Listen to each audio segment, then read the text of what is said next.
Mr. Mayor, we are live. Thank you, Madam Clerk. Good afternoon, everybody. We will now call to session a special council meeting for today and tomorrow to deliberate the budget. And we'll start off with a moment of reflection, please.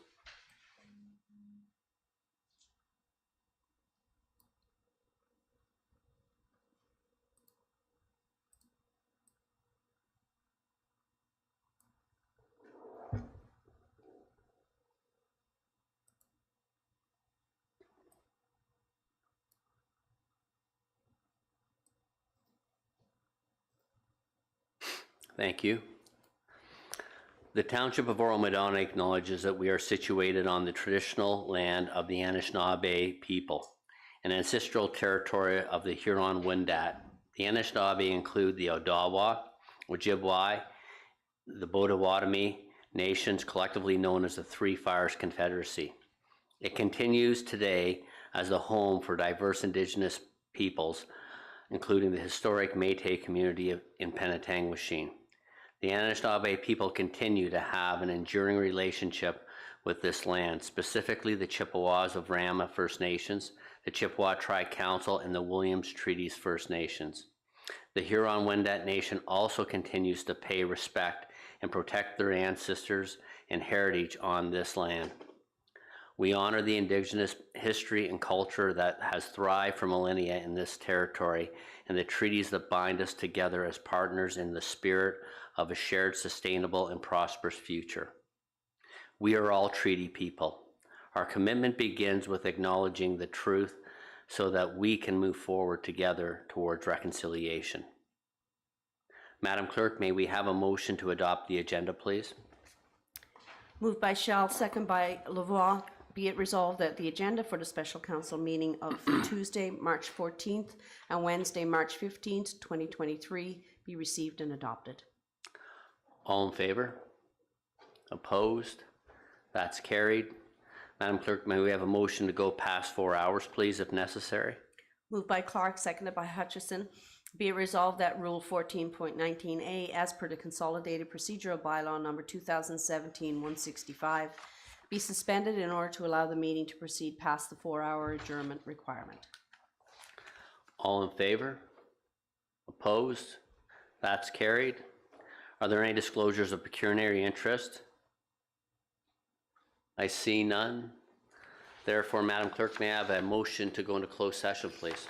Moved by Young, seconded by Clark. Be it resolved that we do now go into closed session at 1:06 p.m. to discuss labor relations, employee negotiations, compensation, labor relations, employee negotiations, collective agreement, labor relations, employee negotiations, personal matters about an identifiable individual, staffing update. Thank you, Madam Clerk. All in favor? Opposed? That's carried. Okay, so we'll see everyone in closed session. Thank you.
Mr. Mayor, we're live. Thank you, Madam Clerk. Wait, may we have a motion to rise from closed session, please? Moved by Lavoie, seconded by Young. Be it resolved that the confidential correspondence, sorry, Mr. Mayor. That we now rise at 2:10 p.m. and report on items from closed session. All in favor? Opposed? That's carried. Madam Clerk, we may have a motion for 4C emanating from closed session, please? Moved by Lavoie, seconded by Young. Be it resolved that the confidential correspondence, verbal correspondence presented by Robin Dunn, Labour Relations, Employee Negotiations, Compensation be received. All in favor? That's carried. And may we have a motion for item 4D, please, Madam Clerk? Moved by Clark, seconded by Shell. Be it resolved that the confidential correspondence or the verbal correspondence presented by Robin Dunn, CAO, Labour Relations, Employee Negotiations, Collective Agreement be received. All in favor? That's carried. And Madam Clerk, may we have a motion for 4E, please? Moved by Lavoie, seconded by Hutchison. Be it resolved that the verbal update presented by Robin Dunn, CAO, Labour Relations, Employee Negotiations, Personal Matters about an Identifiable Individual, Staffing Update be received. All in favor? That's carried. And Madam Clerk, do we have anyone registered to speak to an agenda item today? No, Mr. Mayor, we do not. Okay, so no one in open forum. Reports of municipal officers. Mr. CAO, could you please proceed with the budget presentations at this time, please? Mr. Mayor, members of council, thank you very much. I'm very pleased to be before you today to provide a short corporate overview to the Township of Oro-Medonte's 23-24 capital and operating budget presentations. Following my overview, Township Director of Finance and Chief Financial Officer, Ms. Nellie Morrill, will present an executive summary that will detail the financial analysis associated with our township capital and operating budgets. Ms. Morrill will also provide additional information regarding the funding of capital and operating expenditures in an executive summary report. And Mr. Mayor, members of council, the department directors will then follow with presentations on their individual departments, their capital programs, and operating budgets. For consideration, Mr. Mayor, I'm asking, as we walk through the budget deliberation sequence, council consider this from a process perspective. An individual member of council may have a query associated with one of the presentations that would be provided by one of the directors. Ms. Morrill will provide the executive summary. The director will provide an overview on their department. They will then provide a summary presentation and details in the capital programs and press pause. Should there be questions or comments regarding the capital budget presentations, could those be presented at that time to the individual director? And then move to the second tranche, which would be a presentation by that director on their operating budget presentations. Further, Mr. Mayor, I'm anticipating, because I'm not 100% certain, there may be a number of questions. There may be questions that my colleagues can answer in pretty short order. There may be questions that will require additional follow-up, additional drill down, and perhaps we can move those to a parking lot. We've done that in the past. Move that question to a parking lot, ensure that it's captured, and then have an opportunity to ensure not only that those questions are identified, but there's a mechanism for follow-up. And one of the considerations that I would offer for council is during the week of March the 20th, should there be a number of detailed questions from individual members of council that cannot be addressed today or tomorrow, that senior staff will avail themselves for one-on-ones with members of council should they have specific queries, and an opportunity not only to address that verbally with the member of council, but prepare a summary that would be able to be backup for a ratification meeting on the 29th. So, Mr. Mayor, I'm hoping that can work for members of council. I'm certain there will be some questions that can be answered quickly, and there are others that will require a more detailed analysis. Mr. Mayor, moving on, 23-24 marks Oro-Medonte's second cycle of a multi-year budget presentation and a multi-year endorsement by council. We have found that cycle to be both advantageous on our capital side as well from an operational planning perspective. Mr. Mayor, it's important that I thank each one of my colleagues, the directors, the managers, supervisors, the staff that worked with the directors before Christmas, certainly early in the new year, and that finalized the material that was then able to be put together for the presentation to council.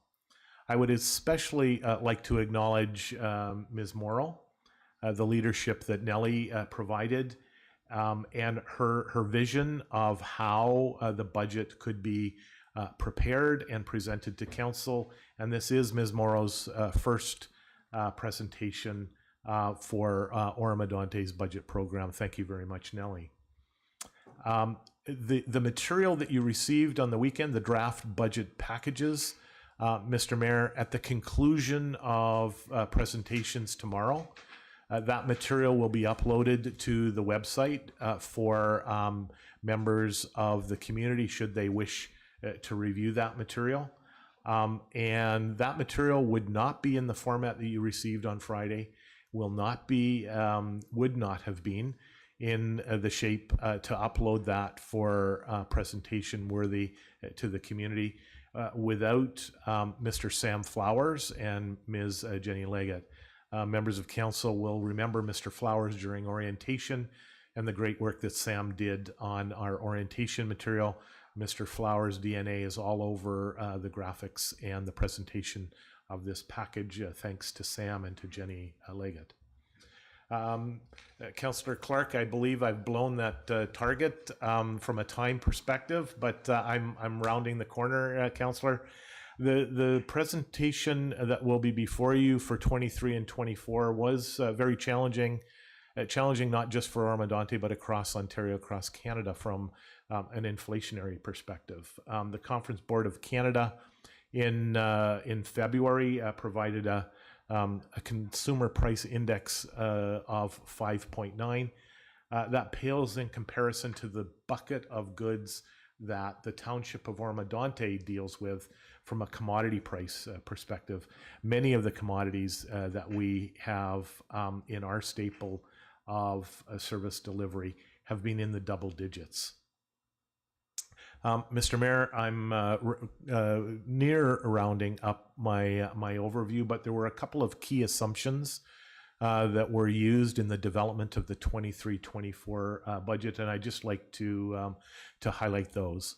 Strategically, going into 2022, the treasurer of the day, Ms. Johnson, and I presented to council consideration of something we thought was strategically important to address in light of messaging we received from the Ministry of Municipal Affairs and Housing. Oro-Medonte receives a tranche of funding under the Ontario Municipal Partnership Fund. That fund, Ms. Morrow's in the order of 1.3. We were advised back in 20 that A, there would be a cap, and B, municipalities should anticipate a drawdown in those transfer payments. What was done in 2022 in budget reconciliation was to try and be proactive in smoothing out a potential negative impact in transfer payments that we use from an operating perspective. Ms. Johnson and I presented to council consideration to take 50% of the grant allocation and not use that for balancing things from an operating expenditure perspective, to use that portion of funding to support reserve contributions. Interesting, Ms. Morrow received an update from the ministry in January. Our OMPF funding allocation for 2023 was not capped. It did not go down. It went up marginally, about $30,000. As we finalized budget deliberations, Ms. Morrow and I thought that smoothing out or attempting to smooth out the tax impact on the residential rate could be accomplished with a 25% allocation of the OMPF funding for 23, and for 24 go back and take 50% into reserve allocations. That's a consideration for council, Mr. Mayor. It's not a policy. It's a process that the previous treasurer and Ms. Morrow and I are recommending for consideration for 23 and 24, drawing that back to 25% of the allocation and putting that into reserves, and then incrementing that back to 50% for 2024. That was assumption number one, Mr. Mayor. The second assumption, the budget for the capital road rehabilitation program has been built on a consideration by council to afford a 1% capital levy. The 1% capital levy for 2023 would afford the municipality the opportunity to be able to engage in a debt issuance. The way the rates are right now, roughly 1% or $200,000 would provide principal interest payments over a life cycle of 10 years. We would be using that 1% allocation to pay interest and principal for $1.6 million. That would be an additional allocation. In the background material, you saw a $1.6 million debt issuance in the road rehabilitation program. That's an assumption for consideration by council. Mr. Mayor, the last assumption that was undertaken was in the final review with Ms. Morrow. It is something that I'm not certain the disposition of council. However, we are suggesting for consideration of council, both for 23 and for 24, a 1% allocation levy that would be identified for a legal contingency fund. So, Mr. Mayor, in 2023, 200,000 would be allocated to a legal contingency, and again in 24, increment that again with another 1%. Certainly for members of council that looked at our risk line, the majority of that $1 million is almost all associated with insurance premium costs, with a nominal allocation in the base budget for legal fees. So for council's consideration, the last assumption was a consideration to build start to build a legal contingency allocation. In wrapping up, I think it's important, each one of my colleagues, when they speak about their departments and the operating budget summaries, they'll have some reference to staffing complement. Across the corporation, I can say that full-time complement is as follows. There was a reduction. Again, this is a pretty fundamental, important anticipation on my part, and perhaps I've misread that, Mr. Mayor. In development services and municipal law, Mr. Whitlib and Mr. Shelswell and I have identified a reduction of one full-time staff member in municipal law. That allocation was identified in 2022 with the anticipation that the previous council was seriously considering a licensing regime to deal with short-term rentals. Should that not be the case, and that's my understanding, Mr. Mayor, but I do not have direction or definitive understanding from council. If that's not the case, we should be in a position to be able to reduce complement in municipal law by one full-time staff member. Also in the 2022 reconciliation process, Mr. Mayor, the building services group, which is fully funded, not a load on the tax levy, identified an additional building inspector that would be identified for 23 and 24. In consultation with Mr. Whitlib and Mr. McCartney, the one building inspector that was identified to be incremented in the budget has been removed for 23 and 24. Depending on permit activity and inspections, that may be back in the sequence in 2025, but it has been removed from the 23-24 budget. In operations, so Mr. Mayor, that's a headcount reduction of 2. In operations, all members of council and certainly members of the community are cognizant that through COVID and through 21 and 22, we curtailed any community building and recreational programming opportunities within the municipality. I know that everybody is looking forward to being in a position to be able to participate and reap the benefits of community programming. In Mr. Bin's budget on the rec and community services side, understanding members of council, the funds that were there prior to COVID were removed through 2 budget cycles. There is a staff complement adjustment of almost an entire full-time equivalent for recreational programming oversight and community services. There's a supervisory position you would have seen in the documentation. And I think the other strategic opportunity that is presented with that staff member is in short order, or at least Mr. Binns and I are optimistic in short order, perhaps 2 to 3 years, we will have that multi-use space in conjunction with the school board. And certainly by that time, hopefully with that staff member, we will have a better handle on programming and opportunities to be able to deliver that.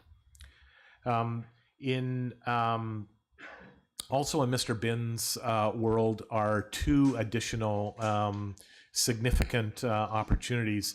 Members of council will remember Mr. Metris and Mr. Binns providing in January, I believe is the 23rd, Sean, that Mr. Binns outlined the process that he was following regarding tender works for road rehabilitation. Sean identified the good work that had resulted in a change in the overall condition assessment of our road network. That's moving in the right direction. And that by far and away is our biggest asset class. We've also got another significant investment in capital equipment and rolling stock in the order of over $10 million. It's been something that the previous treasurer had identified regarding tangible capital asset focus. Certainly Ms. Morrow and Mr. Binns have identified that. In the budget are 2 things, Mr. Mayor. One, a new complement as a supervisory supervisor role to provide oversight on the fleet and equipment responsibilities. The current incumbent is an operations technologist working in transportation, a very busy shop, as every member of council fully understands now. And that individual is providing that level of support to Mr. Binns and Ms. Musa Garcia, as well as trying to provide the oversight responsibilities in fleet. I think strategically it's an important staff complement adjustment for consideration by council. I'm supporting that, Mr. Mayor. However, there is a caveat because there's $60,000 on the capital side that is also identified in Mr. Binns' budget. He'll speak to that during his presentations, which is probably tomorrow, I would think. but that $60,000 is a third-party review. I will acknowledge Ms. Musa Garcia's work in preparing a framework to consider fleet and equipment program corporately. Carla did an amazing job in laying out the strategy on how to deal with this. $60,000 to get a third party to undertake a rate structure consideration on recommendations for life cycle. And that report would come to council in all likelihood in the early fall. That report would bolster the business case that would be presented at the time with a little more fulsome presentation for council based on the third party, based on the business case for addressing the third party work that is done on equipment. There's a fair bit of off-site work on our capital equipment by third party vendors, and addressing the opportunity. Mr. Bin's initial analysis indicates it could be cost neutral from addressing work by bringing that in-house with a fleet, heavy duty fleet technician and a fleet technician. Members of council would have seen that in the summary sheet regarding 24 allocation changes. That business case and analysis that would in all likelihood be presented to council in the fall would then be the justification for consideration of support or not, if the business case is there, for bringing additional work in-house, and the clear understanding that there would be additional costs on the capital side, which are included in the budget, all of which would be a go forward pending the decision of council at that time. The last item, Mr. Mayor, again, I spoke about building services being cost neutral to impact on the tax base. Environmental services is also a user pay system. In 2024, there's a staff complement adjustment identified in environmental services for a junior operator in training position to bring on an additional staff member in 2024. Mr. Mayor, I've tried to provide a very high-level overview of the impacts. I did not talk about the financial implications from a rate levy setting. Ms. Morrow will deal with that. Just any quick questions from me before I pass it over to Ms. Morrow.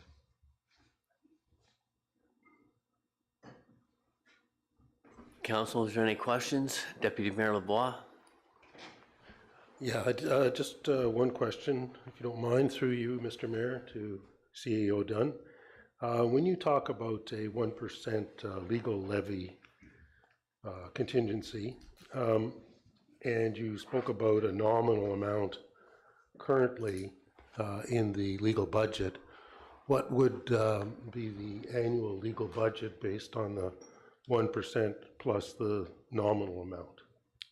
So Deputy, if I unpack that, what's included in the 2023 line for under risk is two sublines, $150,000 allocation to deal with support of legal expenses, $150,000. Deputy, if we're in any type of significant legal undertaking, that will go fairly quickly. We're suggesting for council consideration and deliberation 1%, which would be 2, which would add to the 150, and then an additional on the base, Deputy, another 2 in 2024. So that's a 1% in 23, augmented with another 1% in 2024.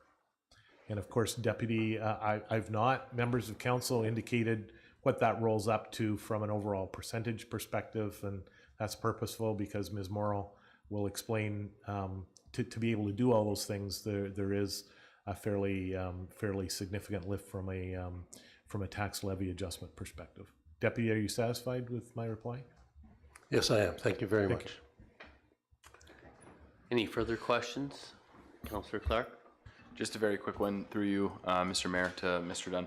What's the total headcount delta for 2023 and for 2024? For 2023, it is down 2 and up 2. For 2024, it is potentially up 2 and up 1, but the up 2 could be cost neutral based on the initial analysis from Mr. Binns, and that up 2 is the heavy duty fleet equipment technician and the fleet technician. So if it's offset by third-party equipment costs, that's the premise of how that placeholder is there for 2024. And again, Councillor Clark, it will be predicated both on the staff side and the capital equipment side, endorsement by council of that fleet review and support of a business case to roll that all together. Just before I go to Councillor Hutchinson, just to get clarity to Councillor Clark, I had, so development service, municipal law enforcement was down 1, building services was down 1 from an inspector perspective, and then this year the only +1 would be the community programming. No, Mr. Mayor, I have incorporated in 2023, irrespective of maintaining third-party equipment servicing or bringing that within the organization, the allocation of the fleet supervisor position is included in 2023. So it's down 2 and up 2. Okay. And then the 2 incremental and fleet services in 2024, they were for a heavy duty and mechanic and a light duty mechanic. Correct, Mr. Mayor. And again, the premise, we need to bolster that with a tighter business case that will be founded on that third-party review. But the expectation is a reduction in third-party equipment costs that would offset the salary line for the heavy-duty mechanic and the fleet technician. Okay. And the junior operator of environmental services in 2024, is that that's a new position we don't currently have filled, correct? Mr. Mayor, we no longer have that. We did have an incumbent that retired March 31 last year. That was not carried forward, being reintroduced in 2025. In 2024 as an OIT. Yep. Thank you. Councillor Hutchinson. Thank you, Mayor Greenlaw. I believe you may have answered my question in your response to the mayor, Mr. Dunn, with regard to when you say it's cost neutral regarding the heavy equipment mechanics. So it would be a cost savings just on having the third-party work done versus bringing it in-house, net neutral. But since it's neutral, then what would the benefit be of bringing it in-house? Or is that a question perhaps Mr. Binns will answer when he does his presentation? I think it's predicated on two things, Councillor Hutchinson. Thank you for the question. And I would defer to Sean in his presentation in all likelihood tomorrow, but it needs to be validated with that third-party review as well. But the premise is cost neutral by decreasing the third-party work, but there will be a capital equipment cost associated with that as well. And I guess it's all about the level of service, and certainly Sean tomorrow, I don't believe it will be today, Sean tomorrow will talk about the expectation on service delivery, and perhaps we're getting ahead of ourselves. It will be all grounded with a third-party review and a roll-up. Members of council need to understand Sean and the manager of operations, Ms. Carla Musa Garcia, did a really solid framework to be able to get this to the point of asking for consideration by council for the $60,000 to undertake the review, and having the placeholders there for potentially bringing some of that service work inside. Certainly, Mr. Binns will talk about that in more detail in his presentations. Thank you. Any further questions at this point? And Mr. Mayor, I apologize. I believe, and Sean didn't give me a jab, I believe I missed in 2025, there is an additional operations staff member for one of the routes, I believe, Sean. I missed that in my summary overview, Mr. Mayor. Okay. No. Oh, perfect. Thank you. Okay. Well, thank you for the overview. And then is Mr. Binns or is Nellie going to present? The presentation sequence will be Ms. Morrow will probably captivate you for the next 45 minutes or so. Each member of council has a hard copy, and there will be, no, they do not, you have them. Ms. Morrow is giving you a hard copy of her executive summary report. You'll also get that. It will form part of the agenda upload, but you'll get soft copy of that as well, Mr. Mayor. And Nellie will walk you through primarily what you saw in the draft presentation materials were the expenditure side of the programs, both capital and operating. Ms. Morrow has laid out in this executive summary that she'll walk through the balance between the expenditure side and those assumptions that I spoke to, and more importantly, the funding of how to be able to move this and the overall impact to the municipality. Mr. Mayor, can I pass the mic to Ms. Morrow? Yes, please. Oh, sorry, my apologies. Deputy Mayor Lavoie. Yes, I just wanted to ask whether these documents would eventually be available to the public. Oh, sorry, Deputy. The draft material that was provided to council that staff will walk through today and tomorrow will be uploaded on our portal tomorrow. Ms. Morrow's report will be included with that. So I apologize, Deputy. I thought I had said that earlier. Thank you very much, but it did bear repeating.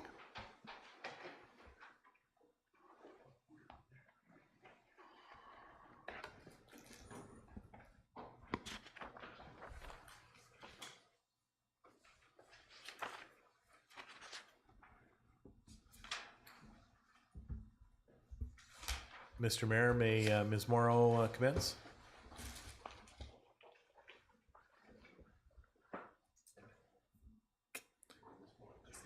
Oh, yes. No, please go ahead. I thought I Okay, gave that thank you, instruction. Mr. My Mayor. apologies. Thank you. No, thank you, sir. So through you, Mr. Mayor, and oops, got to bring it closer here. Can everyone hear me okay? Yep. Thank you. So as Mr. Dunn has just mentioned, we passed around this executive summary that I prepared. I'm just going to go through it pretty much page by page and sort of summarize to you. Basically, this budget executive summary was prepared for you to provide you just an overview of the challenges and other items that we considered as we went through our budget deliberation as a staff, SMT, and our managers within our departments. So just first and foremost, I just wanted to just highlight to you that in the Municipal Act, in an election year, we can sort of spread out our budget timelines in years that the budget is scheduled during an election year. It can be stretched out. And as so, we're presenting to you our budget here in March. And the township adopted, as Mr. Dunn mentioned, a multi-year budget in 2021 to align our long-term goals and objectives with our long-term funding and master plans to improve accountability and transparency over spending plan changes and provide an opportunity to adjust that budget to events or circumstances that require funding and source adjustments. That is considered what we have been calling recalibration, which will likely come to you probably in the new year.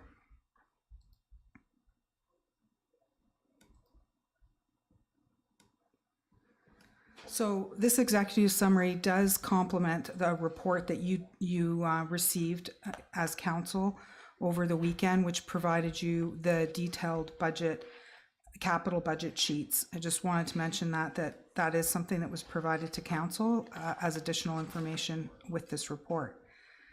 So budget preparation and development started in July of 2022 when staff began discussing to collaboratively provide budget packages using established guidelines and principles, assumptions and estimates in developing our budgets. As you recall, it wasn't that long ago I was providing you with a breakdown of how we actually do our budgets and like a budget 101. Our assumptions, we take into consideration any changes or any new information that staff receives, and we constantly amend our budgets all year long to make sure that we have a balanced and accurate budget. Staff consider many factors, including past year actual spending, if there is a need to adjust the budget due to uncontrollable costs, any new projects that require financing, potential new staffing requirements, new equipment like trucks and computers, phones, etc. The priority in this budget was to maintain service and infrastructure excellence that the township has provided to its residents and businesses while trying to control our spending.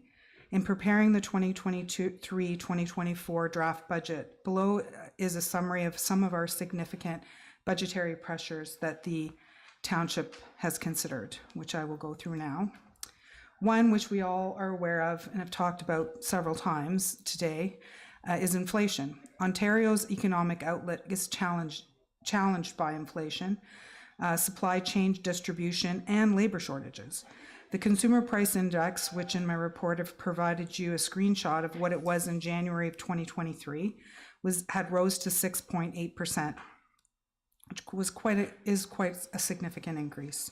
In that chart, it also gives you a snapshot of how it's changed over time.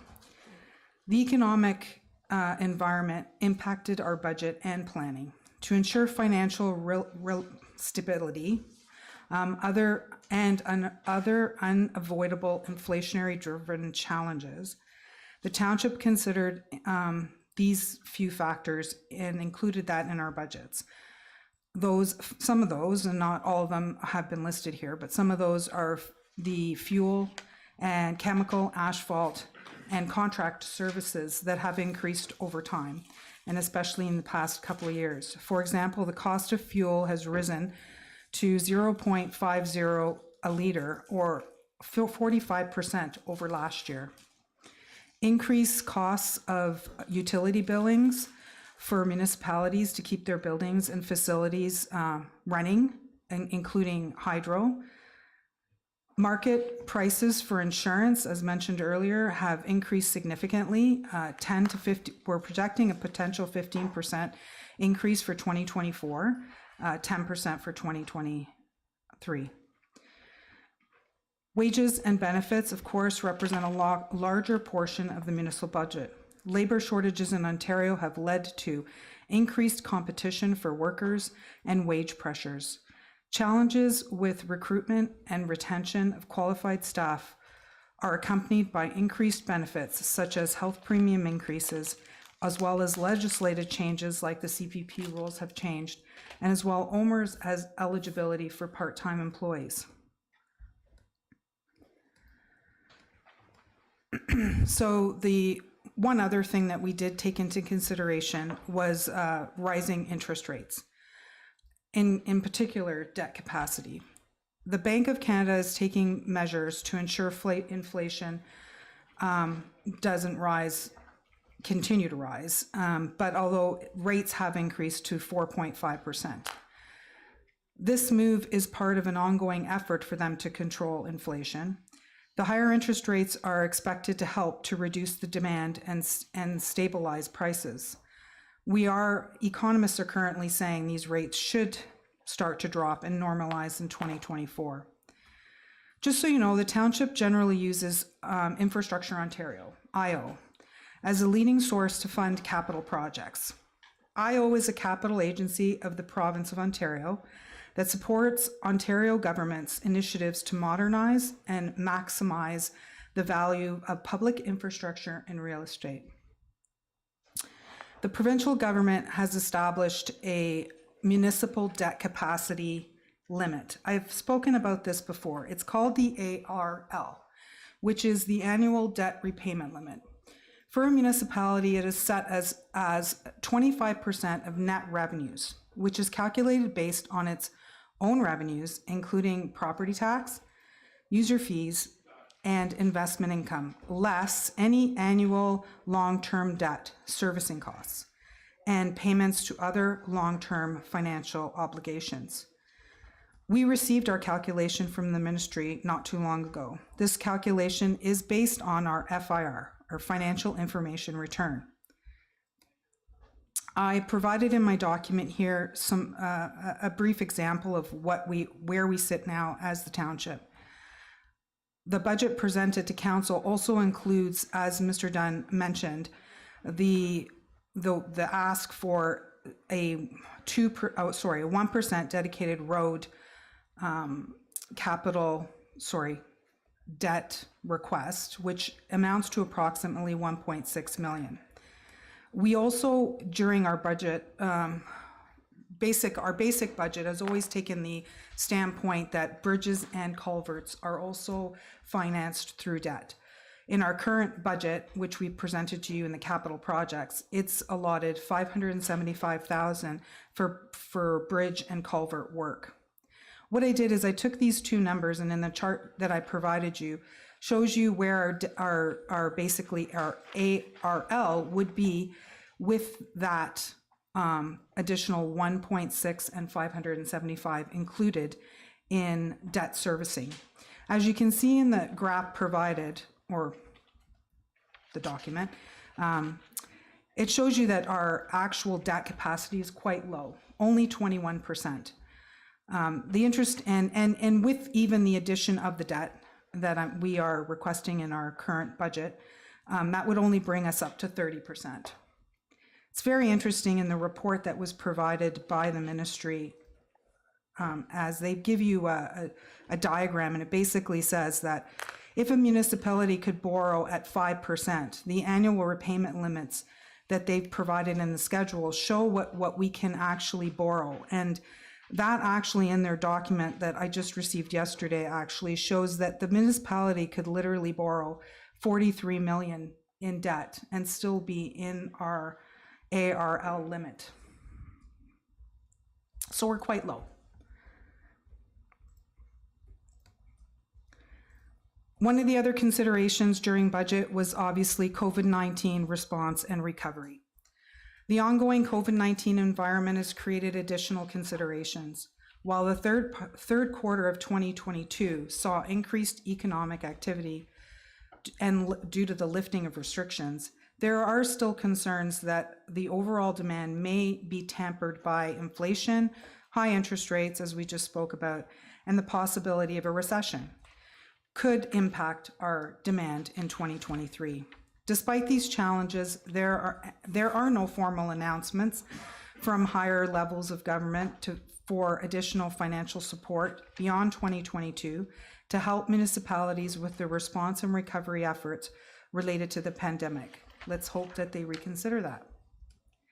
Municipalities will need to be vigilant, can't even say that, and should focus on reducing costs and identifying opportunities for revenue generation through partnerships, grants, and other initiatives, which we are always looking for. So the next major item that was actually considered quite a lot during our budget was assessment adjustments. Assessments I'm speaking of is your property assessments. Assessment growth is based on net new property development and adjustments provided by MPACT, which is the Municipal Property Assessment Corporation. MPACT provides to the township and all other municipalities what your expected increase assessment growth will be. The township is expected to see a 1.79% increase in assessment. I've taken that into consideration during my budget calculations. But with that, there's also other factors that affect the assessed value of properties. And a few of them I've listed here are in 2023 assessment role. There is an assessment role audit report that was prepared by MTE, the Municipal Tax Equity Group. There are consultants which provide an analysis of our assessment base. What this has allowed for us is to be able to highlight areas where we can review assessed values, potentially increasing those if needed. We also have the Financial Assessment Review Board, ARB, who helps us appeal when their assessments are unfavorable. Recently, the ARB appealed on a change with the classification of gravel, pit, and quarries. This assessment change will positively benefit the township, as this will potentially change the assessed value of those gravel pits. Also, I just want to highlight that an increase in value doesn't necessarily result in an increase in property tax income. And this is simply because however that the assessed rate can increase, although the actual municipal rates would be adjusted to only collect enough to cover our budgets. But what it does is a higher assessment value does put less pressure on the municipal tax rate in general, whereas lower assessments increases but puts more pressure on the municipal tax rate. And finally, the farm forestry exemption. This is something that is coming to light soon and will become effect late March 2023. Seeing as our township there is a high component of farmland, I thought I should bring this to light. But basically, this new FFE will increase the exemption for farms from 20 to 30 acres, which will ultimately remove some assessment from our assessment base. I've also given you a small graph there to show you what our percentages are of our different classifications, seeing that our residential assessments are the highest at 86% and farm just below at 5.31%. And finally, the most important thing that is affecting our budget is our building for the future. Most municipalities are dealing with an aging infrastructure and closing that infrastructure gap. It is extremely important to ensure that there are sufficient annual contributions to capital and capital-related reserve funds to cover the cost of infrastructure. Council approved the township's asset management plan as required by the province just this year. It was March of 2023. The next steps of that provincially requirement is to do the non-core assets, which is due to be done July 1st, 2024. The presentation that was provided to council in 2022 was for core assets, including roads.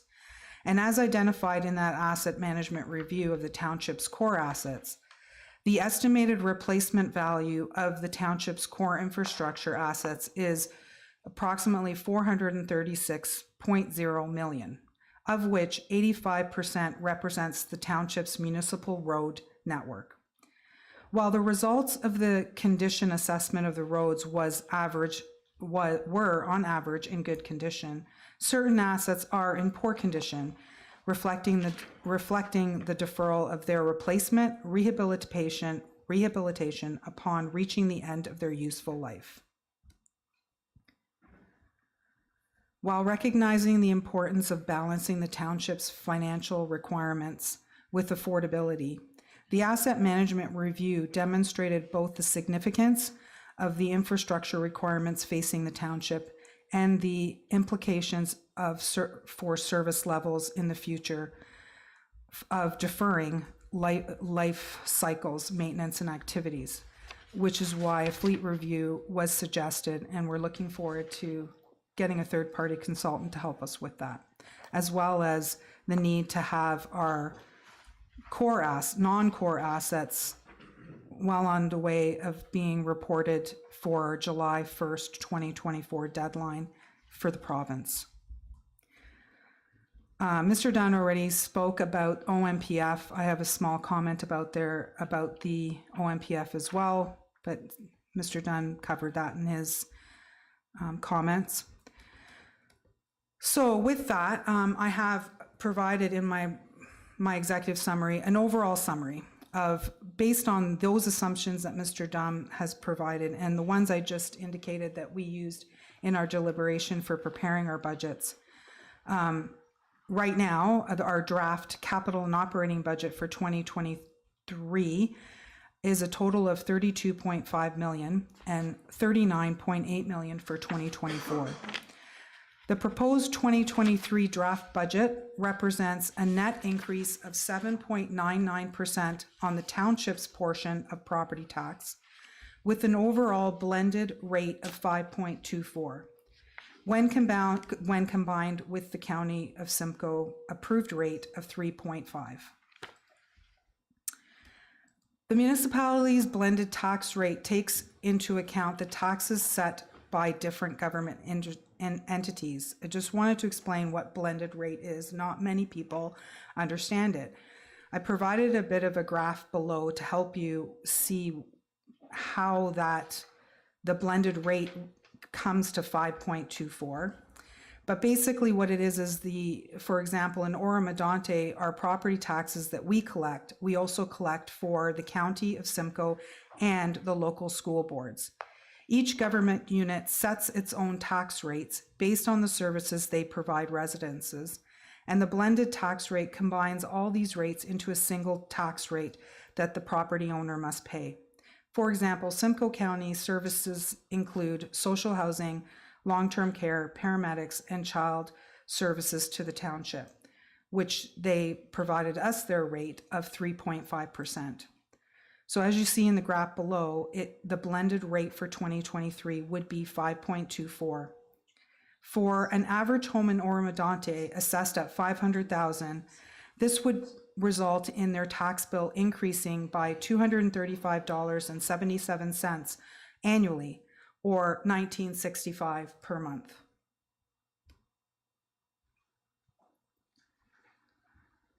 So the next couple of pages of this report actually kind of go into the capital budget and operating budget on a high level. Although, as I mentioned earlier, we do have detailed sheets for each one of our suggested capital budgets. And I think it might be a good idea if we go through those by department now. And although this schedule on this page, which I believe is I really should number these pages. I think it's page 7, shows basically a high level summary of our proposed capital budget for 23-24. And I'm just going to explain it a little bit. The first column of this report shows 6.6 million as a carry forward. What this carry forward amount is for amounts that have already been funded in past years. Although work was not completed in 2022, the project also may be a project that expands multiple years. So I provided those for you to show you that these funds have been budgeted for in previous years, and they're just work that will be carried forward to 23. In the 2023 budget line, which shows 10.4 million, this line is new budget work and will be funded in this current year's budget. It also could include some budgets some projects that originated in 2022, although due to cost factors would require additional funding. As we go through each detailed sheet, those will be highlighted for you. And then finally, the 2024 budget, which shows the 16.6 million.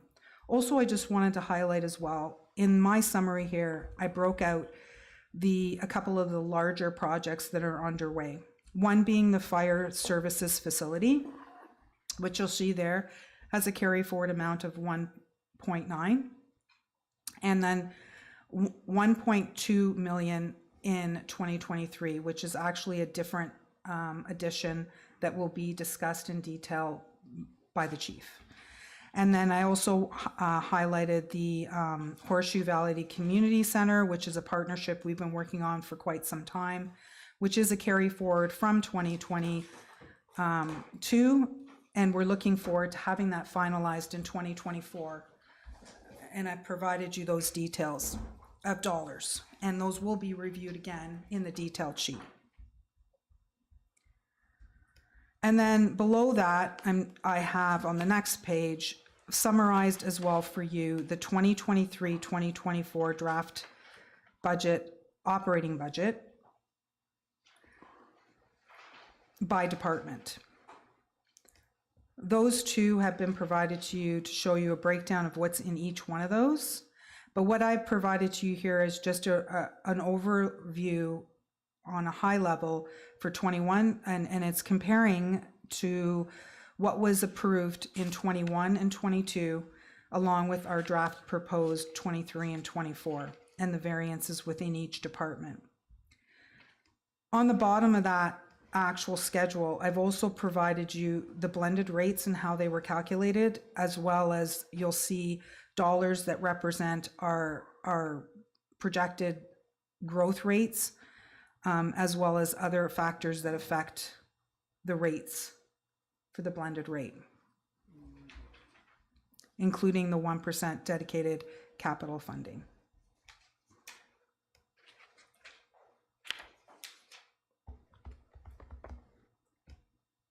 I don't think that was 45 minutes, but it was a really quick overview.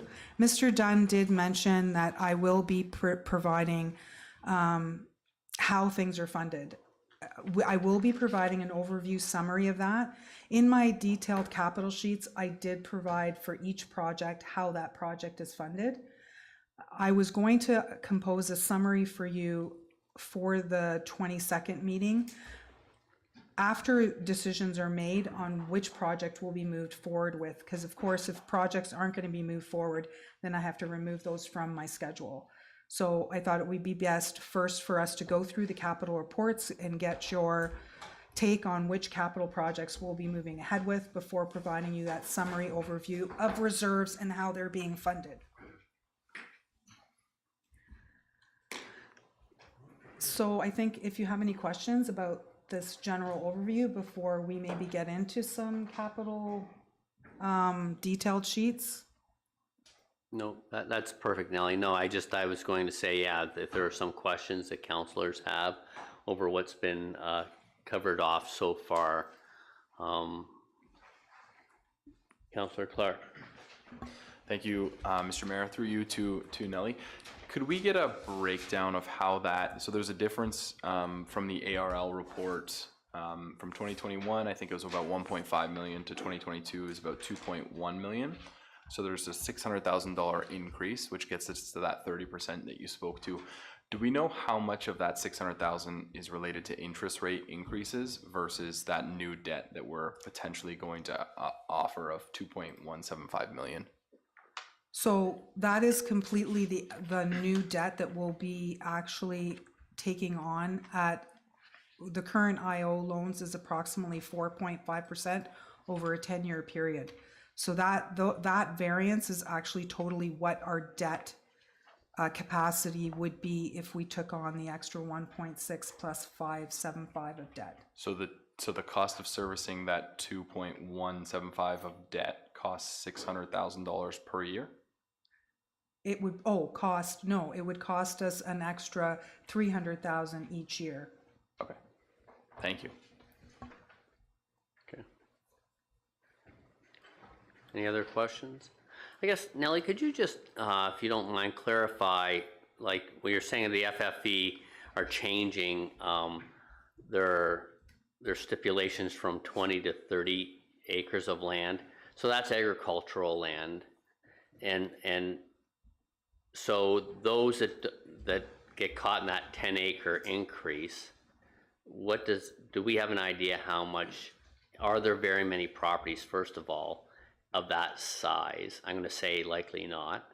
Or is there a lot of small pockets that, it's usually I could see if it was 50 or 80 acres that it would capture a lot of smaller agricultural pieces. So will they get bumped into what category as far as tax?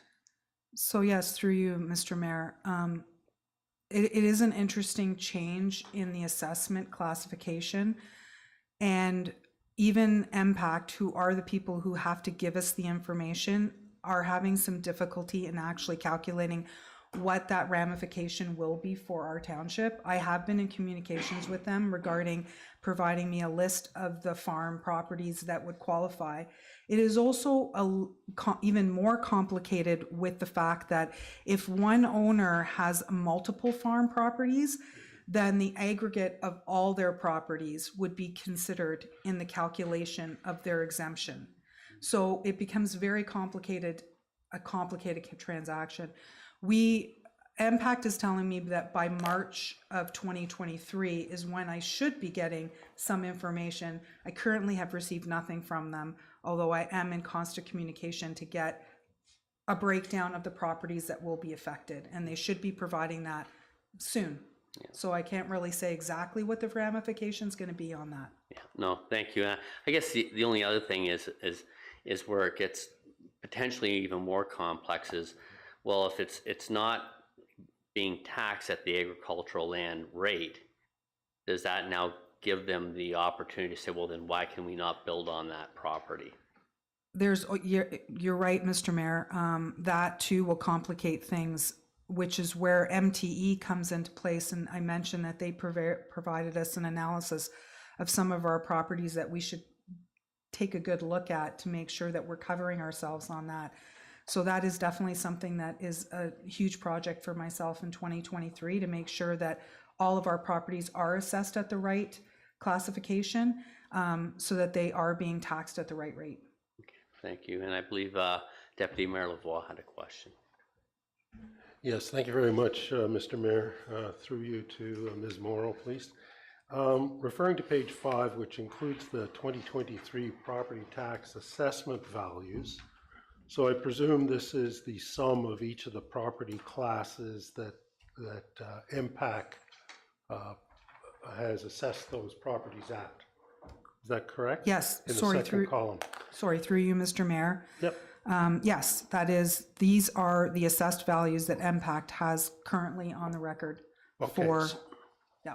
Okay. So I guess in terms of once the municipal rate is applied to each of those assessment values, which would then drive from which residents the actual taxes are being collected, would it be possible to present a chart in that manner as well? Because it would change the percentages, I think, significantly, since farmland, I think, is taxed at a rate of 1/4 of residential properties.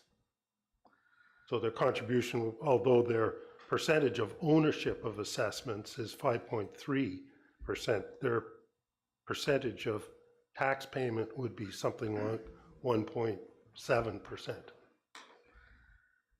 Through you, Mr. Mayor, I do understand where you're going with this question.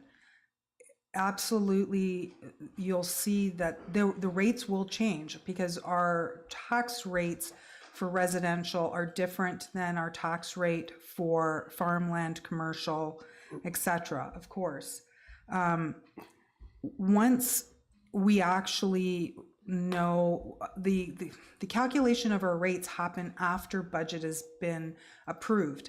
Ultimately, what happens is I have a certain dollar amount that I'm approved to actually roll out to residences. And what I do is I take that dollar amount and spread it across all of the assessments. So there is quite a complicated calculation that is done to determine what the rates are per class.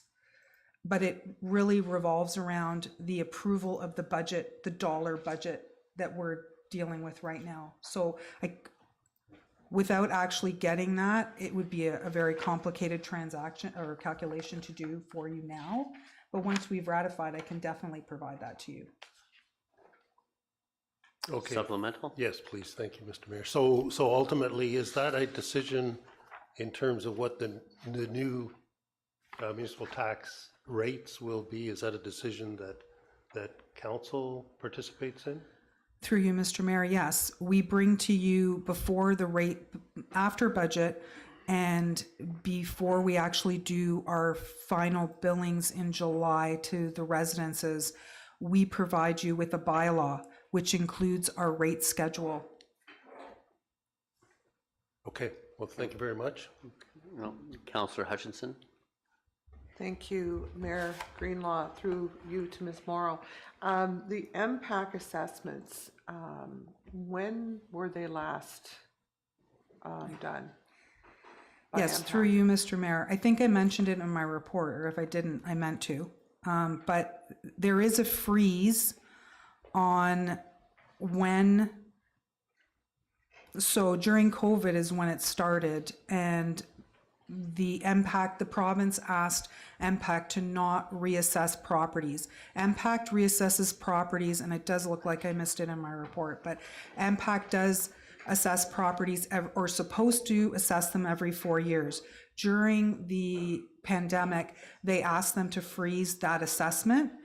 And today, we haven't heard yet when they're going to unpause that freeze. And so we're waiting on that. But as I sort of alluded to in my report, is that although the assessment, what that does is it makes your actual tax rate look high. But once they do actually change assessments, we would have to amend our tax rate too. So I'm not sure when the province is actually going to make MPAC go out and reassess properties. We haven't heard yet. So would there be a speculation, or could you take an educated guess, because from 2016 to 2020, when they engage it, which will be 2024, properties have escalated substantially? Yes, through you, Mr. Mayor. Currently, what I can say for estimation is that because of the changes that are going on in MPAC, I doubt that will be happening until 2025. Okay, thank you. Any further questions at this time? Seeing none, thank you very much for the overview and the detail. I guess if you just want to move forward to whatever is next, that would be great. Okay, so through you, Mr. Dunn, can I start capital detailed sheets, do you feel? Ms. Morrow, I've got the deck that I'm prepared to share, and I believe the first one from a department perspective is Corp Services. Robin, I don't know if your mic's on. I apologize. Oh, I don't mean to pardon interrupt. me, there you go. Mr. Mayor, members of council, I've shared the presentation materials that was provided in draft to council. I believe the sequencing, perhaps Ms. Morrow will have some commentary at the front end before the first department is teed up, which is corporate services. And Nellie, I believe that's what the sequence was, or have I messed this up? No. Yes. So, Mr. Mayor, I'm not certain whether Ms. Morrow wants to speak to the front end of the budget material, which included a community profile and a number of other components. Nellie, did you want to speak to that front end? Okay, through you, Mr. Mayor, and thank you, Mr. Dunn. So the presentation that was provided to council over the weekend includes my vision of my presentation to council on what the township of Oro-Medonte is providing to its residences. The first part of the presentation does go into a land acknowledgement, which I feel is very important. The second part, or second page, does have a welcome to Oro-Medonte, which really outlines what Oro-Medonte is all about. The township of Oro-Medonte is a diverse, beautiful place to live. We have a population of 23,000 approximately, and we are a large geographical area within this county of Simcoe. It goes on to talk about how beautiful Oro-Medonte is to live. I enjoy I don't personally live in Oro-Medonte, but I do visit Oro-Medonte and all their trails. My kids love to go on their motorcycles in town, and we enjoy Oro-Medonte very much. The next part of this is about community highlights. We wanted to highlight to the community all the great things that the township has done, which includes our art trees. We have some great pictures in the document showing what we've accomplished in 2022 with the funding that we've received. Many grants have come in to help us to produce these great art pieces that are all around town, as well as here in the township hall. The second one actually highlights our fire hall, which is underway. It gives you a great rendition of what the finished picture will look like, and it will service the community well. And it was also planned in our fire master plan. Its location is in a perfect spot. And then the third one is about, as I mentioned earlier in my other report, our partnership with the school. Here too, we've provided a bit of a rendition of what it's going to look like and some details about the square footage, which I think is going to be a great addition to our community. And as I'm sure you all noticed, the next section was all about you, council. I thought it was very important to show everyone, each one of our councillors, and what ward they're taking care of. With that, we also provided a bit of sorry, I'm losing my words. Bio, that's it. A bio of yourselves and your picture. Everyone looks great. It's all photoshopped.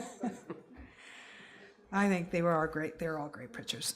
And then the next section, we start to go into each department. And we decided to use this concept, which I thank Mr. Benz for. He thought of this great thought of by the numbers. So what we did is we accumulated some statistical numbers by department, and we provided them here by department for you. Some great things that we can learn about what happens within each one of our departments. For example, there have been 35 FOIs in 2022. Oh yeah, sure, we can turn it over to Donna. Maybe we should turn it over to Donna, seeing as those are your statistics for clerks. Ms. Hewitt, I indicated that I would drive the deck as you walk through corporate services. So Donna, by the numbers, corp services clerks division is up, and I'll just pay attention as you march through your presentation. And Mr. Mayor, earlier today, perhaps we've forgotten about it, I suggested that we do it in 2 tranches.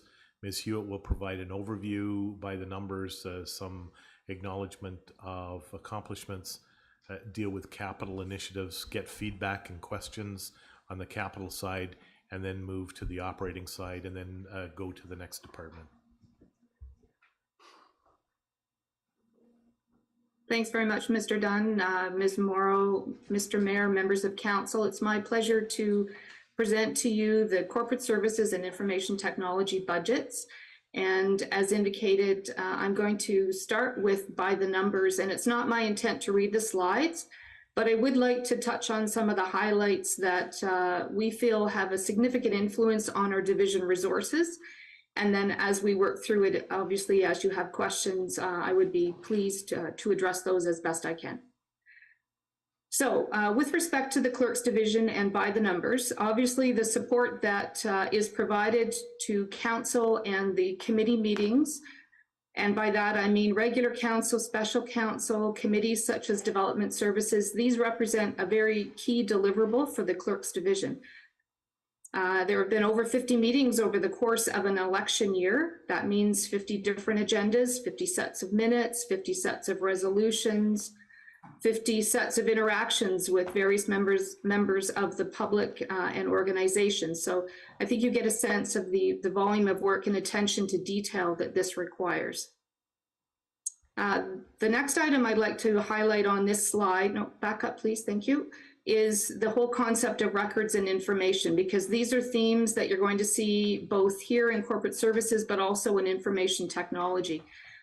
And for us, records takes many forms. It can be paper, digital, emails.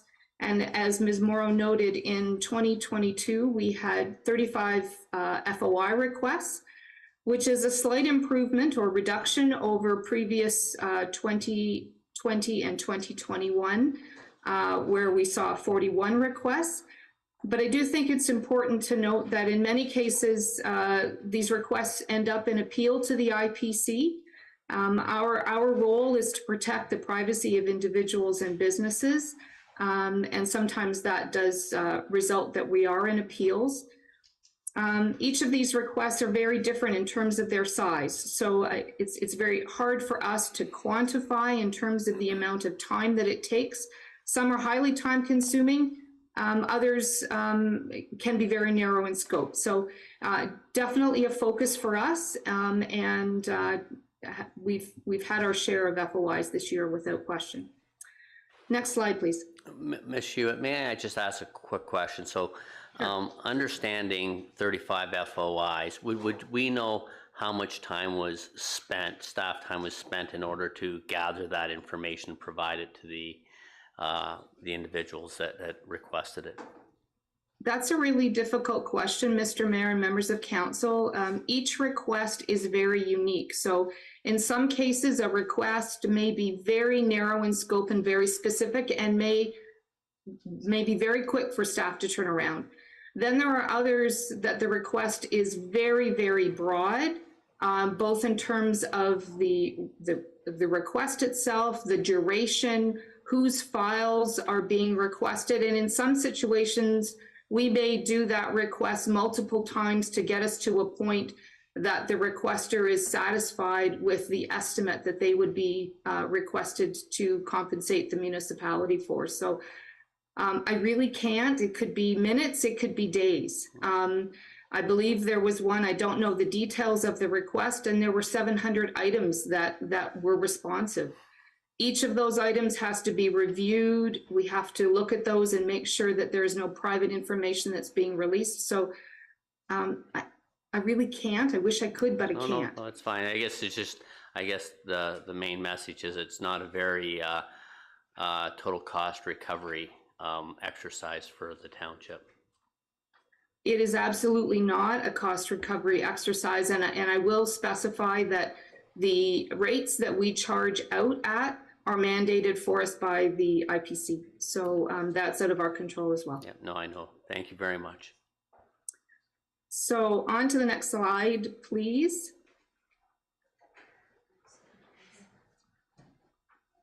So obviously, in terms of where our focus was in 2022, no surprise, it was the execution of the election for 2022. I'm pleased to say that it was able to be accomplished utilizing two methods, which in effect ended up being twice the work, but still within budget.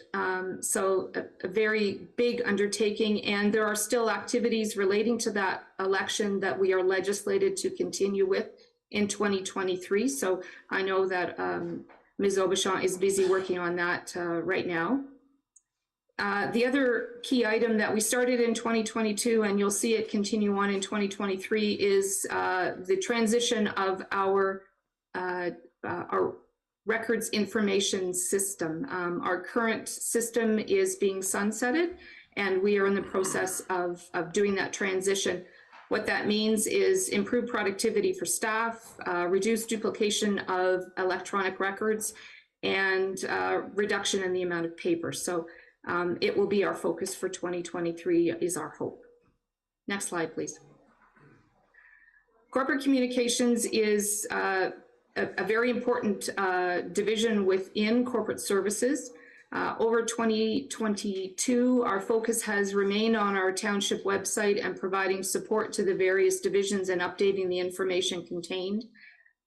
We continue to look to social media and issues management as a key deliverable that we focused on in 2022. And we know that that will continue into 2023 and 2024. Our residents and businesses have very high expectations and are looking for timely information, and we're working with council to find different ways to deliver on that. And I know you've seen over the first quarter of this year, a relaunch of our e-newsletter and the development of relationships with some third-party social media platform administrators. So it is something that we're working hard to try to increase the amount of communication that we provide to our residents. Next slide, please. The Economic Development Division here in Corporate Services has probably never seen as busy a year as we did in 2022. As Ms. Morrow noted, we were moving out of COVID, and many of our businesses, predominantly in the tourism sector, continue to struggle as they regain from the losses of the previous 2 years of COVID.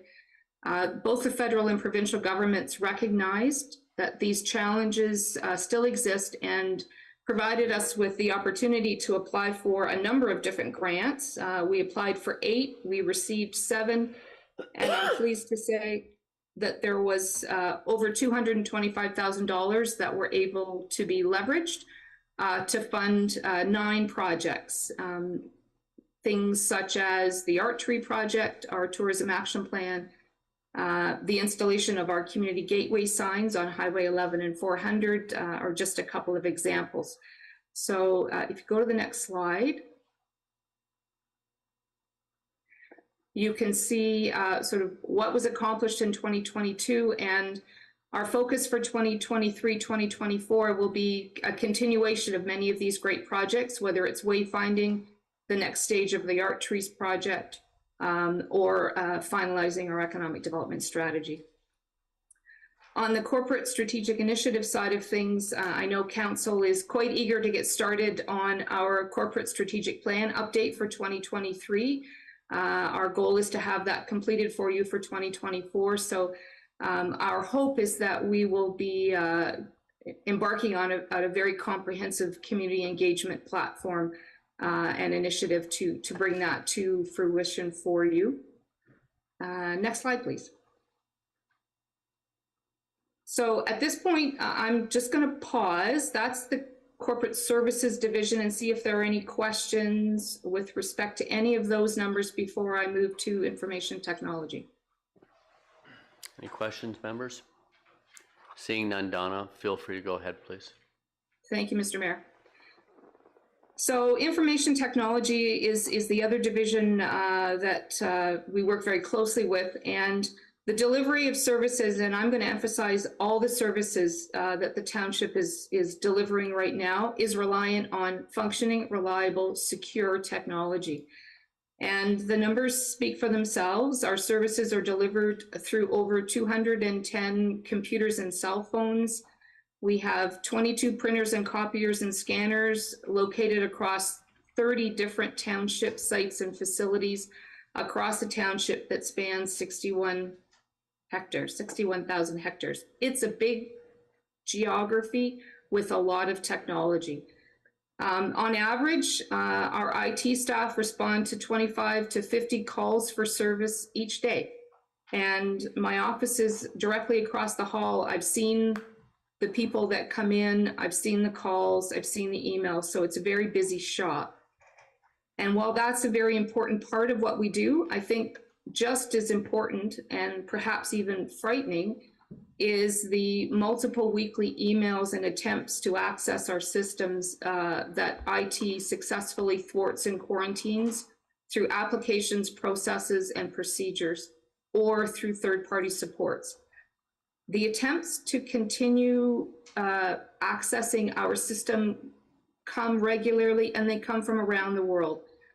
For us, diligence is key, and this means that we have to do what we can to stay one step ahead. And I know in some of our IT's education and professional development, they've started to explore the potential impacts that AI can have, and I know that it's another frightening area. So I can't emphasize enough the importance of cybersecurity for us. Next slide, please. So in keeping with that, you can see that in 2022, our focus has been on cybersecurity, and it is going to continue for 2023. There's been a number of new systems that have been implemented, new technology applications, and it's important that compatibility and alignment with our existing hardware and procedures is considered by IT. So that has been a very important role for us. And then into 23-24, it's our goal to establish an IT ticketing system as the requirements for help desk continue to rise. We need to have a better handle on the types of inquiries that we're getting so that we can analyze and better narrow our training and our systems. So that will be one of our focuses, and in addition to that will be our phone system. It's currently 10 years old and is definitely causing us some issues. So that's the by the numbers piece. And any questions with respect to information technology? Council, any questions at this point? None. Donna, thank you. Please proceed. Thank you. I believe, Mr. Dunn, you're going to share the capital slides, and I'm looking to move to slide 51, please. Perfect. So as you can see, our budget is divided into two divisions, that being corporate services and information technology. That translates into total asks for 2023 of approximately $345,000 for 2023 and $304,000 for 2024. So what I'll do now is I'll walk you through each of the individual capital requests, provide you with a bit of background, and then address any questions you might have. So we can skip this slide and move to the first page. Thank you. So the first capital request before you is additional support to complete your corporate strategic plan. As you can see, the plan that you have pictured on this slide expires in 2023, and we are proposing resources to support community engagement, promotion, advertising, and additional staff resources to facilitate these activities. Traditionally, we focus on electronic communication, but we realize that not all residents can be reached in this manner, and we believe that face-to-face facilitated engagements out in the community using printed materials that go to homes and traditional advertising methods will support proper engagement and enable you to have a strategic plan that touches all residents across this big municipality. So with that, our request is for $50,000 for those activities. Any questions? Councillor Clark? Through you, Mr. Mayor, to Donna, thank you so much. Do we have, I guess, a historical to compare to? Like, did it cost $50,000 to develop the 2021 plan? Interesting question. No, it didn't, but I'm going to say that with a caveat. So the strategic plan, the 2021-2023, was done by a third-party consultant, and it was phase 2 of a much larger process. So phase 1 was a core service review that was funded and provided a significant number of recommendations that then funneled into and were considered as part of the corporate strategic plan that we have now. So this plan itself was $25,000, but it included the work that had been done and funded by phase 1. So I am fully expecting that this corporate plan that we will be embarking upon will be starting more from a base level, and will have a much more robust community engagement process. Okay, thanks. Supplemental, Councillor Clark? Thank you, Mr. Mayor. Through you, the last item here is that if we if we didn't invest in this, we would continue to operate under the current strategic plan. So I guess my question is, and this might be one we can park for later, is there any areas that we're particularly concerned that our current strategic plan isn't addressing? Interesting question, Councillor Clark. Through you, Mr. Mayor. I hate to do this, but I would almost put that question back to you and the residents. I always view that a strategic plan has many elements to it. One element is the input from the residents.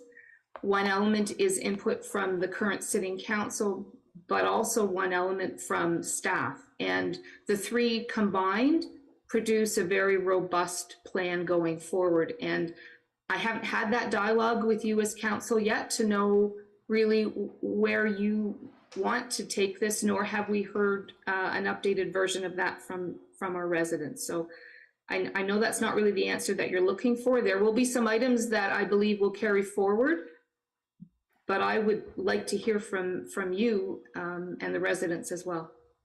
Thank you. CEO Dunn, you had a comment? Thank you, Mr. Mayor, to Councillor Clark and Donna. You identified the methodology that was used in that two-step process, and it did not provide, as Donna indicated, Councillor Clark, a robust opportunity for members of the community to participate. And I think that's the underpinnings of a refresh on our corporate strategic plan, and probably one of the real big deliverables out of that is to ensure an engagement process within the community. Thank you, Mr. Dunn. Okay, any other questions, Councillor Schell? Yes, thank you. Through you, Mayor Greenlaw, to Donna. I'm noticing in there the wording, a new plan detailing the focus of both the community and the 2022 to 2026 council will require significant engagement with council, township residents, and its businesses with input from staff. Would one consider bringing the Chamber of Commerce into that equation, since they are taking care of your businesses now? Or engaging them? Through your worship to Councillor Schell, absolutely, and I would think that we would look to all organizations that have a role to play in the municipality, that we would expect them to also be able to provide their insights, whether it's the Lions Club, Women's Institutes, and to your point, the Chamber of Commerce. Okay, thank you. Deputy Mayor Lavoie. Yeah, this is simply a comment. I do agree with a lot of the comments I've heard around the table. And I would simply say that the purposes of engaging the public would be for democratic purposes, obviously, and engaging civil society, such as the Chamber of Commerce and any Lions Club or whomever else would want to be engaged, and to unite or unify those general impressions through a transparent exercise could lead us forward with, I think, a very positive future for not, in light of the value of the exercise, a lot of money. So anyway, that's just a comment. I think it's very important, and I reinforce what CEO Dunn said on that matter. Thank you, Deputy Mayor Lavoie. I don't see any other questions, Donna, so you may continue on, please. Thank you, Mr. Mayor. Thank you. The second capital request we have is for 2024, and it is a study to look at the Highway 11 corridor and to determine what some redevelopment and design standards might be. We've often heard that Highway 11, particularly when you enter as you cross the Penetanguishene Road up to Line 3 specifically, is the gateway to the township from the south along Highway 11. And at one point it was a key stopping point, as many people know, on the route to the Muskokas. As the pictures show on the slide, it has perhaps become a little tired in some places, and there is an opportunity for some redevelopment. The key question then becomes, what does that redevelopment look like? Can or should that redevelopment happen? And how does that then fit with our corporate and community vision for the township? So what we are proposing is the completion of a study as the first step to that revitalization and a future community improvement program. And just for background for some of the members of council and the public, a CIP or a community information program is typically a partnership between the planning and economic development divisions of a municipality, where they look to encourage rehabilitation initiatives and stimulate redevelopment in very specific targeted areas. And what we are suggesting that area would be our Highway 11 corridor. For those of us that participated in the recent OMAFRA Economic Development Workshop, we know that there may be grants available. So what we are proposing here is to have an allocation in our budget where we have the ability to apply for grants, potentially a Rural Economic Development Fund grant. We would absolutely do so. But it definitely is a requirement for many of these grants that there be some capital allocation contribution from the municipality. In terms of pricing, based on research that was done for another application that we were not successful with in 2022 for Craighurst, and works that's been done with things like our employment land strategy, we feel that $60,000 is a fairly realistic value based on the research and previous studies in terms of their cost. So that is our second project. Any questions? I guess what is the end objective though of this project if we initiate it? In my opinion, Mr. Mayor, I think the objective is to decide what it is we want, what it should look like, and then a CIP often then enables us, should it be something that we wish to do, to support it through incentives, through programming that would encourage those businesses that perhaps aren't prepared to make the investment now, to do that investment sooner than we would like. And it would also help us identify what it is that we want along this highway. Oh, thank you. It's a challenging task when the property owners aren't until we know if they are willing participants of the project. That's my only concern. Councillor Hutchinson? Thank you, Mayor Greenlaw. Through you to Donna. I guess because I don't really understand what the potential future plans would be from the MTO for the highway itself. Currently, there's direct entrances and exits off that highway. But I'm just thinking about, future forward, will that design change and impact potential plans that are being looked at currently? Through you, Your Worship, Mr. Mayor, to Councillor Hutchison. I think you raise a very valid point in terms of what the future of Highway 11 will be from MTO's perspective. But having said that, I think that will not change the vision that the township wishes to portray to its residents and to those that are passing through. It just may mean that how you get there is different. But I think who we are and what we want to look like and what we want to be in the future is a decision that we as a municipality should be making, regardless of where those entrances are. Thank you, Donna. And CAO Dunn, you had a comment? Mr. Mayor, if I could, Donna, Mr. Whitlib, Ms. Hewitt identified that integrative approach between the economic development group and planning.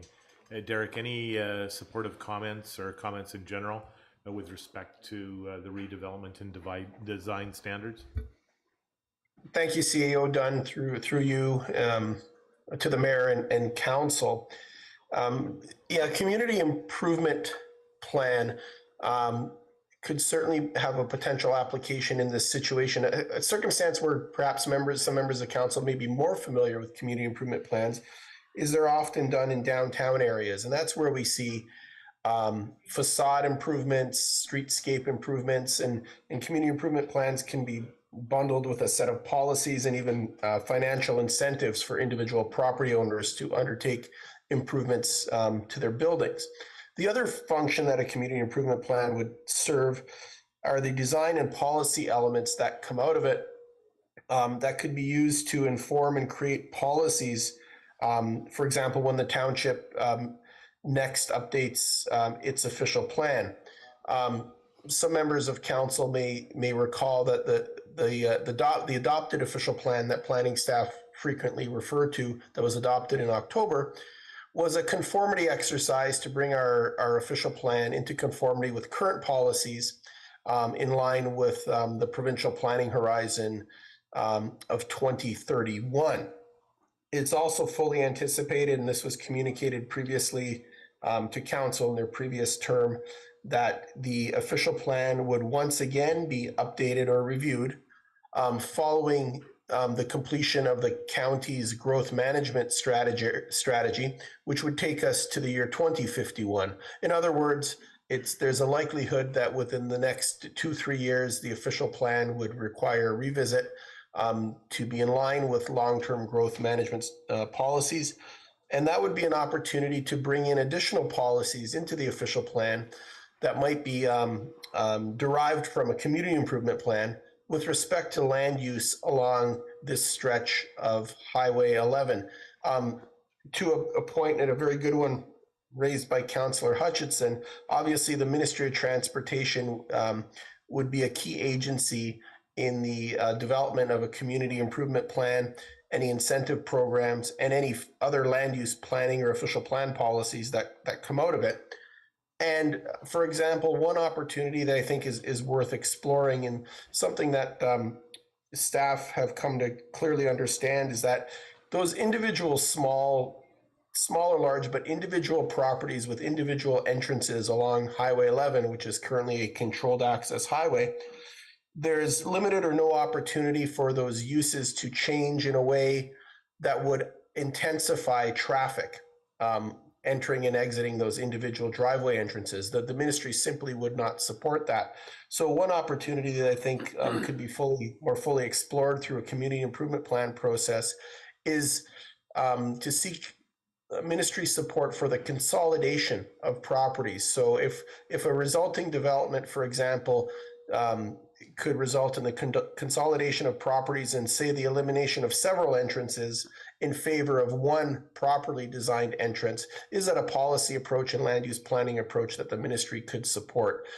Past indication from ministry staff is that they're willing to consider something along those lines, which would have the net result of reducing the number of entrances along this section of controlled access highway and improving the quality of those entrances that are allowed to remain. So those are just some examples of how the community improvement plan could potentially have immediate impacts through incentives for building improvements and property improvements, and long-term policies that could incentivize redevelopment in a manner that might be supported by the Ministry of Transportation. Councillor Clark. Maybe just for some clarity through you, Mr. Mayor, to Derek or Donna, whoever feels best. This CIP is, in staff's opinion, the best way in order to help revitalize that specific area. I'm going to refer to it as Gasoline Alley, because there are vacant properties there, like the old McDonald's, I'm going to say. But that's staff's recommendation, is this is the best way to hopefully start those conversations with both the ministry and private investors in order to redevelop or revitalize that area. Perhaps I can start, Derek. It is definitely a way that we have seen success in other municipalities. Many municipalities have CIPs. To Derek's point, they are often in a downtown area, but we've seen significant improvement in those areas. This is one way that we would, as Derek mentioned, be able to establish some policy policies, start some dialogue, and potentially bring some resolve to these improvements. Derek? Thanks, Donna, and through you to council. I just wanted to add that I think certainly the observation from staff's perspective is that left on its own, without some sort of encouragement or incentivization, market conditions have not, within the recent past or even long-term past, led to significant redevelopment or change in a positive way along that section of the highway, which, by accident or design, attaches itself to Oro-Medonte's identity somewhat. So, from staff's perspective, something is needed, and this would be helpful in encouraging positive change, because on its own, it does not appear to be materializing. Okay. Thank you, Derek. Councillor Shell. Yes, thank you. Just something to throw out on the floor here. In my travels around our province, I'm going to stay down around St. Catharines area, toward Niagara, the highways have developed secondary roads parallel, which makes sense. You can go between your overpasses on both sides of the road, provided the Ministry of, or the MTO would work with the township and to help generate those and create them. That would really, I think, help relieve the stress of getting on and off the highway, where you can do it at your overpasses, and it can service the businesses along that area. Just a thought. No, thank you. Any other questions? I think we can move on. Donna, I think it's great. It's an important project. I think it's definitely going to be their lofty objectives that we want to do, but we got to start somewhere. As that is likely one of the most impactful, if not the most impactful, artery coming into this township. And right now, I do agree. All businesses are not up to snuff as far as giving a positive image, but there are some very, very well represented and aesthetically more pleasing, but there is some stuff that's a little run down and tired, definitely. Thank you, Mr. Mayor. We'll move on to the next project in corporate services, which is the replacement of our records information system. Thanks, Mr. Dunn.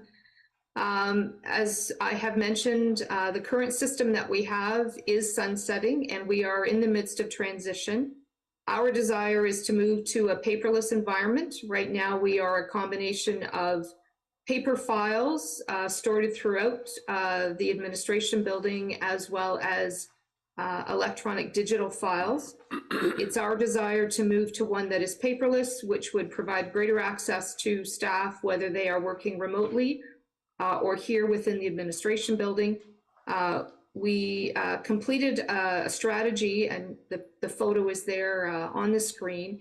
Self-reportedly, it identified that 28% of staff time on average is spent looking for files and information. So this is across the administration center. This is not strictly with respect to staff within the corporate services division. So the potential efficiency impacts are significant if we can move to a point where we are in this digital format. The request before you, this project, the strategy was the first step in our process, and it was completed in 2021. We had to take a pause for something called the election in 2022, and we are back at it now.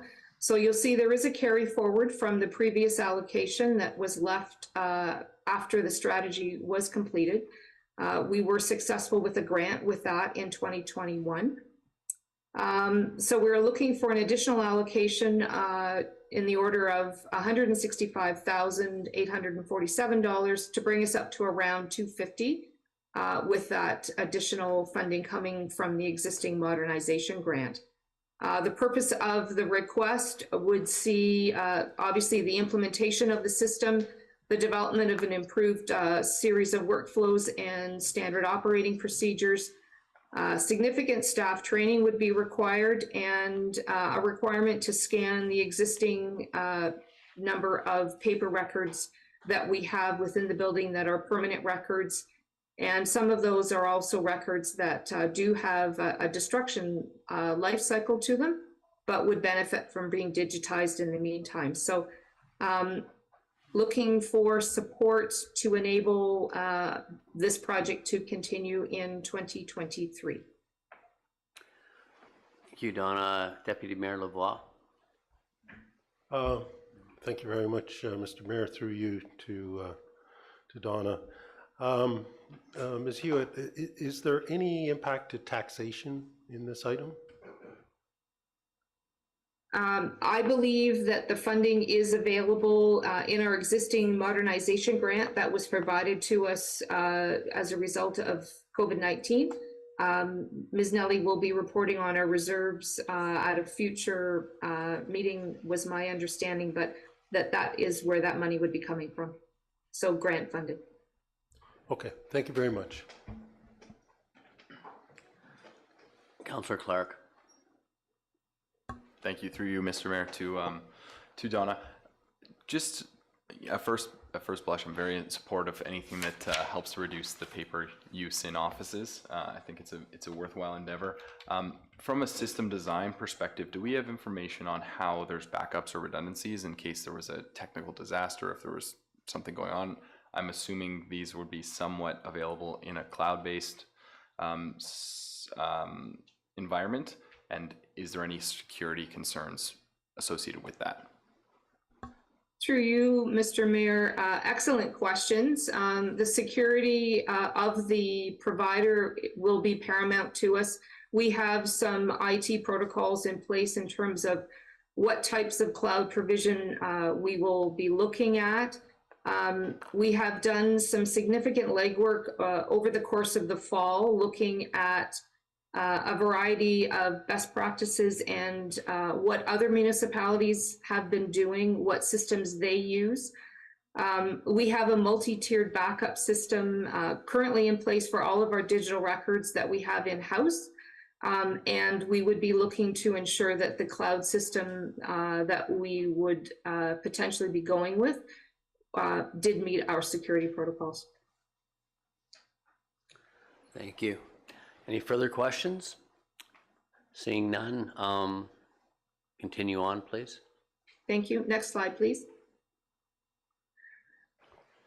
Next project is in the economic development side of the Corp Services shop and deals with the ongoing implementation of our signage strategy. I think everyone is fully aware that we had 2 great gateway signs fully grant funded and installed in 2022. We are looking in 2023 to continue with our wayfinding, and then in 2023 or 2024 and beyond to look at additional gateway signs. We do have a wayfinding strategy that was approved by council that does have some design standards set with it. And by following those design standards, it enables us to leverage grant funding from the Regional Tourism Organization 7 and the County of Simcoe. So in 2023, we have a $10,000 carry forward, which will see the installation of trail signs. So this was a grant that we received notification in late 2022. That obviously we need to get in the ground once the ground thaws. So that will be installed in 2023. And then our $4,000 allocation has the potential to leverage an additional grant from the County of Simcoe in the amount of $20,000, which then in turn we will look to leverage with RTO 7 to bring a total leverage of $44,000. So this would see a continuation of the installation of our wayfinding signs. And the gateway signs, unfortunately, there are no future grants that we are aware of at this point, so they would be fully funded in 24 and 25. So I will entertain questions, please. Councillor Shell. Yes, through you, Mayor Greenlaw, to Donna. Has anybody made a comparison with the cost of in the design of the signs and compared them to the ones that are similar to Springwater and Clearview? So I'm not familiar with the Clearview signs. I do know that the Springwater signs do follow the RTO 7 design standards. They are a different design from what ours are. Ours were designed to be more in keeping with our rural landscape as opposed to the more modern view that Springwater does. They are also, due to their design, I believe they are a little bit more expensive than ours because they are made of metal. But the design standards that we have chosen do align with RTO 7s. Okay, just another question too. I noticed when I drive through Springwater and Clearview, which I do quite regularly, they highlight every one of the little communities as you come in, and they will use. Trying to think of them now. Can't think of them. There's so many, but they highlight them, and they're the exact same sign like you would have here, like welcome to Oro-Medonte, but they would say welcome to. I'll use Craigers as an example, and then the Oro-Medonte sign. So, and they'll say slow down, please slow down. They're going through the smaller communities. Is there a chance to incorporate something like that for our smaller communities? Through you, Mr. Mayor, excellent question, Councillor Shell. Our wayfinding signage strategy includes everything from those community signs that you have mentioned, as well as wayfinding signs, how to get to the community arena as an example. So they're all part of that. But as you can imagine, there's costs associated with those. So as funding becomes available, we will be looking to continue to roll those out. So yes, the Welcome to Craighurst signs, which were funded through a different funding allocation, are an example of what we would be looking to install in some of those smaller communities as funding permits. Thank you. Thank you. CEO Dunn, please. Thank you, Mr. Mayor. Just to council and Ms. Hewitt, you did indicate the funding mechanism in year 2 and year 3 in the projection. We're fortunate with the grant allocations that are identified for 2023, but it is tax funded in 2024 and 2025. So I realize some good commentary, as Donna indicated, tax funded in subsequent years. Correct, Mr. Dunn, and that is because the gateway signs, like we have on Highway 11 and 400, do not qualify for the grants that are available. That may change. I'm not anticipating that. I think the grants that we were successful with in 2022 were an anomaly based on COVID. Thank you for that clarity. Okay, I see no more questions at this time, so please proceed. Okay. So we'll move to the IT division, and the first capital request is to replace the cell phone boosters that we currently have at our remote sites.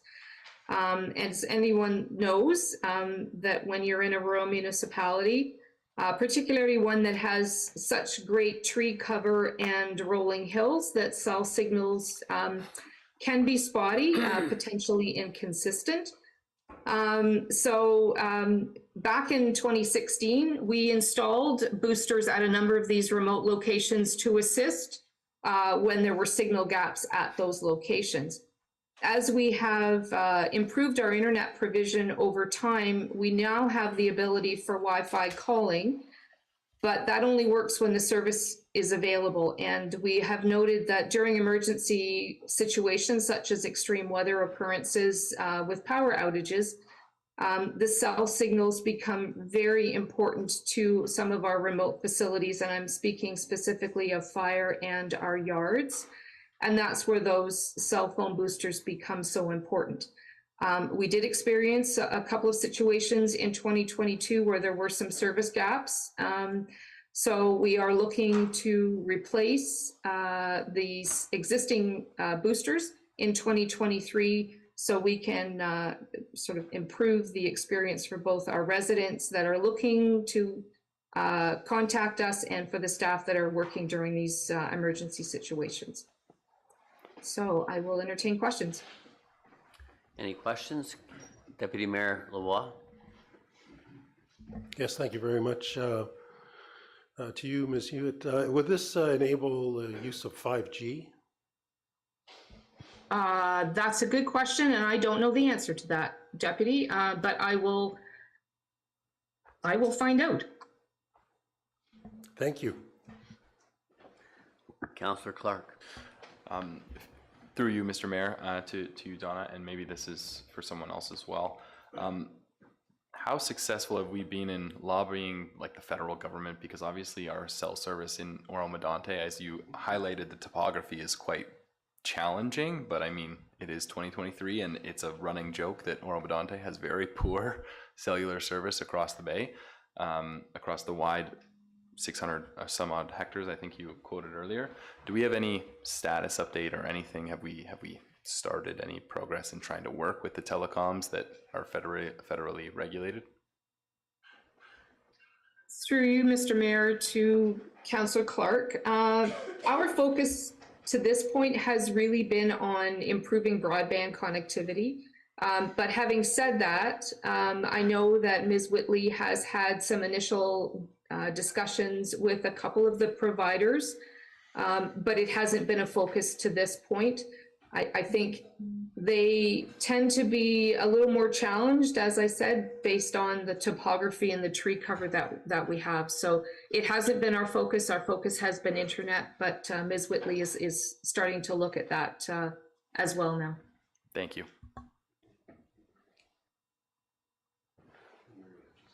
Oh, Donna, I don't see Donna, but Hugh Murray has a question or a comment.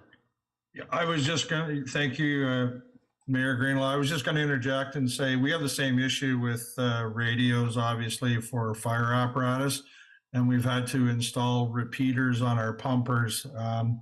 So because of the terrain, as Councillor Clark talked about, it's a challenge not only for cellular service, but it's a challenge for radios. So when firefighters are in homes and such or businesses, we have the same issue. So we've had to install repeaters on our trucks that have much more powerful radios. So it's a challenge in any kind of communication in our municipality. Thank you, Chief Murray. Any other questions at this point?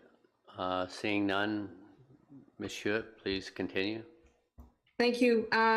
Next capital request is for our cell phone and computer life cycle replacement.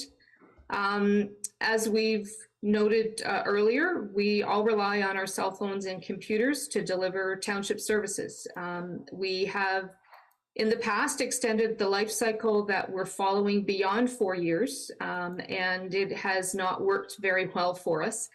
You need to consider that many of these devices are running full-time for 10, 12, 14 hours at a time. And with the reliance on these pieces of technology, we saw increased downtime for staff and increased request for assistance to the IT department. So with that comes frustrated residents and staff because productivity is impacted. So we are back to a 4-year life cycle. And what it does is it enables us that as we replace these systems, we do triage them, and where we can, we do repurpose them into lesser used systems where it makes sense. So training machines, loaner systems, those types of things. So where we can extend beyond 4 years, we do, but we do want to keep good quality systems with those users that are relying on them on a daily basis. When we do dispose of systems, we put the proper protocols in place to ensure security of property with things like destroying hard drives, et cetera. So that is definitely part of our IT protocol. So what we are looking for in 2023 and 2024 is the capital expenditure of $60,000, which enables us to smooth out so that we have a consistent expenditure over time for this 4-year life cycle replacement. I am pleased that we have been able to benefit from negotiated pricing that is equivalent to the provincial vendor of record, which enables us to deal with savings in the order of 30 to 50%. So kudos and hats off to the IT staff for doing that type of negotiation. So that is the request for 2023 and 2024. Questions? Thank you. Councillor Clark.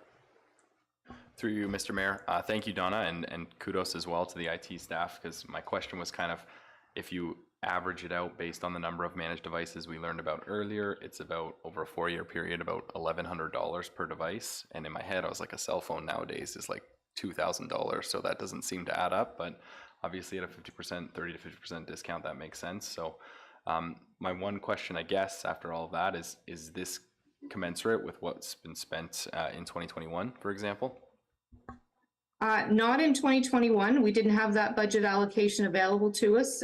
In 2020, we spent approximately $65,000. In 2021, we spent about $24,000. And in 2022, we have spent about $45,000. So really what we're looking to do is to level it out so that there is a consistent replacement that happens rather than having these peaks and valleys. It just provides us with a little better smoothing. Deputy Mayor Lavoie.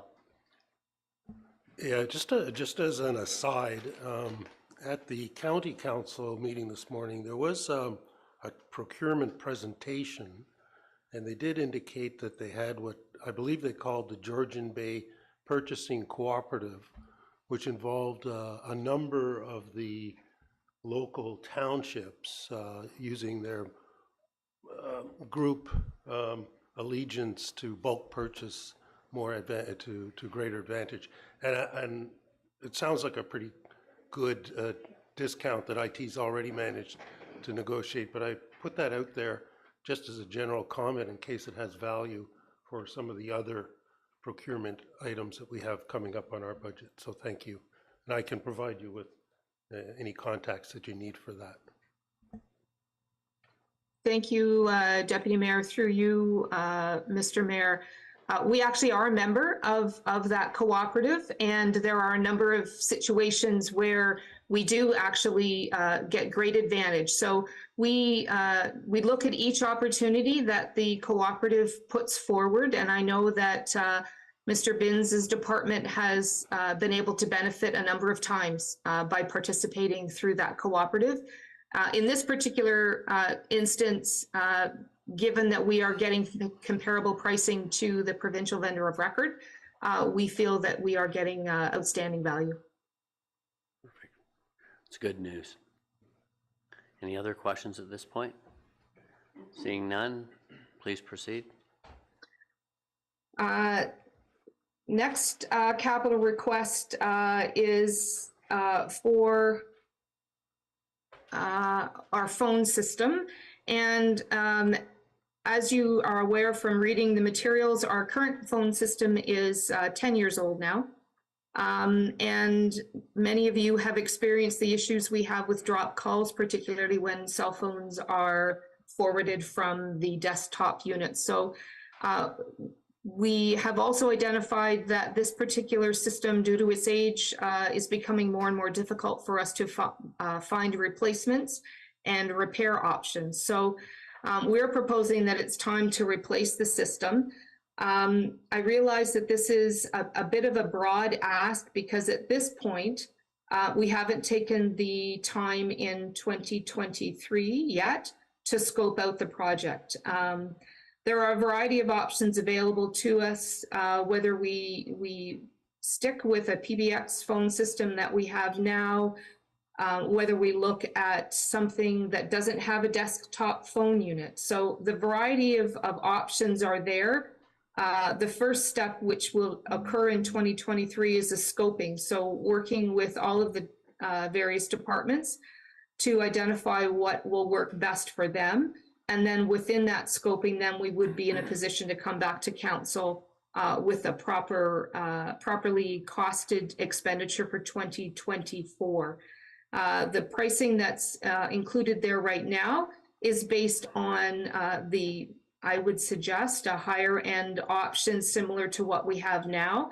If you look at the desktop units that are sitting on desks throughout the township, the replacement of those runs in the order of $500 a piece. So we have costed based on that, and until we can scope it, it's very difficult to refine. So, but the ask is to proceed with that scoping in 2023 and implementation in 2024.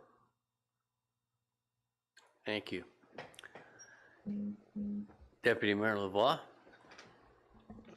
Would there be any value to migrate away from desktop phones?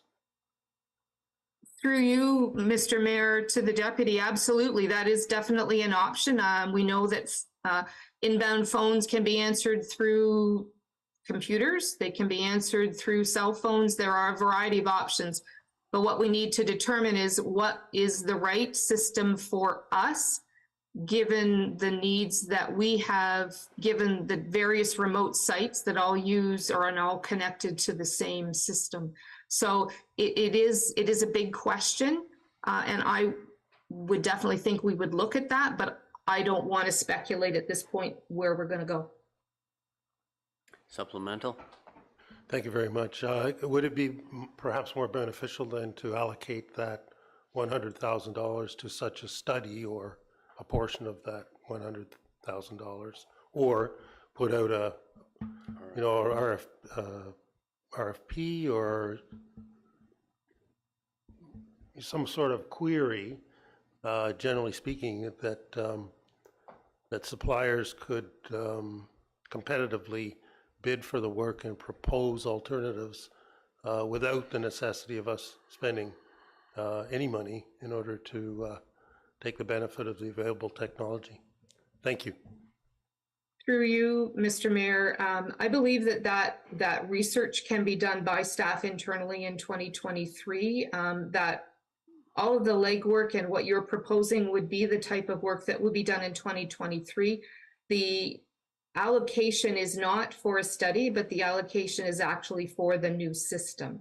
So we are proposing that in 2023, we would be doing that work internally and those requests out to the providers for their recommendations. There would be no cost to that work at this point. Thank you. Any further questions? Seeing none, please proceed. The next item is our annual server replacement. We have 5 servers and we look to replace one each year. Again, looking to smooth out our replacement and ensure that we have proper systems in place. We are moving to the cloud for some of our applications, as has been discussed, but there will still need to be on-premise storage. So until such time as we are fully in the cloud, we're just looking to do our life cycle replacement and keep our systems secure. Okay, thank you. Any questions regarding that? Seeing none.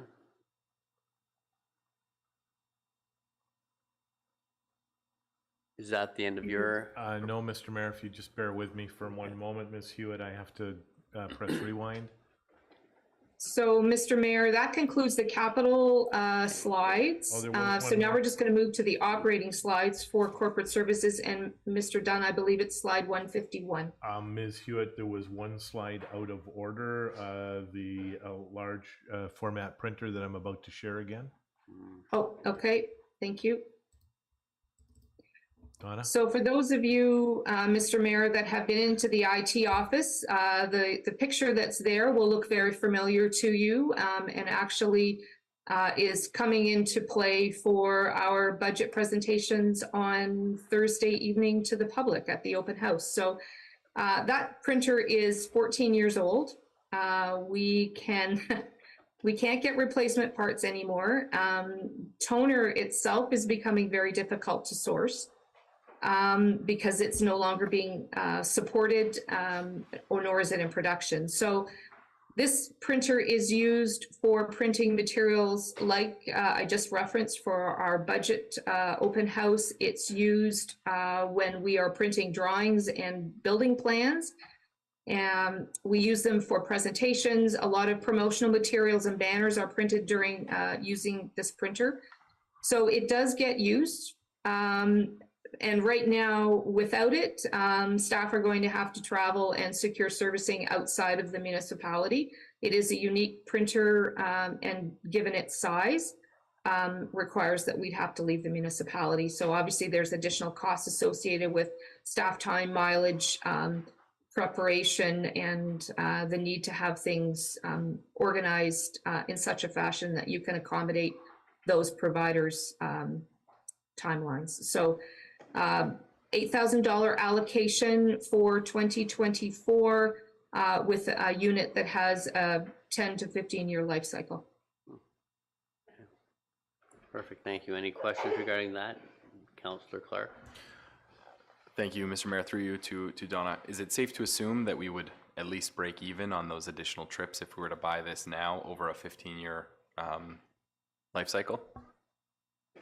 I believe that that's a fair observation, Councillor Clark. I just did a rough calculation just to drive into Aurelia to take the staff time out of their normal production cycle and mileage. You know, you're looking at a $75 to $100 cost allocation just to make the trip, not including the printing cost itself. So I do think that over time this will definitely pay for itself. No, perfect. Thank you, Donna. Any further questions? Seeing none. Did you? Mr. Mayor, just to validate, it's almost 4:30. Ms. Hewitt is going to pivot to the operating budget. Do you wish a quick bio break, or shall Ms. Hewitt move forward? I'm looking around, and from the way people are squinting their eyes, is I'd say yes. Okay, so for So we'll yes, take, keep going. We'll Mr. take, Mayor? no, we're going to take a Oh, we're going to take okay. a 10-minute bio break. You know, no, I didn't want to get into saying people are crossing their legs. I just wanted to say that. So. Very good, Okay, Mr. so Mayor. we'll take a recess for until 4:37. Thank you, sir. Okay, thank you.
Perfect.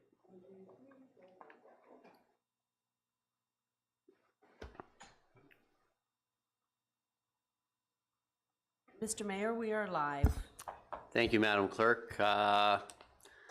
CEO Dunn, would you like to proceed? Thank you, Mr. Mayor. Ms. Hewitt in Corporate Services is back in the saddle, and Donna will present the Corporate Services operating side. Ms. Hewitt. Thank you, Mr. Dunn, Mr. Mayor, members of council. I'm moving into the operating side of the budgeting process, and before you is the Corporate Services operating budget proposed for 2023 and 2024. On the left-hand side, you will see the staffing complement, and I'm very pleased to work with such a great team consisting of 8 full-time staff and 2 part-time staff. I will draw attention to the individual that's noted in red. This is a part-time position that is fully funded, and you'll note that it is referenced as part of the rationale as to why our salaries and benefits increase appears for 2023. That is a fully funded position that actually will conclude based on the grant by the end of March. So that is moving forward, and that is in our tourism side of economic development. The next item I'll draw attention to is with respect to the election. Just to clarify, there is definitely a big change in our expenses, but also in our transfers, and that reflects how we account for the election itself. So each year, mid-election cycle, we transfer funds into our election reserve, and then in an election year, those funds get transferred back in, and you see that expenditure actually in the year that the election occurs. So that accounts for those 2 big shifts in our both the transfers to and from and the election expense itself. That enables us to have a smooth expenditure over the course of each year. You will also note that we are not expecting, as I've mentioned throughout my presentation, that the current grants that we have benefited from will continue in 2024. So we have reduced our revenues and our expenditures accordingly. Economic development projects are very, very much reliant on the availability of grant funding. They typically do not fall on the shoulders of the tax levy. They are in grants themselves. So where there are no grants, there is no expenditure.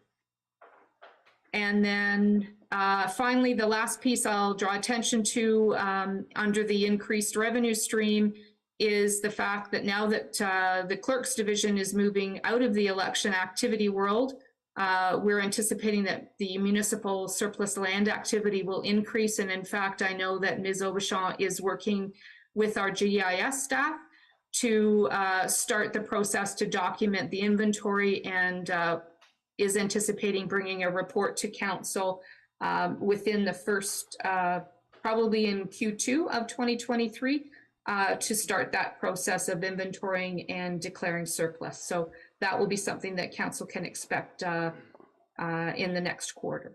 So those really reflect the big changes within the operating budget for corporate services. If anybody has any questions, I'd be happy to answer them. Councillor Clark. Thank you, Mr. Mayor. Through you to Donna. Can I just get some additional clarity on that first piece for the headcount? So the role is fully funded by the grant, and I think you said the position ends, and therefore the salaries would then decrease by that same amount, and the grant is obviously no longer there. I just wanted to clarify that, my understanding. Thank you. Through you, Mr. Mayor. So that position is fully funded. The grant was, we received notification in December, and then the grant commenced in January through to the end of March. So the allocation for that position is only for that 3-month window. The additional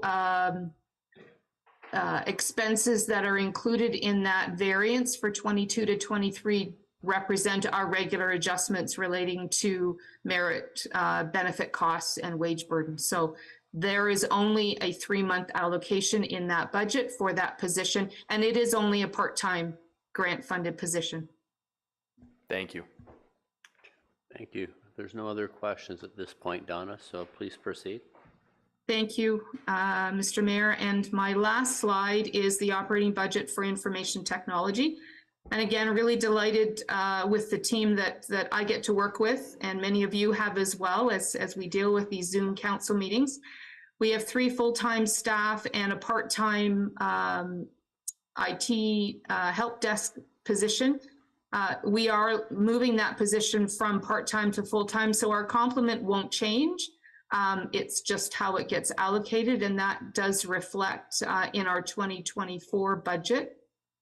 The other costs associated with increased salary and benefits relate to those merit benefits and wage burden adjustments as noted at the bottom. In addition to this, I think you can see that as our use of technology has grown, it has increased the need for our focus on cybersecurity, which in turn has impacted our contracted services as well as our licensing fees for applications. So those are 2 key elements that are driving costs within our operating budget. As well as we have additional applications, we have additional licensing costs. So I would entertain any questions with regards to anything on this page. Councillor Young? Yeah, Donna, just clarify that for me. You said cybersecurity, is the security is contracted out? Is that what I heard you say?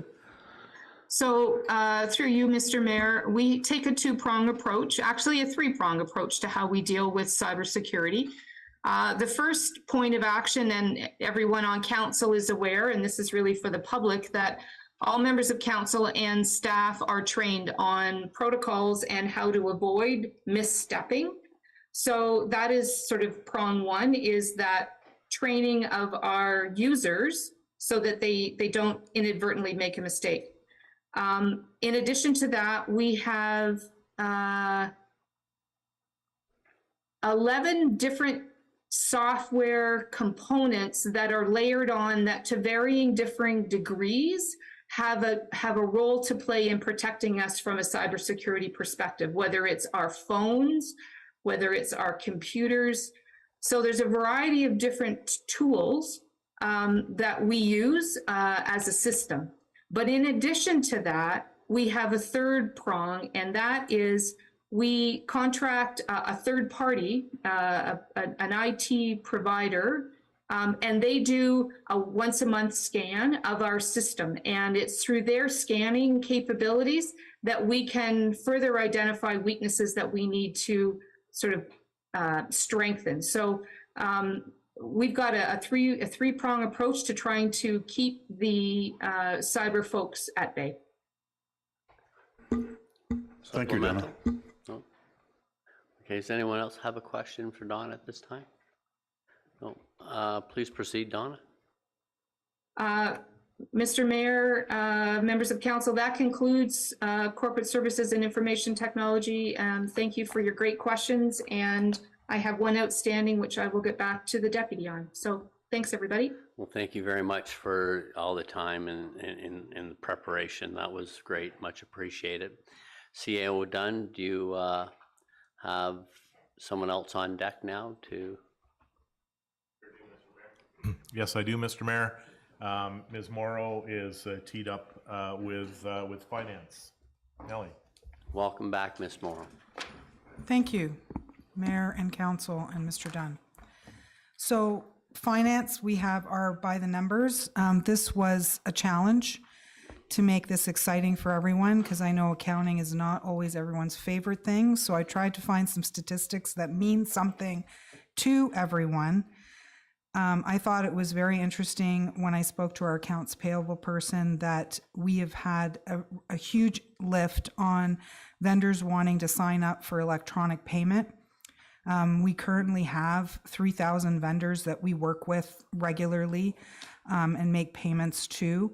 So how we've achieved that is really by every time we send out a check to someone, we attach an electronic payment form. We also, if they're larger payments, make an additional effort to contact the vendor and ask them if they would like to sign up for EFT.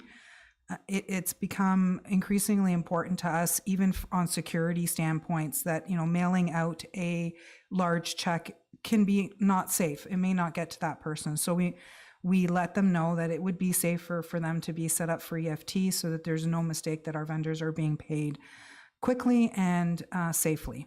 So we've made that effort to contact our vendors.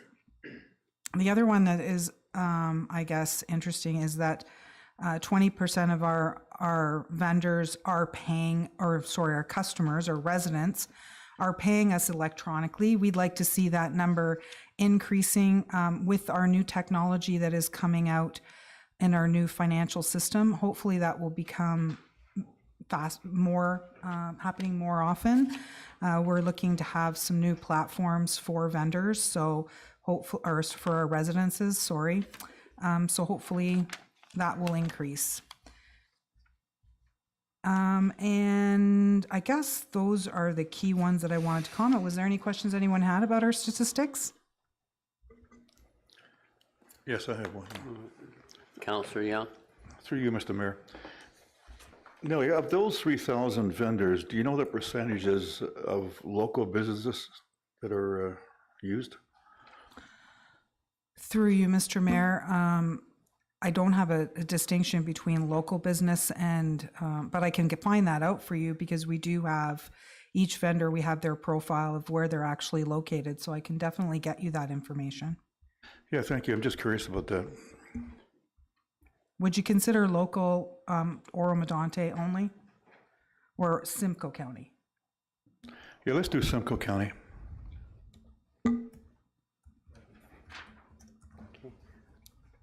Any further questions? Please proceed, Nellie. Okay. So the next slide is about our key initiatives this year and what we're focusing on in 23-24. As many people have been talking about, is the our legacy software is leaving us, so we are all working diligently to move on to a new platform that in our department, that is Great Plains. During 2021 and 2022, we were able to successfully transition all of our property tax customers as well as our water customers onto the new platform. So we're fully operating in Great Plains for billing of those customers, which I'm really pleased about. That will allow us to provide a lot more services to them in this coming year, which we will be focusing on in 23 and 24 on finalizing that implementation. We are excited to hopefully have e-send available, as well as a virtual city hall where people can actually view their bills online. That is coming in, and we're hoping before the end of 2023 that will be available to all of our residences. As well, looking at the electronic payment options, we implemented a new payment option in 22 that's called Pay Simply. This allows people to actually pay their property tax and water online. The great thing about this service is that it is a third-party provider. Therefore, all the fees associated with it are all done through them. There is no cost to the township at all. There are no additional fees that we have to pay, and we receive the file in an electronic form, so it's great, and we have given that option to people, and that was in 22. We are looking for more options for 23 and 24, and we will continue to find ways that people can pay us electronically. The other great thing that happened in 22 was our clean audit. That's been presented to council as well. The auditors gave us an unqualified opinion, which is considered a clean audit for our consolidated financial statements. We are now moving into the 22 year-end file and working towards getting our year-end done. Right after budget, that will be our next focus, getting year-end done.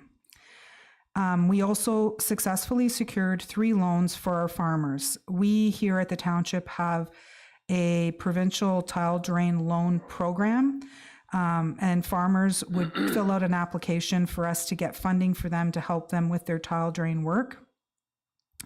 We were successful in getting those loans for 3 of our farmers. And also in 2022, we completed our asset management plan on our core assets. But moving forward in 23 and 24, we will be looking to go that next step for our non-core assets as regulated by the province. So that's something we're really looking to focus on for 23 and 24. So some of the other things in 23 and 24 that we're looking to focus on, one of the bigger ones is definitely development charge study.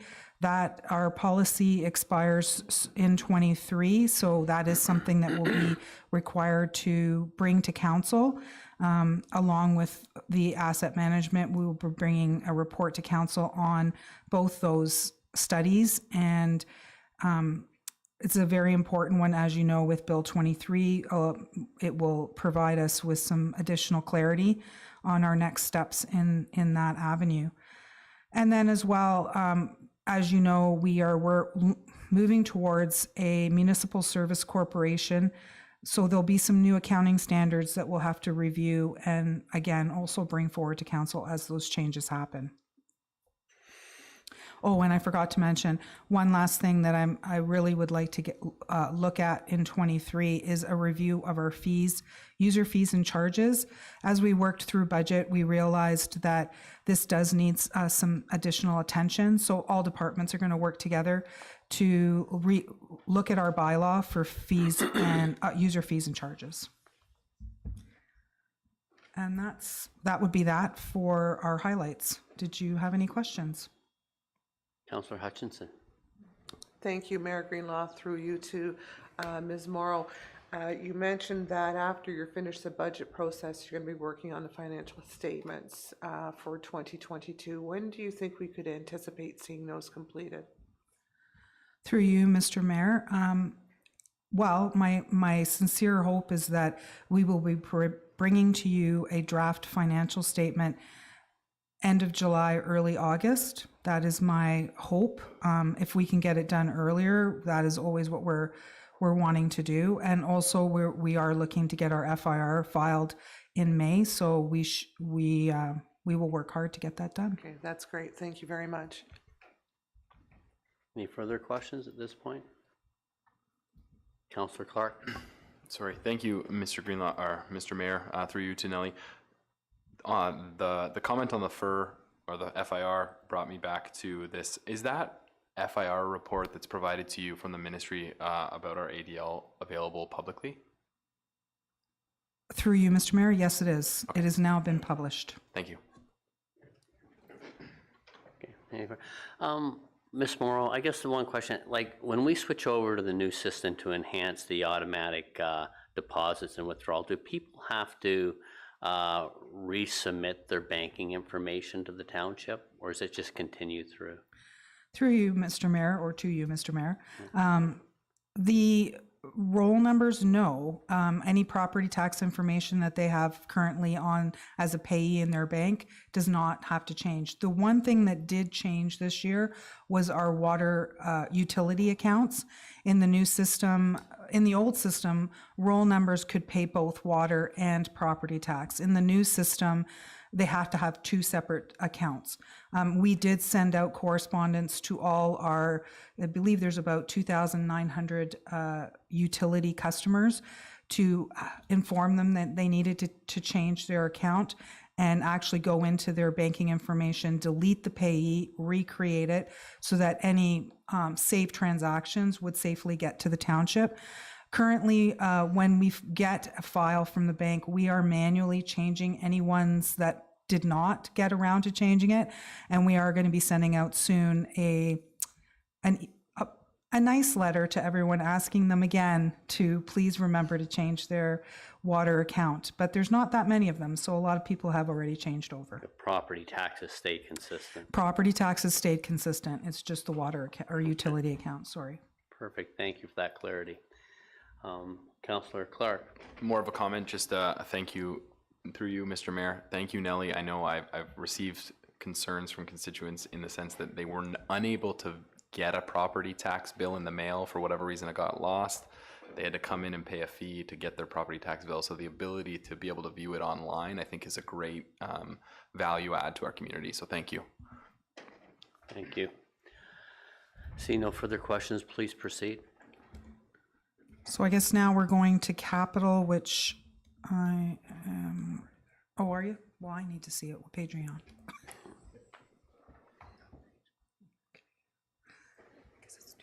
One moment while I scan to it.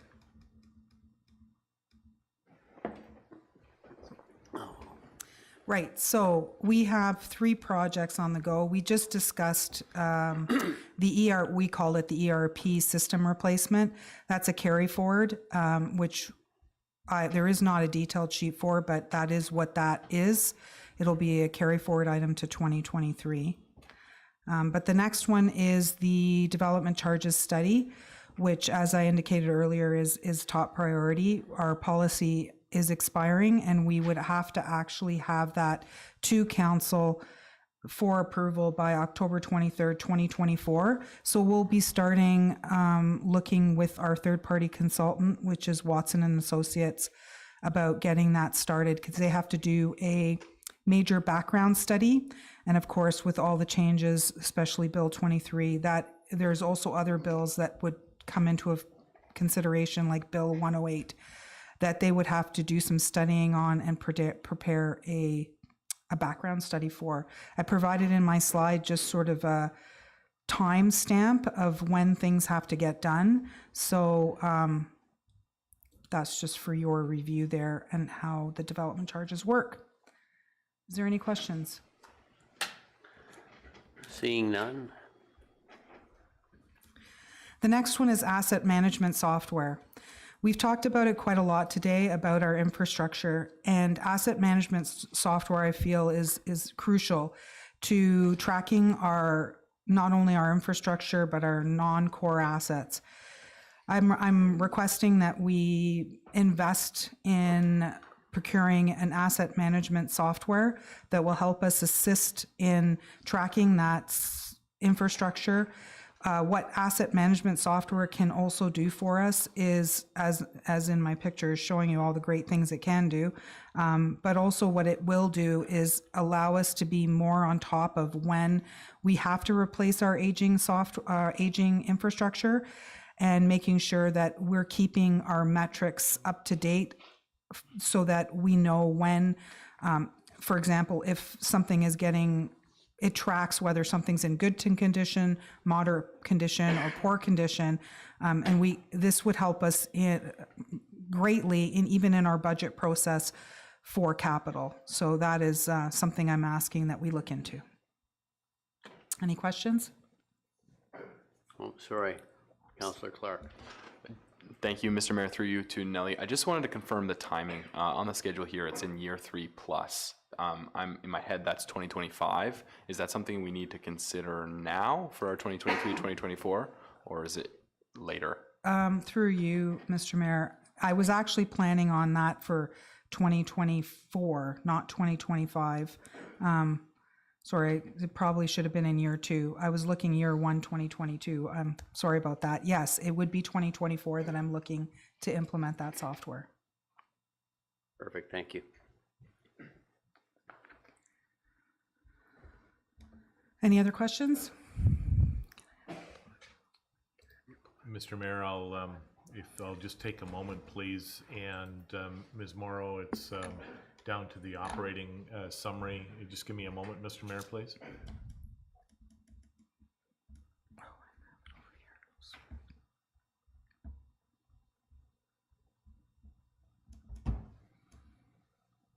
So are you now handing it over to Mr. Binns? No, Mr. Mayor, Mr. Binns is tomorrow.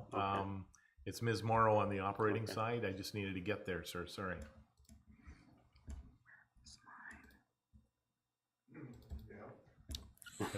Got it. Thank you, Councillor. I appreciate all those courses you've taken to really become a black belt in computers.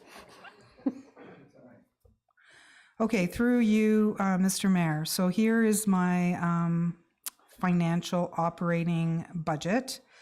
As you can see, I do have a red on my sheet. That is a position that was approved by previous council in 2022.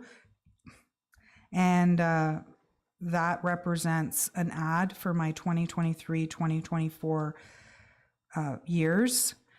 Other than that, the other things that are up you can see in administrative.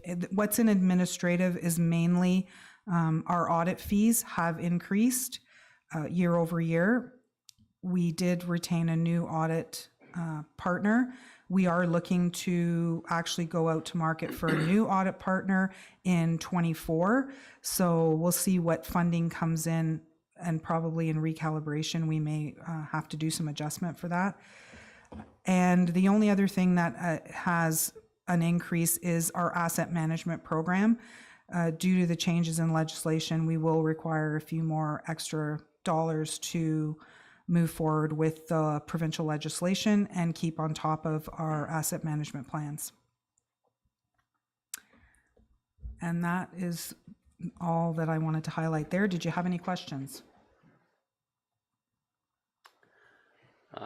Questions, council? No, I see none at this time. Thank you, Nellie. Thank you. And that ends my part of this presentation. Yeah, Thank you very much for a great presentation and answering everyone's questions, Nellie. Mr. Mayor, thank you. My colleague, Mr. Whitlib, and Development Services is going to now take stage. Mr. Whitlib, I will get your department summary here momentarily and share the screen. Thank you, Robin. Derek, the Development Services summary is up with your municipal law by the numbers. Thank you. And just as a very quick overview, Development Services is comprised of municipal law, the building division, and the planning division, as well as customer service. So we'll begin with municipal law. The township's municipal law staff, among other things, are responsible for administering a number of permits and licensing responsibilities.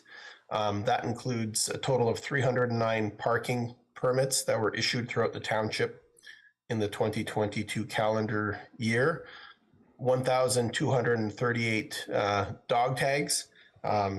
Council will know that was a subject of a recent report, and there's certainly more opportunity for uptake with respect to compliance on the dog tag piece.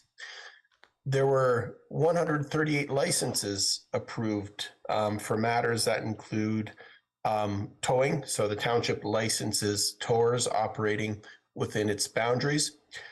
Refreshment vehicles, so those are your hot dog carts and chip wagons and those sorts of vehicles that cater to the township's residents and various events throughout the community. The township issues kennel licenses, so all kennels in the township are licensed, and they're subject to bylaw provisions that they're required to adhere to. And finally, firework vendors in the township must also have a license. Moving on to some permits, you see a number 74 there. That includes licenses for fireworks discharge, so slightly different than selling fireworks, but to discharge fireworks to put on a fireworks display, you do need a permit from the township. The municipal law division is also responsible for pool permits. Pool permits specifically, what are regulated are not the swimming pools themselves, but the safety features, particularly the fencing surrounding pools. So anyone wishing to install a pool in the township, there are some zoning standards they need to comply to. Pools do not require a building permit. However, they do need a pool fence license, and that's to ensure that the fences surrounding pools meet the minimum height requirements, design provisions so they are not readily climbable, and have self-closures, etc. And finally, the township also issues permits for signs. So whether those be billboard signs, commercial signs on properties, or temporary signs along township roadways, those are all subject to permits. And perhaps we'll move on. Perfect. Thank you.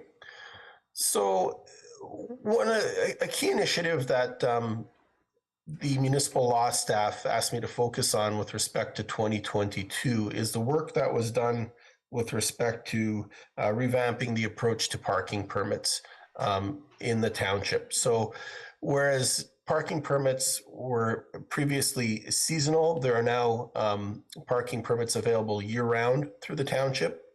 And those are for residents and non-residents. However, residents have historically received and will continue to be able to receive 2 free parking permits, as well as an option to purchase a third permit.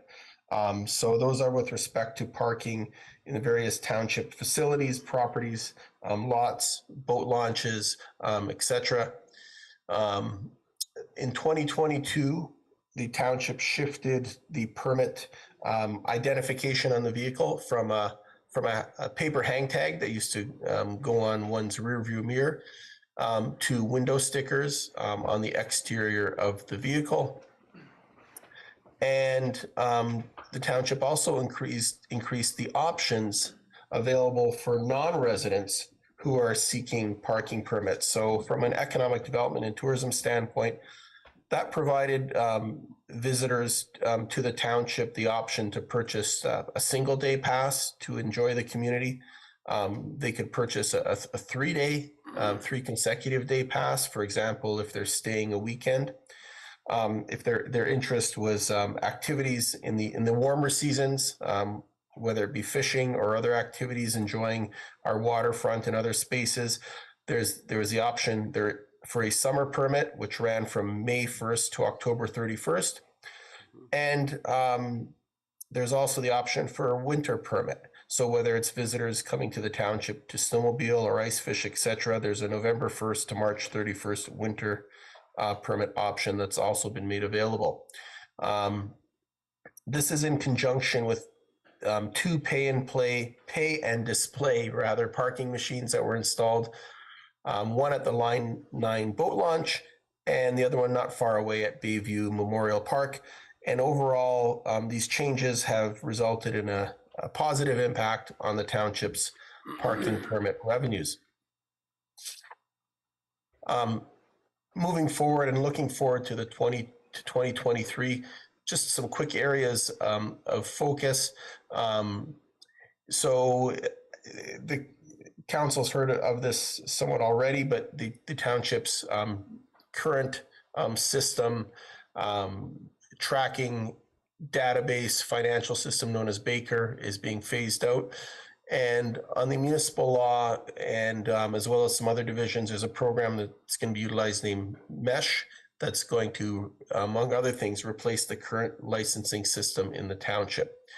From a bylaw perspective, the work to amend, improve municipal bylaws with respect to things ranging, again, from canine control to property standards to noise is ongoing, and those sort of continuous improvement initiatives will carry on. Something that is certainly a focus for 2023, as directed by council, is to undertake a very focused complaint-based approach to enforcement of township bylaws against short-term rental operators who are found to be contravening the various bylaws that would apply. Ongoing review, again, I mentioned continuous improvement of licensing and permit and bylaw processes to meet the needs of the public. Continue with working with both interdepartmentally and with our partner agencies on various objectives and projects to ensure that coordination is there in order to achieve the desired results. Ongoing public education, which is a huge component of what our bylaw staff are doing in the field every day.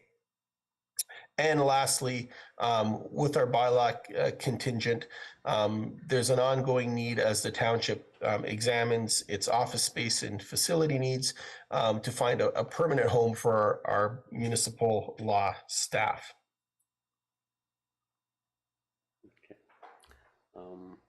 Councillor Young, you had a question? Yes, I've got a couple of questions, Derek. Can you just back up one to the tow truck operators, the licensing of them? I just want to ask you a couple of questions about those. How many licenses are issued? How many companies are involved in that? So the 138, they're annual licenses. So the 138 corresponds with the number of different companies. Of the 138, how many are tow truck? Yes. I'd have to delve into that. I apologize. I don't have that breakdown in front of me. Are they limited just to Oro-Medonte to tow?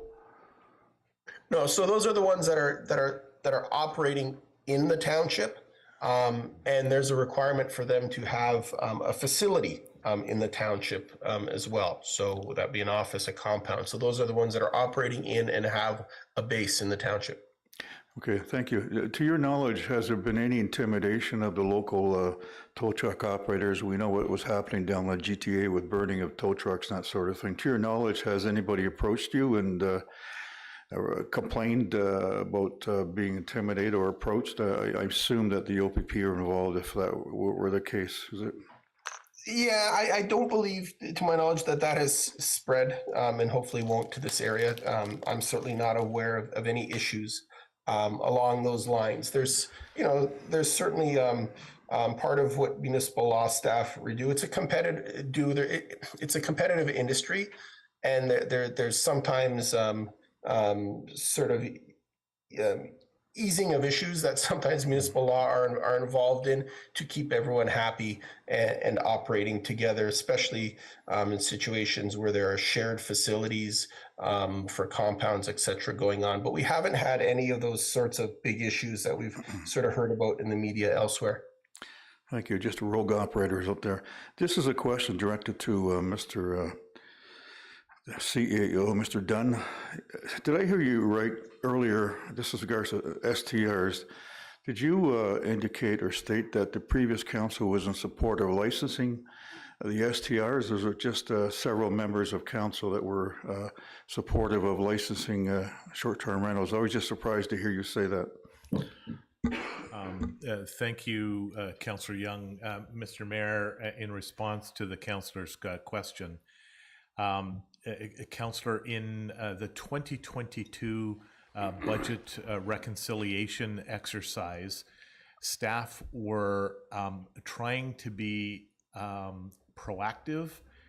Should council, the council of the day, require a licensing protocol, we identified a staff member in municipal law to be able to address the requirement for a municipal law staff member to be involved in enforcing a licensing regime. Certainly there was discussion also with Fire and Emergency Services, should that have come into place. Council of the day, Councillor Young, never made that determination. Hope that provides some clarity. It was an anticipation on the part of staff, not knowing where council was going, that it was identified during our budget reconciliation in 2022. Yeah, thank you. I was sure, or at least I thought you said that the previous council was in support of licensing.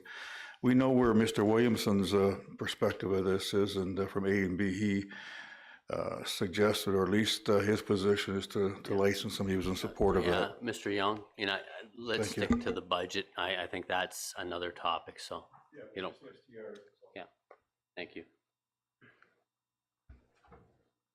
Councillor Deputy Mayor Lavoie.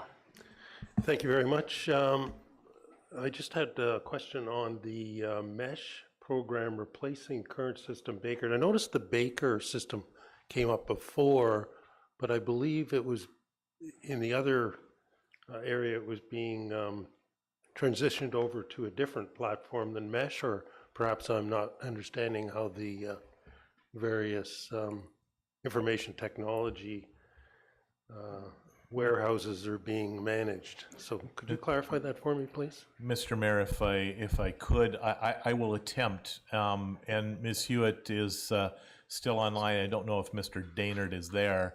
The municipality was blessed, Deputy Mayor, with a one-stop, one interface solution for probably the last 20 years or so, and it was referred to as Baker, and it allowed us to do everything. Mr. Baker gave a sunset actually of December 31, and it was extended a little bit. Hence the process for financial systems, for permitting systems, for digital solutions on a whole myriad of things, payroll and HRIS, and a work order management system. And certainly municipal law has identified that. You're going to hear tomorrow from Mr. Binns. You're going to hear about the deployment of that across multiple departments, including environmental services. So that it's unfortunate, Deputy, that there's not one single solution. We're now looking at multiple platforms to be able to do what Mr. Baker, who was a sole proprietor, created for Oro-Medonte quite a number of years ago, perhaps 20. Is that satisfactory, Deputy? Yes, thank you very much. Any further questions at this point? Seeing none, please proceed, Mr. Dunn. Mr. Whitlib, I've moved to planning and building by the numbers. That's perfect, and thank you. So we'll start with the planning division. In 2022, the township received 6 applications for plans of subdivision or condominium, 3 applications to amend the official plan, 17 applications for amendments to the township's zoning bylaw. There were 34 applications for consent or to sever lands. Minor variances, we had 64 applications in 2022.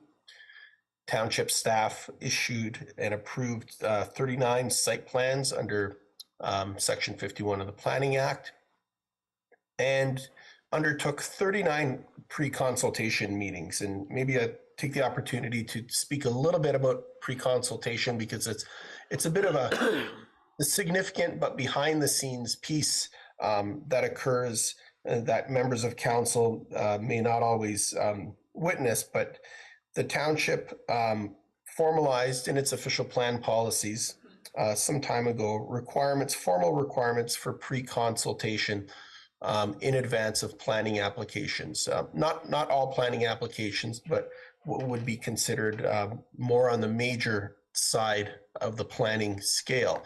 And the purpose of the pre-consultation, because a planning application certainly involves more than filling out and signing a form, and particularly when significant amendments to the zoning bylaw or the official plan or a plan of subdivision is involved, and even site plan approvals, there's a significant amount of information, professionally prepared information, that needs to be included at the time of application submission in order for that application to be considered a complete application. So whether that be ensuring that a full and proper set of drawings is included, that the appropriate engineering studies are provided, in some cases, environmental impact studies or archaeological studies are another example of the type of information requirements that are required right from the get-go to ensure that the application is complete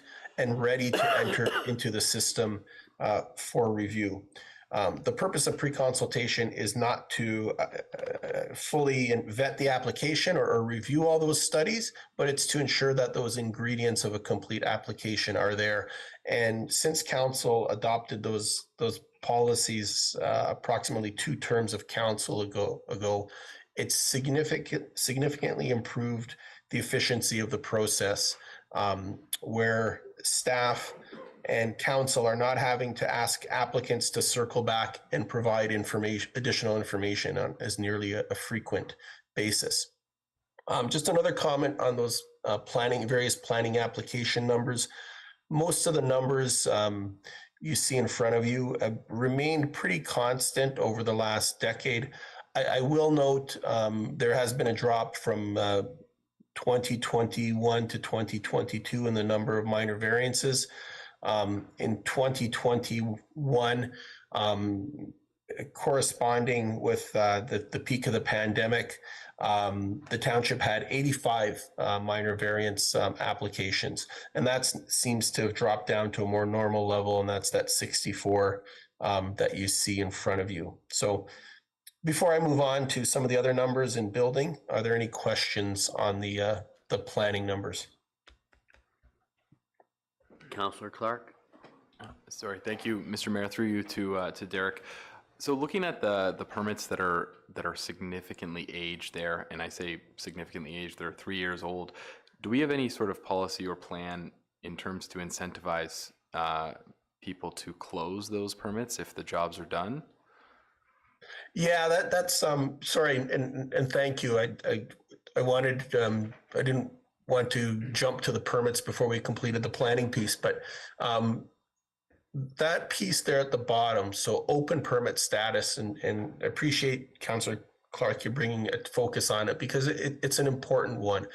And that incentivization to bring them to a close is exactly what's being achieved here. It's a proactive process of following up on open permits to ensure they do get closed. So in municipal building circles, for a municipality to have a rate of less than 7% of remaining open permits is a real accomplishment. There are municipalities out there that carry much more open permits, and there's a certain liability that goes with that when old permits are unresolved and there's potential deficiencies or pieces within those permit processes that did not get final inspection or occupancy from those municipalities. So the number you see there, that 7%, is very much the result of that proactive process that you asked about, Councillor Clark. Councillor Young? Yeah, thank you, Mayor. Derek, is there a limitation on the number of extensions a developer can have? You know, and I know as other members of this council and others know that some of these open building permits have dragged on for years. Is if I could just clarify, Councillor Schell, is that extensions to building permits or extensions, because another form of extension that certainly this council is familiar with is our extensions to subdivisions and draft plan approval? Yes, subdivisions. Yeah. So short answer, is there a limit to the number of extensions that can be requested? No. But, and it's an important but, because each time a developer asks for an extension, so I'll backtrack a moment. So draft plan approval of a subdivision is typically granted for a 3-year period. And it's within that 3-year period that the developer has to complete various conditions and is asked and expected to get the subdivision finalized and registered. Whether it be market conditions or other delays, sometimes developers require additional time and do seek extensions. So there's no limit on the number of extensions that may be requested. But the reason that built-in provision is in the Planning Act is it affords the municipality an opportunity each time an extension is needed to re-examine that subdivision and look at it particularly through the lens of planning policies and zoning, because those are not static. They change and evolve over time. So one thing that the township has proactively done, and we're seeing sort of the final results of it, is some of these long-standing draft plan approved subdivisions, some of which dated back to the mid-1990s, are finally coming to a close. And what some of those developments, had they not been registered, risked seeing is the rules of the game changing.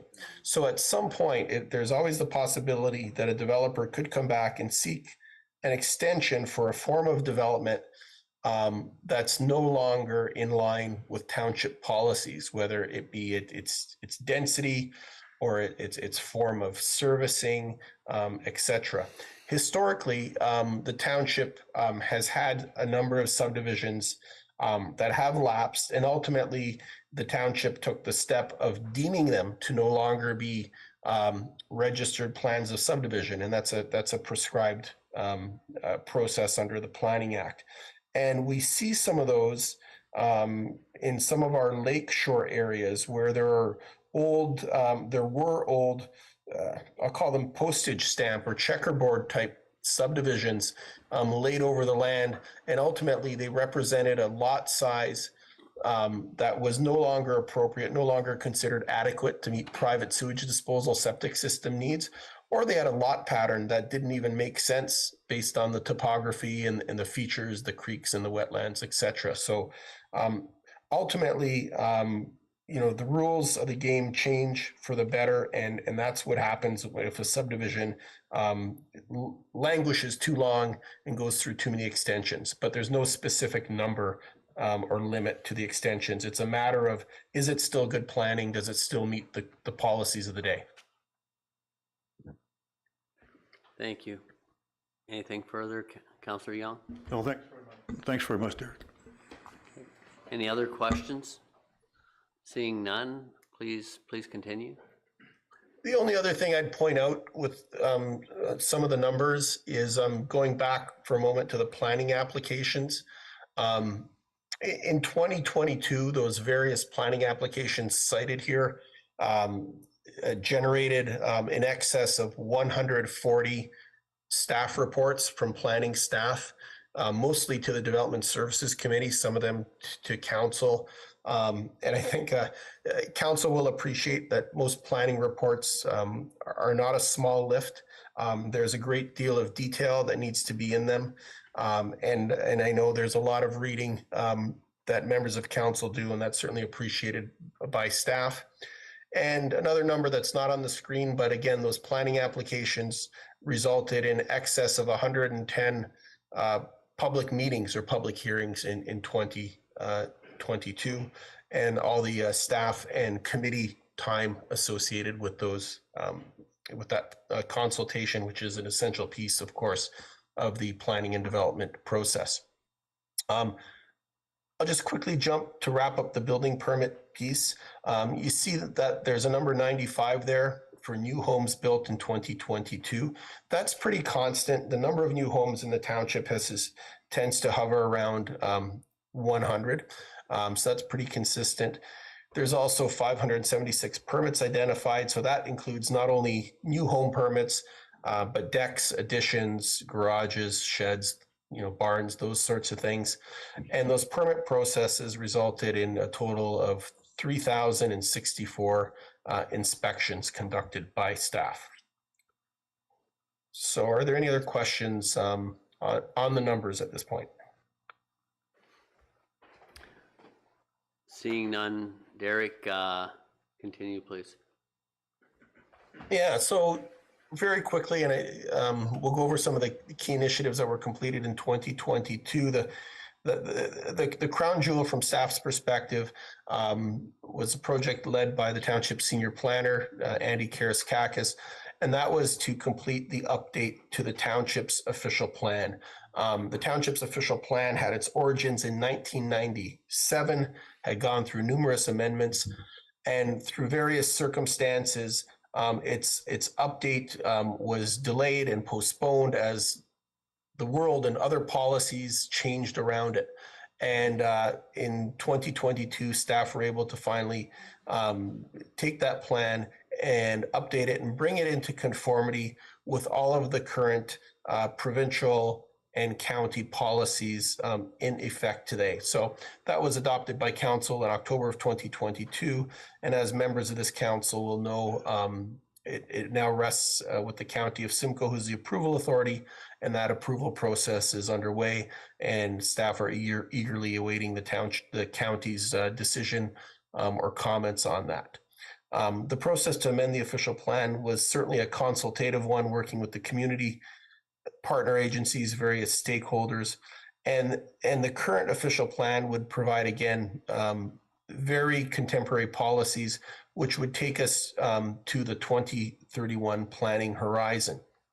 I mentioned previously that once growth management work is completed at the county scale, we'll be back at the official plan, and we're going to update it some more and use the opportunity to undertake some additional improvements and policies as necessary, and that will take us to the current provincial planning horizon of 2050 or 2051. I should mention that official plans within those horizons are reviewed periodically every 5 years to ensure that they're still in alignment with the vision of both the township and other policies, and that sort of regular check-in will be undertaken to ensure that our official plan remains contemporary, valid, and beneficial for future growth. We talked a little bit about the mesh system on the bylaw side. Another component that has replaced and continues to replace components of the former Baker system is something called Cloud Permit. So Cloud Permit is a fully online and publicly accessible and trackable system for the submission, tracking, and issuance of building permits. It's entirely paperless. Customers create an electronic account and submit their building permits and all supporting materials that way. That is already in place on the building side, and it's being phased in on the planning side. Right now, minor variances and site plan approvals are able to be submitted through Cloud Permit, and we're working to other planning applications as well as zoning certificate applications. Another technology piece that's been successfully utilized in 2022 and prior to and continues to be utilized is virtual meeting technology to engage the public through public meetings and public hearings. And from staff's perspective, it's encouraging how well those processes have worked and the quality of public engagement and comments that staff have received. As we move back to hybrid meetings, it certainly does not replace face-to-face meetings, but the way it worked, and again, the amount of engagement and the ability to see not only who was participating actively in a meeting from a public perspective by speaking, but to track how many people are viewing the meeting really provided indication of how many people the virtual meeting approach was reaching. Something I wanted to touch on because it's important to planning staff and it's important to the community is source water protection or groundwater protection, particularly with the key geological feature here spanning the township being the Oro moraine. And the township, this municipality, and all municipalities in Ontario work to protect groundwater through a source water risk management process that includes a risk management officer. That officer can be an in-house individual in the Simcoe County context. Most of our partner municipalities, and including us, utilize the services of the risk management officer at the Severn Sound Environmental Association. And what that means is that planning applications and building permit applications are screened against a layer on our geographic information system that electronically identifies where those high-risk areas are in relation particularly to municipal wells and water supplies. And if those proposed developments fall within those areas that feed those wells, the application is referred and circulated to the risk management officer for review. And if there's an area of concern, on the rare occasion, there are situations where the application is not able to be supported, or what happens more often is the risk management officer works with the proponent to develop a risk management plan to address the operational aspects of the proposed development to mitigate the risks to groundwater. And I'm pleased to announce that that process resulted in no new developments requiring risk management plans in 2022. I touched a little bit in speaking about groundwater on our GIS, or Geographic Information Systems. There's a huge internal component of data layers that staff use on a daily basis to identify a number of things and track a number of pieces of information that allows planning and building and bylaw staff to do their jobs and do them more efficiently. But another component of it is to utilize the software known as ArcGIS story maps to combine images, video, text, and mapping to create truly interactive maps that allow people to go to a location in the township, click on an icon or a feature, and bring up information or a video or photos or all of the above. And an example of that is the Story Maps tour on the township's website with respect to the Art Trees of Oro-Medonte project. So those are some of the key initiatives or accomplishments in 2022. Are there any questions with respect to any of those? Seeing none, Derek, please continue. Okay, thank you. So your worship, Mayor Greenlaw, Council, in 2023, 2024, the next big lift from a planning document standpoint, now that the official plan has been adopted and staff are anticipating approval, that is to bring the township's zoning bylaw, also to update it and bring it into conformity with the official plan. That's another document that goes back to 1997, and it contains standards regarding, where certain uses are permitted, how high buildings can be, how far they need to be set back from property lines, how many parking spaces they need. And those standards have served the township well, but they're getting old. They could use updating to reflect the contemporary form of development and to better meet township needs and also fulfill, the most important function of the zoning bylaw, and that's to implement the official plan on the ground. So that's a project that will be commencing likely in the second quarter of 2023 with the intent to wrap it up before year's end. Another big piece that's been foisted upon staff are legislative changes, and the one that certainly council is familiar with in particular is Bill 23. So there's going to have to be a review of not only the official plan policies that are adopted in context to Bill 23, but also the zoning bylaw in particular to ensure that we're both in alignment with Bill 23 and understanding what's the best way to implement some of the provisions of Bill 23 in a local context. So an example of that would be, for example, additional dwelling units. So, Bill 23 does permit, for example, in some locations, up to 3 units on a property, a main dwelling, an apartment inside a dwelling, and an apartment in an accessory building or above a garage. But that doesn't necessarily mean that 3 dwelling units are appropriate on every property in every location in any zone in Oro-Medonte. So what does that look like, or should it look like locally, based on local circumstances, constraints, and the vision for the community? So that'll be a big lift in the coming year. Another important one is an update to the township's development engineering policies, processes, and standards.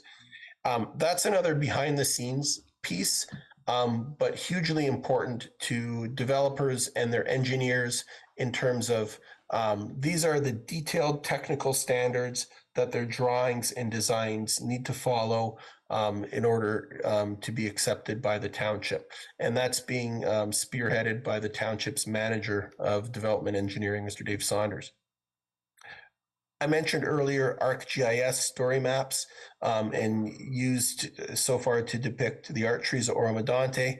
That's and also going to be a component that we're going to use to highlight heritage properties in the township, again, to create a story map. So one could imagine a virtual tour where one can go to a map, click on a property, and get the full written, visual, audio, or video history of that heritage property and its significance.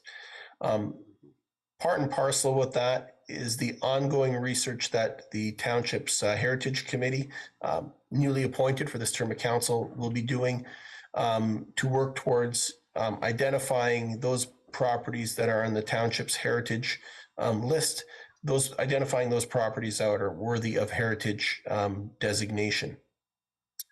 And the last highlight that I wish to bring your attention for 23-24 is that growth management piece that I mentioned earlier.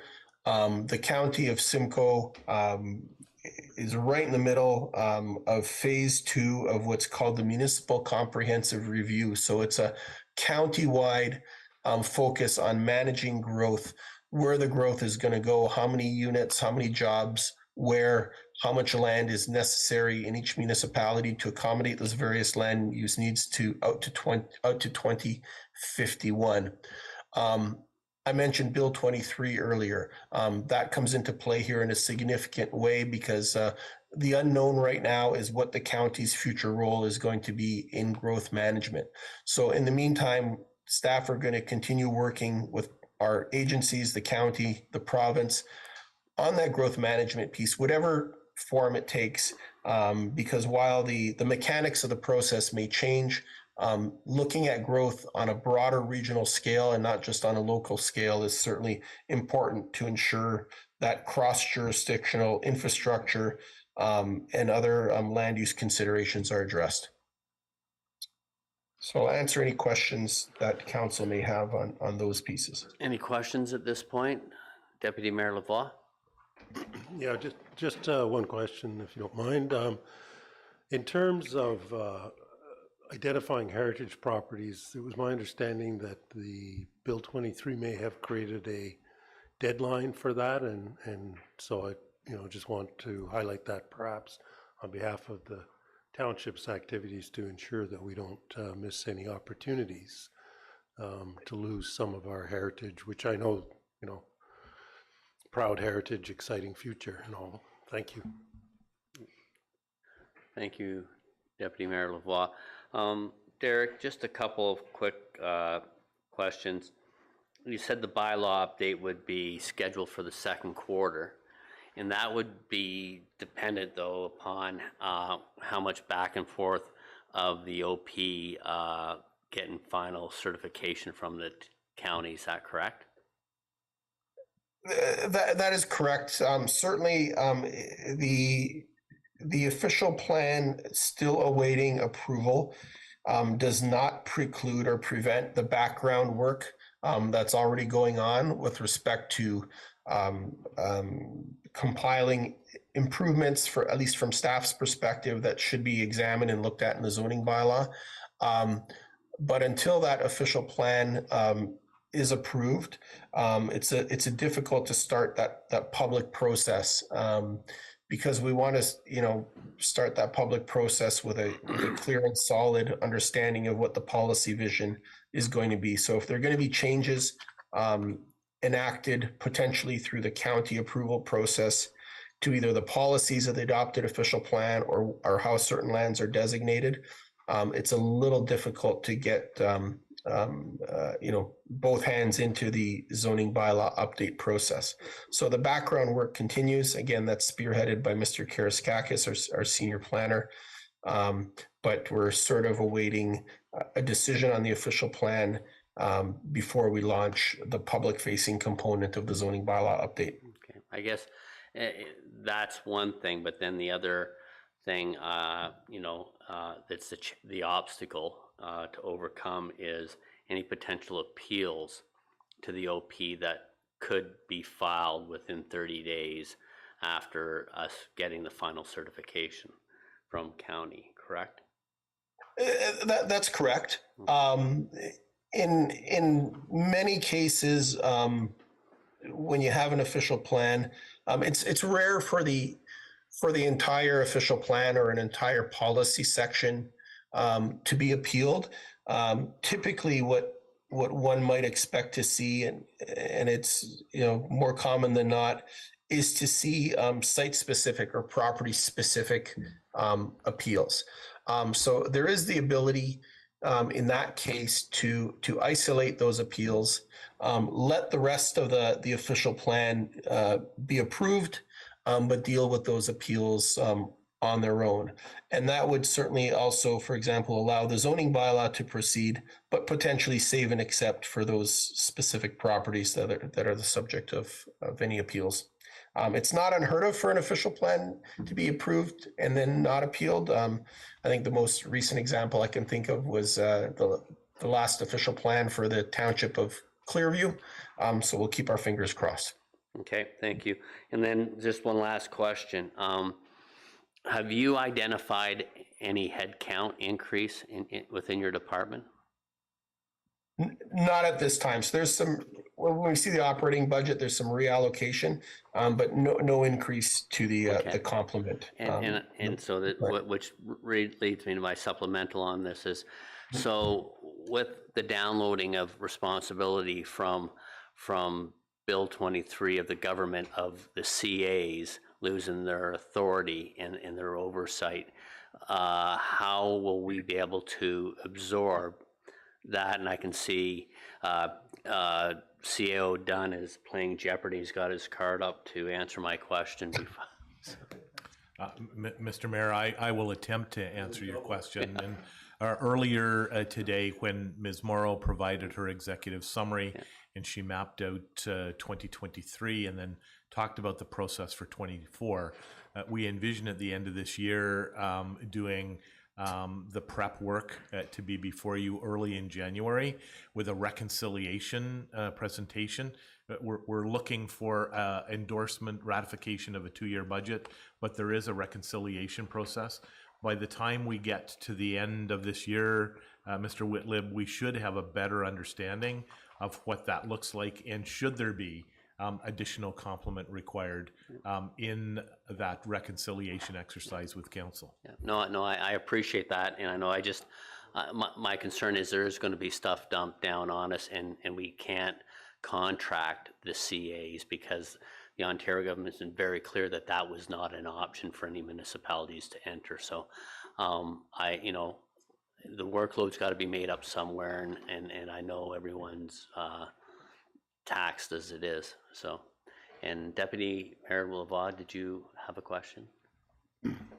Yes, I did, and it's a speculative question having to do with the development charges on residential properties, and given the proposed legislative changes, and if you consider the types of houses that are built in this community at the rate of 100 per year, is there any foresight to think that these properties would likely qualify for development charges discounts? Thank you. Mr. Whitman, could Ms. Morrow provide a comment, Deputy? Because I do believe when Nellie provided forward-looking for the DC study, that some of that would be captured. But Ms. Morrow, could you please comment? Sorry, yes, through you, Mr. Mayor, and to you, Councillor. That is something that I mentioned in the development charges study. There will be great emphasis made. They have to do a very significant background study on our environment, including our, what type of housing we have in our area. It's quite intensive that they do before we develop our DC study, and it will highlight Bill 23 issues. Okay. Oh, thank you very much, Ms. Moore. Deputy, satisfied? Thank you. Okay. That's all the questions I see. Derek, did you have one more deck or two? Yeah, so rounding out key initiatives, in the building division, I'll go quickly through this. I mentioned cloud permit. So that's again provided for residents and builders to apply for building permits online, pay online, book their building inspections online, and log in anytime to track their progress, and as well message with staff. So it's certainly, we're hoping it's providing a huge level of convenience to the community. There's certainly been some adjustment, to getting to an online process. But we think the benefits and the efficiencies and again, the ability for individuals to track their own applications is an overall gain here. For 2023, ongoing, focus on customer service, and staff training for building code changes, just like on the planning side. Provisions are always evolving. Public education, particularly with respect to the township's septic maintenance system, septic maintenance program rather, is ongoing, and it's proven to be effective. And in terms of the number and the reduced number of non-compliant systems that are being identified, and I'm not as long-term a resident as some here of the township, but it was far more likely in the past on a hot July day to know that you're down by the lakeshore where there are a lot of septic systems, and those issues have largely been alleviated, much to the benefit of the water quality in Lake Simcoe. And again, ongoing work within the division and the departments on training, on new technologies, and on process improvement. That's the focus of 2023, 2024. Thank you. Any questions on those? Councillor Hutchinson. Thank you, Mayor Greenlaw. Through you to Derek. Thank you for bringing up the septic maintenance program. It has come to my attention in Ward 1. Of course, there's a lot of septic systems, and what I understand is in the past, the township had employed some summer students or some co-op students that would go out and sort of look at people's septic areas and give advice to homeowners as to how they could maintain them, perhaps be cutting back trees and roots and that type of thing. And the questions come to my attention that would we be looking at reintroducing something like that for the community? So the township currently utilizes a dedicated staff member, septic inspector, to undertake those inspections. And there's a specific set of criteria. It's not just a walkabout on the property. There's specific things that individual is trained to look for, both in terms of indications of a potentially failing septic system or those potential risks to the system, as you've indicated, Councillor Hutchinson. So at this point, the intent is to continue using that full-time individual to do those inspections within those 5-year sort of rotations, capturing the different elements of the septic maintenance program. Okay. Any further questions? I see none. Mr. Mayor, before Mr. Whitlib shifts gears, and Derek has the lightest capital program of all the directors, because Derek, you don't have a capital program this year. However, Mr. Whitlib, putting you on the spot, Derek, the intro you provided commentary regarding customer service. I realize I'm going to take down the slide and go to the operating budget, but would you like to talk about that critical service that is provided under the oversight of development services? That's a broad question. Any specific component, Robin? Like, Derek, I know that any individual that comes into the municipality is met by a staff member and provided assistance to each one of the departments, and certainly that's a pretty top drawer level of customer service. At least I'm of the opinion it is. Any comments on that, Mr. Whitley? I appreciate that, Rob. And I think in terms of inquiries, whether it's phone calls to the office or visitors to the office, since the office, both pre-pandemic and since it's open to customers, those customers are either here on a finance matter, pay a bill, or they're on a planning or building matter. And in an effort to ensure that there's always seamless customer service available, notwithstanding remote work arrangements, both on the planning and the building division side, there's a rotation to ensure that there's always someone available in the office to assist a customer. And that starts with the development services assistant. And then depending on the nature of the inquiry, if there's additional assistance required, that may go to the township's zoning coordinator, or it may go to a planner or one of the building staff, such as the permit intake coordinator. So the intent there is that regardless, between office open hours of 8:30 to 4:30, regardless if someone phones or walks in, that there's always either a qualified and trained member of planning staff or building staff available to serve them. And unless the customer is seeking a specific individual on a specific matter, everybody's cross-trained enough in order to provide that service seamlessly. Okay, that's all the questions I see at this point. No other further questions by members of council? Mr. Mayor, that afforded me the opportunity to go to the budget, the operating file, first for Strategically building done. and then the other divisions. Mr. Whitlib. So the building division operating budget is certainly unique from a municipal perspective, not unique to this municipality, but unique across the board compared to other municipal budgets.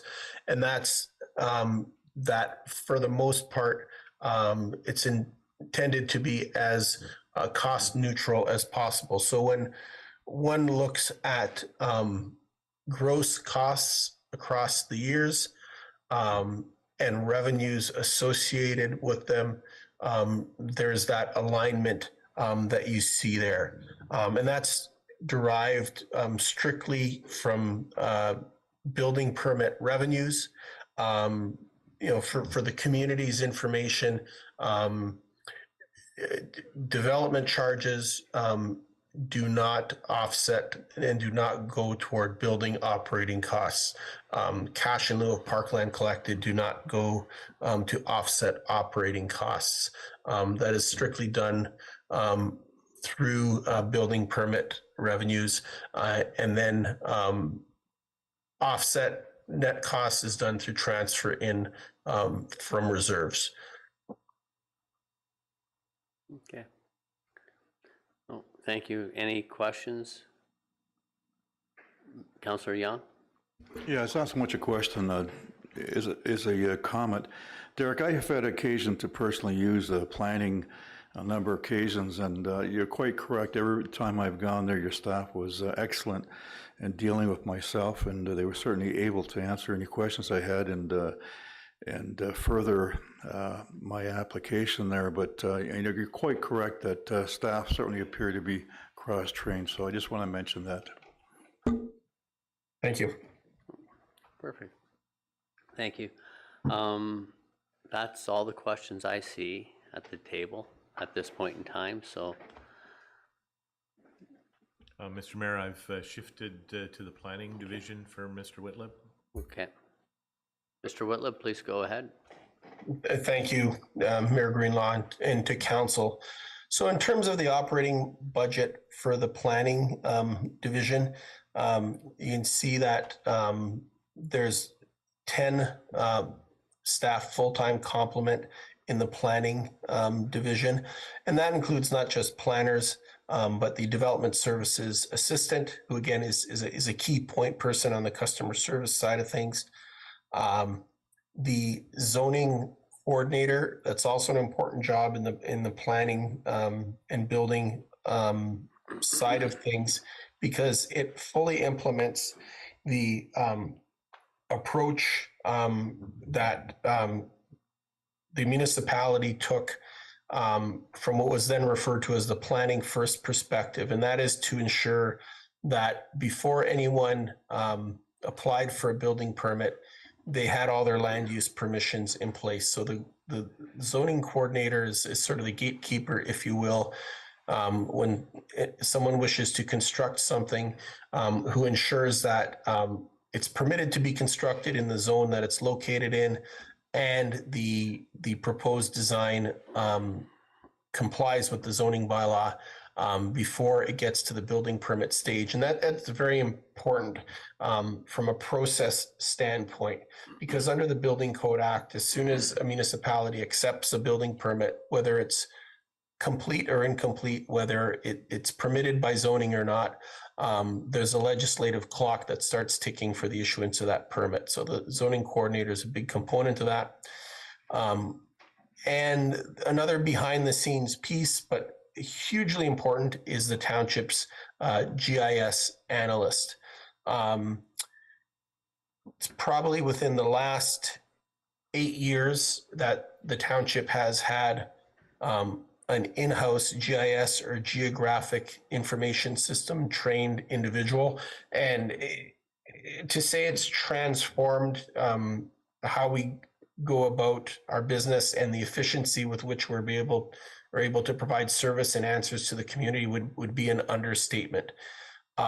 So to have an electronic mapping system that provides information, zoning, flood risks, application history of a property, and all sorts of other features at our fingertips is just a tool that not long ago, I don't know how the township did without. The other key component of the GIS analyst is that position does, while it lives in development services, the skill set and the services go across the departments. So our GIS analyst has been assisting most recently economic development on a number of initiatives and projects, has been assisting operations with some mapping needs. And I touched on it earlier, has assisted with work of the Heritage Committee. In addition, that complement consists of the director's position. Currently, certainly in my role as acting director, I'm a planner. The manager of planning services, which is also would be a planner position, the senior planner, an intermediate planner, a junior planner, and there's also a contract planner that the township utilized last year and is working to fill this year as well. Another component of the complement is the manager of development engineering. And again, I talked about some transformative positions, the GIS analyst. That is another one that was created 8 years ago that brought much of the engineering review in-house, as opposed to exclusively the work of an outside consultant retained by the municipality. And from a customer service perspective, that has been immensely huge. Having that in-house skill set from an efficiency and turnaround and customer service standpoint. Before I move on to the numbers, are there any questions on the complement? Not at this time, Derek. All right, thank you. Mr. Winlib, just one other piece, the transfer in of the complement as well. So one of the transfers in is the customer service rep position. I mentioned in the overview that a component of development services is also customer service. And that's no accident, given the amount of traffic into the township, into the office, electronically or in person, is geared around development services related matters. So there's a full-time customer service representative. That's the first face that someone coming into the township sees, or the first person that answers the phone. And that's a complement that's within the development services sphere now. Okay. Thank you, Derek. Councillor Young, a question? Yeah, thank you. Through you, Mr. Mayor. Derek, can you just comment at the very bottom, change explanation? I see there's a pay equity study done. Can you explain what that was about? Mr. Mayor, I can provide a comment through you to Councillor Young. Councillor Young, we regularly undertake for both excluded staff and bargaining unit staff a comprehensive external review, a pay equity analysis review, and that's how that data helps us strike our rates for excluded staff, and it helps us in our discussions with our bargaining unit colleagues as we sit down for collective bargaining. Thank you. No further questions at this time, Derek, so please continue. Thank you. If we could just go back to the planning numbers, just quick contrast, to the building budget, which is self-funding. On the planning side, revenues are from planning application fees, and you can certainly see there that there is a revenue component, but it's certainly not a cost neutral component. So salaries and benefits are certainly the largest component of the costs within the department. The department utilizes a number of administrative services, so whether that be some legal services, technical review, paralegal, title searching type services. The department also utilizes contract services, both from the standpoint of the township's engineering consultant and a planning consultant that has been assisting township staff with application values. But another big line item across the comparable years and into 2023, 2024 that continues to be identified it's Ontario Municipal Board Appeals, now known as the Ontario Land Tribunal. That number has been projected and carried forward for the purposes of the budget into 2023 and 2024. Certainly from a staff's perspective, that's sort of reflective of the current arc of that cost.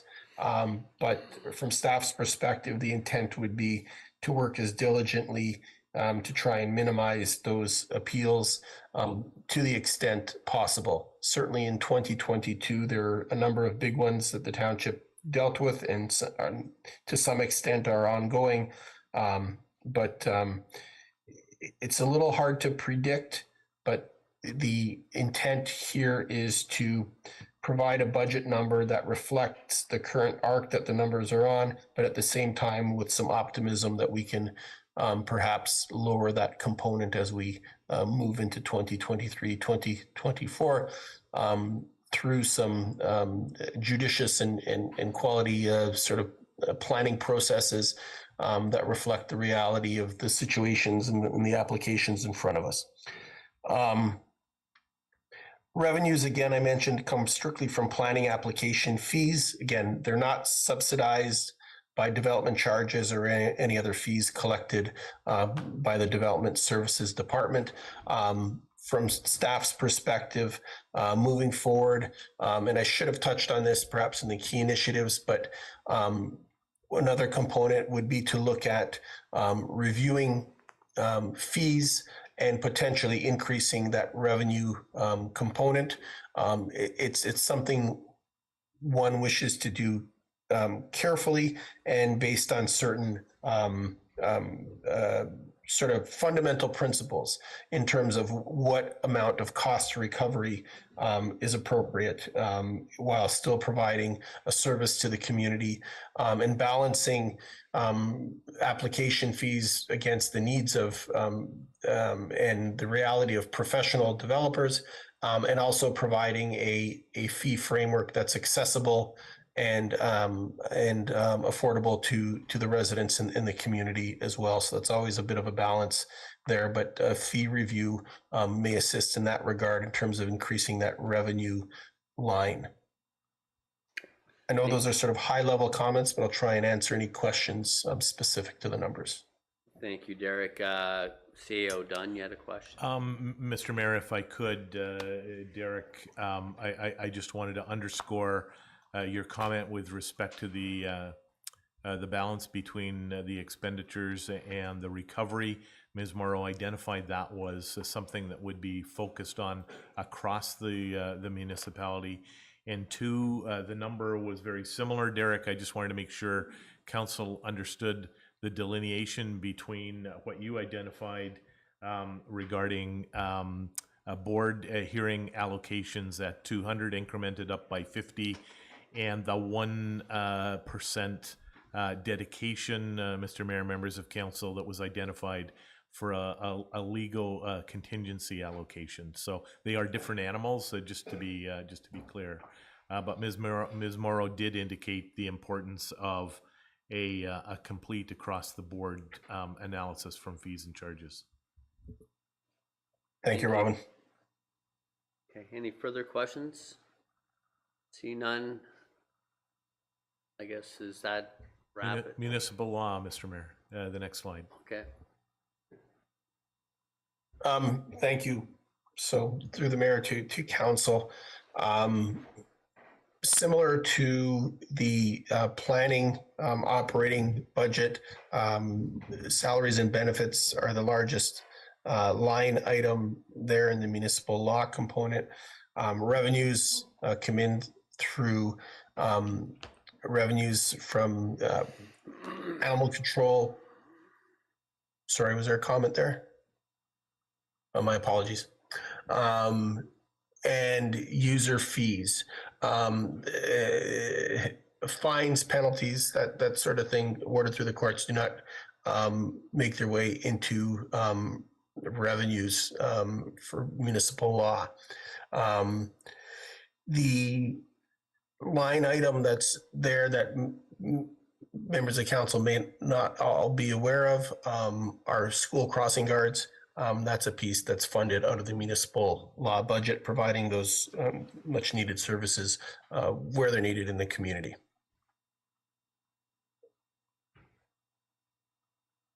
So in terms of the overall track, the component from 2022 to 2023 in terms of costs is slightly lower, leveling out in 2024. So that's a fairly consistent, been consistent over the budget timeframe. Are there any questions on the municipal law operating budget? No questions, Derek, that I see. Mr. Mayor, thank you very much, Mr. Whitlib. So, Mr. Mayor, could I suggest, I believe the chief has an opportunity to be able to go through things, unless you would, if you would prefer to hear from Chief Murray. Can you let me know? Could we take a bio break for a moment, or do you want to recess? Well, here's what the game plan will be. First, I want to thank Derek for a thorough and overview of everything. That's a big department, a lot of responsibility. But thank you for covering everything off in great detail. We'll take a 5-minute break, because this will end up being 7. So we'll take a 5-minute break to give you a 2-minute buffer, and then we'll hear from Chief Murray, and that will be the last item on the agenda for today, and then we'll be back at it in the morning. Thank you, Mr. Mayor. So try to be back in your seats for 25 after, and we'll try and start at 27 after, please.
There you are. Mr. Mayor, we're live.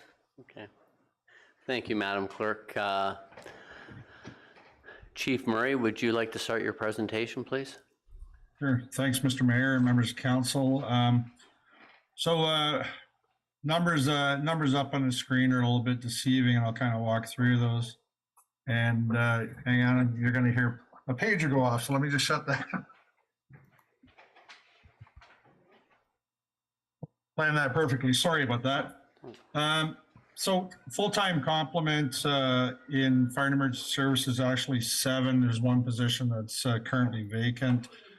Chief, deputies, prevention, life safety, training division, and administrative assistant. Currently about 120 volunteer firefighters. We're currently recruiting firefighters. We usually have to do that on an annual basis.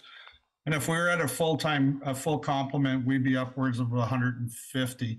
So over 6 stations. So we're trying to fill some holes right now with the recruitment. And if you'll recall back during orientation, we talked about our work experience program, and we're continuing on with that program where we have graduates of a pre-fire service programs from the colleges working here, gaining experience and working basically as a volunteer firefighter for us. Calls for service. For the last 2 years now, we've gone over the 600 calls for service mark. And that number is a little bit deceiving because in actual fact, the response is more like 900. 600 calls for service, but many calls require apparatus from other stations and that. So when you look at it like that, so a structure fire type of fire requires a response from 3 stations at a minimum, depending on where it is and what type of fire it is. Motor vehicle collisions may require another station with the extrication equipment and that. So while it's 605 calls, it's actually a bigger response from a larger area across our department. 95 inspections conducted, again, another misleading number, but that's the number in the system. Those are, we do inspections on a request and complaint. We don't do inspections of businesses per se on a regular basis. We have some inspections that are done on an annual basis, which are group homes and care facilities and those types of things. But the 95 inspections really is probably upwards of 300 inspections when you look at the number of times they have to go back for compliance and those types of things and the size of our municipality. So it's quite a large number. You've heard other folks speaking today about the different things from municipal law to liquor licenses to building inspections, and our prevention division and myself are involved in those as well because they're all interconnected. So if someone needs a liquor license, the fire department has to have an inspection as well. Building inspections, those types of things with the building department. And Derek just recently talked about pre-consultation meetings, and that's many of the departments are around the table at that time to have input to provide information for those folks who are looking to do something within our municipality, what may be required from a fire perspective and that. So we're able to have our say around that table to make sure that there are no surprises, given that we are a somewhat, I say rural, but we are becoming more urban in some areas of our municipality, and which require water for firefighting purposes. And that kind of leads me into our, and I'll talk about it in a bit, but our tanker shuttle accreditation. The picture on the screen right now is from our tanker shuttle accreditation. So, but I'll talk about that in a bit. 5,100 burn permits created, approved, and issued. It's quite significant. A couple of years ago, we implemented a burning bylaw, and we responded to a fairly significant number of burn complaints over the years. And so we brought forward to council a burning bylaw. And I have to tell you that while there's a fair bit of work in creating those permits and issuing them, It is an online process, but we still have to do our stuff on our end. The burn complaints have dwindled down to very, very few over a course of a year now, because people are educated, aware, understand they have to have a permit. They understand that they have to call in when they're having a fire. And it's really been a great success for us to have that. So we have great compliance across the municipality with the burn permit. Talk about 3 targeted areas for fire prevention. Last year, a prevention team led by Deputy Brown with a number of our volunteer firefighters targeted a couple of areas in our municipality to do programs like Alarm for Life to make sure that our residents have working smoke alarms. We do things like after a fire in a particular area. If I pick on Moonstone, we had a fire in Moonstone. They'll target an area in Moonstone to do follow up with the neighbors of that home that may have had a fire, to ensure that the community knows what is required to have working smoke alarms, carbon monoxide alarms, and to let the community know that we're there, and just trying to get the education out there. 20 public education fire prevention events. Those range from a couple of days to week-long events, and that includes our emergency management. Coming up in the spring, we have our emergency management open house pancake breakfast, and we were fortunate enough to start that back up again in 2022 after not having it for a couple of years with the pandemic. It's an opportunity for our residents to come out, meet our firefighters, see our equipment, see our stations, but be educated on emergency preparedness, and they get a chance to come in and see everybody. And perhaps at those events, we have an opportunity to recruit some new firefighters for our community when they get to come in and meet our folks. So those events are very important in the community. We can get information into people's hands and work with our community. 6 stations, 120 firefighters equates to 200 plus training nights, weekends for regular training. So there's something going on every night. And I just said to the CA just before this, I'll be leaving to go to a training session tonight at one of our stations. So our full-time staff, we're here during the day, but a lot of our full-time staff are busy in the evenings as well, working with our volunteer firefighters. That's the only time we really get to see them. They all have jobs and work elsewhere. So we spend a significant amount of time working with them in the evenings or on weekends. And that's just regular training. So on top of that, we have specialized teams, our hazmat team, our ice rescue team. We have a number of folks that are trained to operate our airboat. So there are different things going on all the time. So there's 200 plus nights of training going on in our municipality at any given time. 25 emergency vehicles, everything from a pickup truck to a 102-foot aerial apparatus, an airboat for ice rescue. We have a UTV with tracks that we can go through the county forests. We do have a significant number of calls, either dirt bikes having accidents on the trails or people being thrown from horses and things like that. And grass fires in the spring.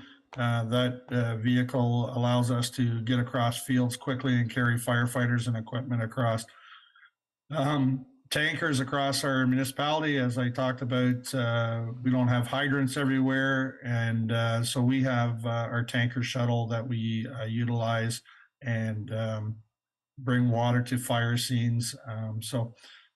We also respond to mutual aid and automatic aid calls. So we have automatic aid agreements with Township of Springwater and the City of Orillia, and those are reciprocal agreements.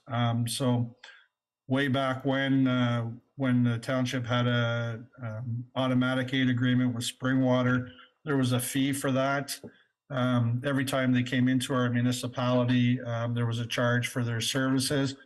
We now have, a few years ago, we put these in place. We cover areas for spring water where it takes them some time to get to, and they cover an area for us where it takes us some time to get to. And the same with City of Aurelia. We have Notre Dame School, which is right on the border of City of Aurelia. So they're our first response to that school. And in return, we can respond with our airboat to the island that they're responsible for with residents and cottagers.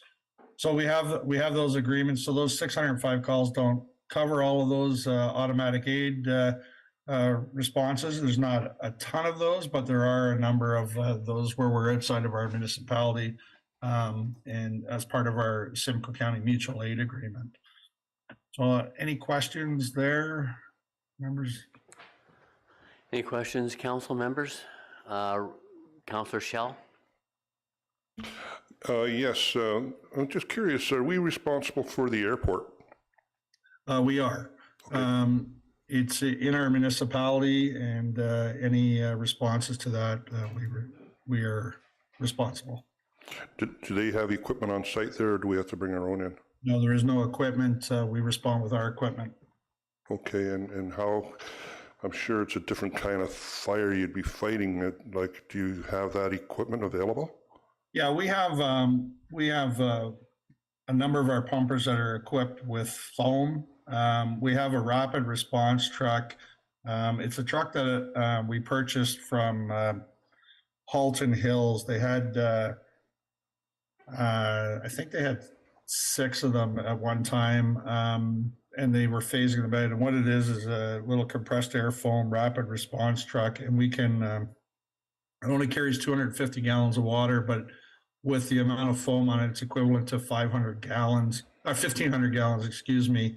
And it's a quick rapid response. We've had incidents at the airport over the years. We do standby at the airport. We do have some flights that come in that require a fire department on standby. It's part of their protocols, and we bill for that. So we do, Boeing, I believe it's Boeing, has an executive that has a cottage up here somewhere, and every time they come in with that individual, we have to have a standby, and we'll have 2 trucks there, and we do bill for that service when we're on standby. Thank you. Councillor Clark? Thank you. Through you, Mr. Mayor, to Chief Murray. Thanks so much for the presentation. So do we, just based on the number of tax bills that we send out and the number of burn permits, is that approximately 1 in every 2 properties has a burn permit for 2022? That is, yeah, about that, yeah. Okay, and supplementary, if I may. Yes, go ahead. So did we, as a township, receive 5,100 phone calls for people to?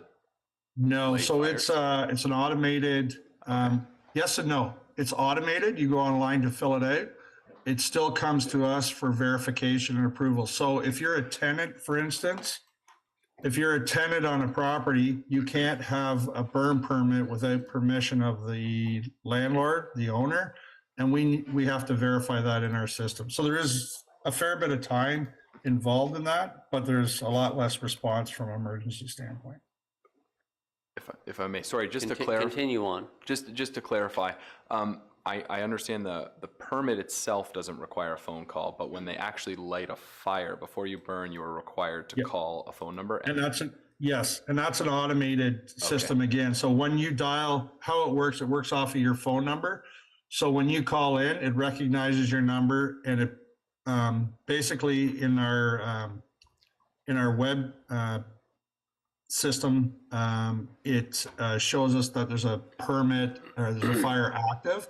So for instance, if you called in and you had a fire going, the mayor does this frequently, especially when I'm camping.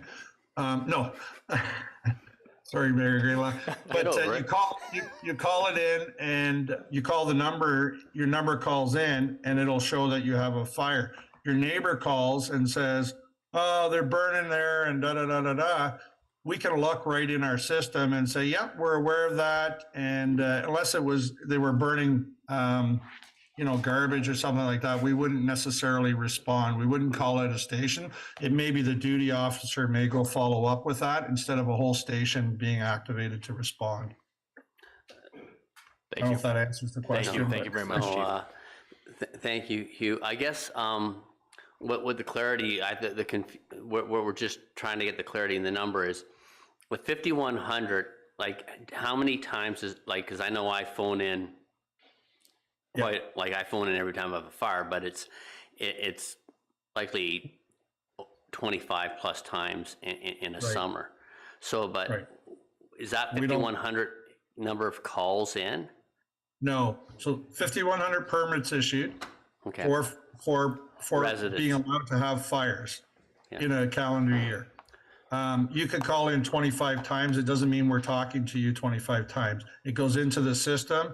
We know if we look, we can tell that you're having a fire because you've called in. It lights it.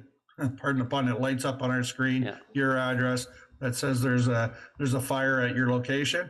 So that only allows us to know that you may be burning or not be burning. So if someone did call in and complain, we can look and go, yep, he has a permit, number one. Two, he generally follows the rules. Unless somebody's saying you're burning garbage or something, we're not going to send a station out. Yeah, no, and I do apologize because I have my burn permit. Your number is just above it in my cell phone log, and I hit it the wrong time one night and was kind of thinking, what great service. The chief is sitting there taking the phone calls tonight. So I apologize for interrupting your camping trip. Yeah, all good. Okay. Councillor Young? Yeah, Chief, under what circumstances do you charge for your services? And it's my understanding you charge for rescuing, I guess, on the lake there, but if your trucks have to respond to a fire, say in a residence or a grass fire where it's got out of control because of the burning garbage, again, under what circumstances do you charge for your services? Yeah, so through the mayor to Councillor Young, it'll depend. So in our bylaw, it allows us to charge for fires that are uncontrolled. So if let's say you were having a fire on your property, you didn't have a permit, you didn't have didn't take any precautions or have any equipment to extinguish that fire and it got out of control, we can charge you for that. And we recently had one of those where contractors were clearing land. They were denied a permit to burn at about, 10 o'clock at night, 11 o'clock at night. We had a call, a significant fire started up, and we were there for 3 hours, and that individual was charged for the fire apparatus and the manpower for three hours. We charge the same rate as we charge for MTO responses, and I'll talk about that when I get into the numbers, but it's $485 an hour per apparatus. So depending on the number of apparatus, we generally won't charge them the full amount, but we make sure our costs are covered. Thank you, Chief. Councillor Clark? Just one last one, Chief, through you, Mr. Mayor. Approximately how long does it take a member of your staff to process one build or burn permit? Sorry. It's a few minutes. It just depends on the property, and with everything, with all the changes in our software now on Baker going away, it's a little bit more complicated for us. We did want to implement a fee for the burn permits when we did bring this forward. It was denied with council. This was a couple of councils ago. They did not want to charge for burn permits. All of our neighbors, pretty much all of our neighbors in Simcoe County charge for burn permits. I don't know that we get the same kind of compliance if we were charging for a permit, but they range from $10 to $25 across the county. Just depends on where you live. We do get very good compliance, and our burn complaints have gone down significantly.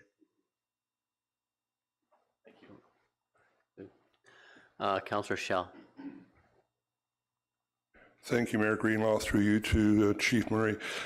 How far out in the Lake Simcoe is that your territory, or is there a defined line? And the reason I ask that, there's one particular map that I've viewed a few times, and there's a line that goes on an angle from line 15 right out across the lake, almost to Bracken, and comes back across the lake into the bottom of where line 1 is. And I wonder, why is that line there? I wonder if that was our territory for firefighting or for rescue. Yeah, through the mayor to Councillor Shell, it depends where the call comes in. So we, along with Ramera, Innisfil, Barrie, and Georgina, and York Regional Police all have some type of equipment, airboat or hovercraft or something to respond to the lake. It's hard to tell. It just depends where the call comes in. And when we go out on the ice, we let our partners know through our dispatch that we're out on the ice in case we need assistance, and vice versa. So if we go out, generally Ramera is kind of put on standby just in case we get into any kind of trouble. You don't know how far you're going to go out. You know, they say they're a kilometer out and they're 4 or 5 kilometers out. So it's really tough to say. It just depends where the call comes. It's usually somebody who's been with the person or somebody on our shore looking out saying, I think somebody's gone through the ice, or it looks like they're stranded out there. Yep. Thank you. Okay. Any other questions at this time? Seeing none, please continue, Chief Murray. Hey, thank you. So in 2022, we had a pretty strong focus on public education and fire prevention. And in particular, we focused on the Big Cedar Estates area and Fergus Hill Estates. These are generally retired folks, and these are all modular type homes. So we spent a significant amount of time focused on those areas. Been working on our implementation of our master fire plan recommendations, the grand opening of the Shanty Bay station, which was delayed due to COVID. We finally had the official opening of that last year, and the commencement of the construction of the new station located on line 11 in the East Oro area. Our recertification of our tanker shuttle accreditation, that's every 5 years. I talked about that a few minutes ago, and very pleased with our firefighters and how well we did. We achieved a higher rating this year, a higher commercial rating. We only are required to meet a 200 gallon per minute. So it's a 2-hour test, and we do 2 tests, one in the north and one in the south. 200 gallon per minute, continuous for 2 hours uninterrupted. So there's a set course where the trucks have to drive. It's 8 kilometers. They have to deliver the water. We have to keep the water flowing. There can't be any interruptions. The pumper can't stop pumping water. And we achieved a 626 gallon per minute, 2 hours continuous uninterrupted supply for a commercial rating in our municipality. So that's significant for us.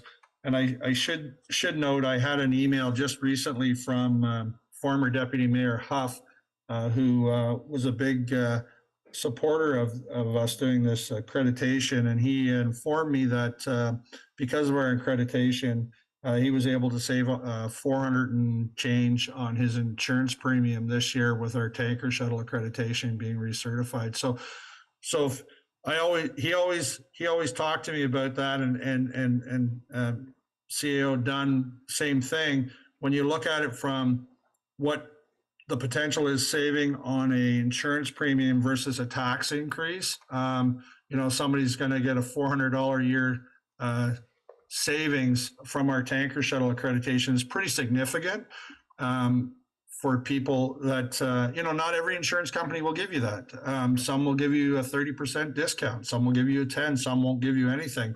But for people that do get that savings, it can be significant on their insurance. So we're pretty pumped that we were able to achieve that rating this year. Pardon the pun, but they did very well, and we were pleased with that.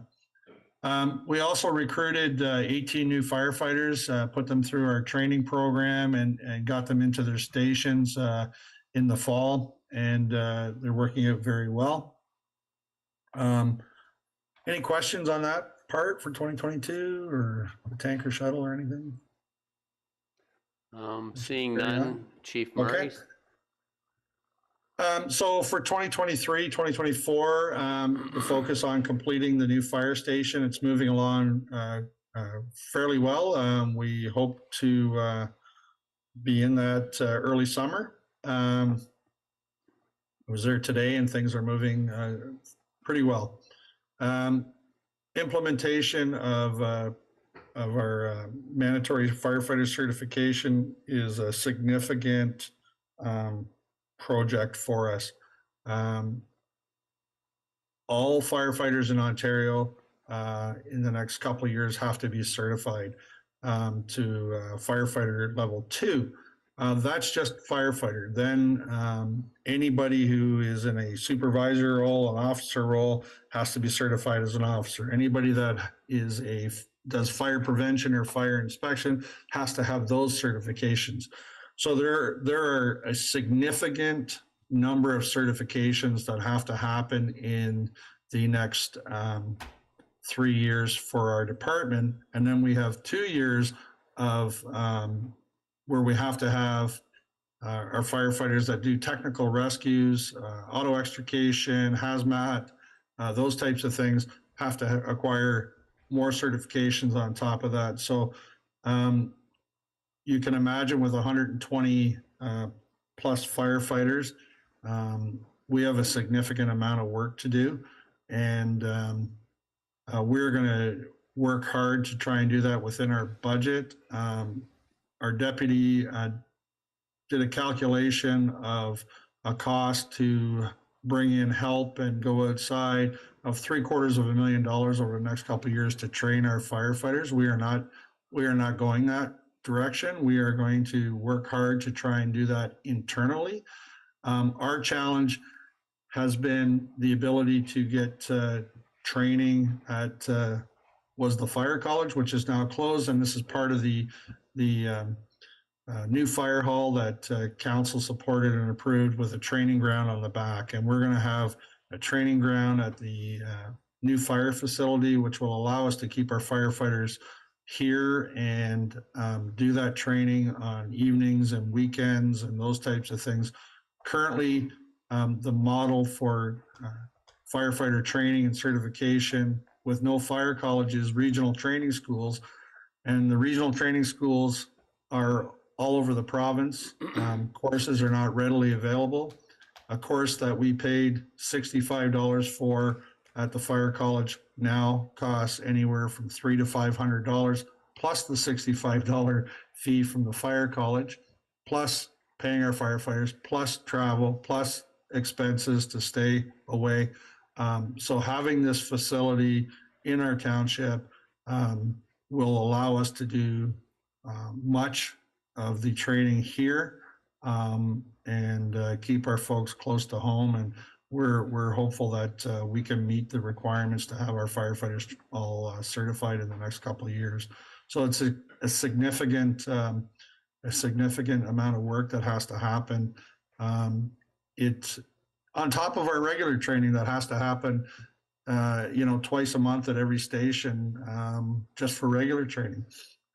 So that's a big thing for us. Our fire prevention team is looking to increase our inspection program. We're finding a lot of things in our community that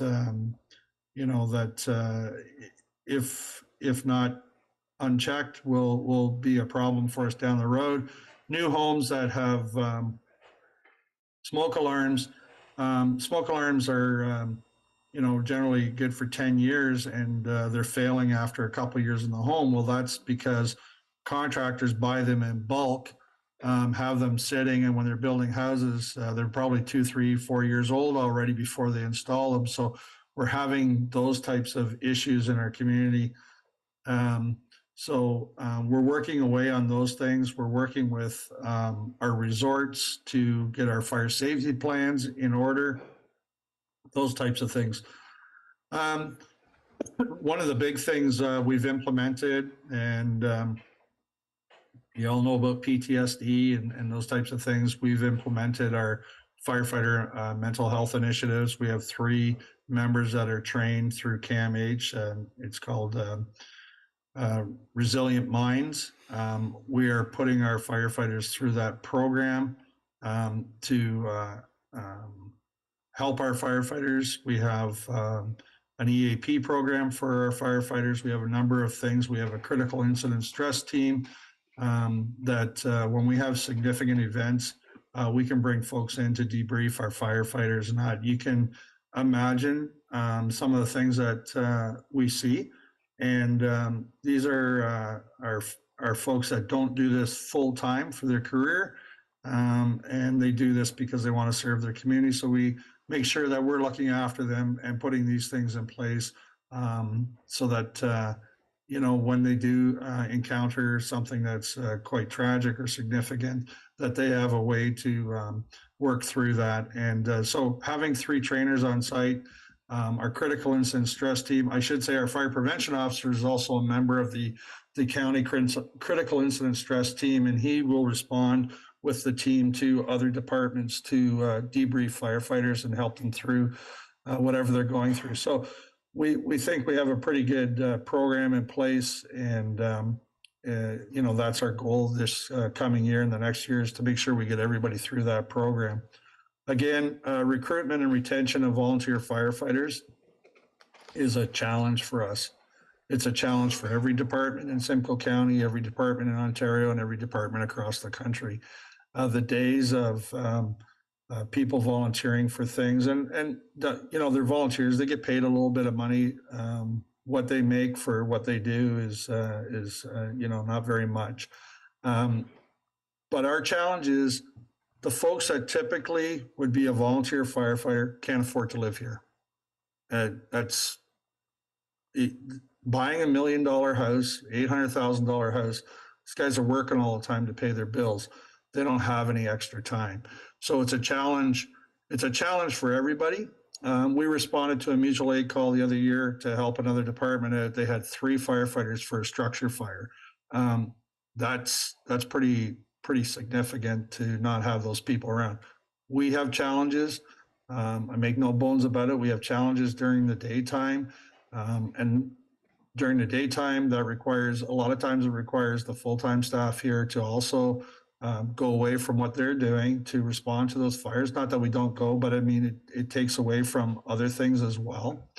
And that's one of the reasons we started our work experience program. We have folks available that can help respond to those calls during the day. So we'll continue to recruit and do our best to retain firefighters. I did a quick look just before the presentation here, and about 50% of our firefighters are less than 5 years with us. The days of old guys like me being around having 20 plus years, and that we have a couple of guys that have 45 years on the department this year, 45 years serving the community. So those days are gone. To have a firefighter for 5 years, we're fortunate now. So things are changing, and we'll just keep working with that, and we'll see where we go. And we're a growing community. It's changing. It's becoming more urban. There are expectations from residents. There are a lot of residents that think we have a full-time department with people sitting in fire stations.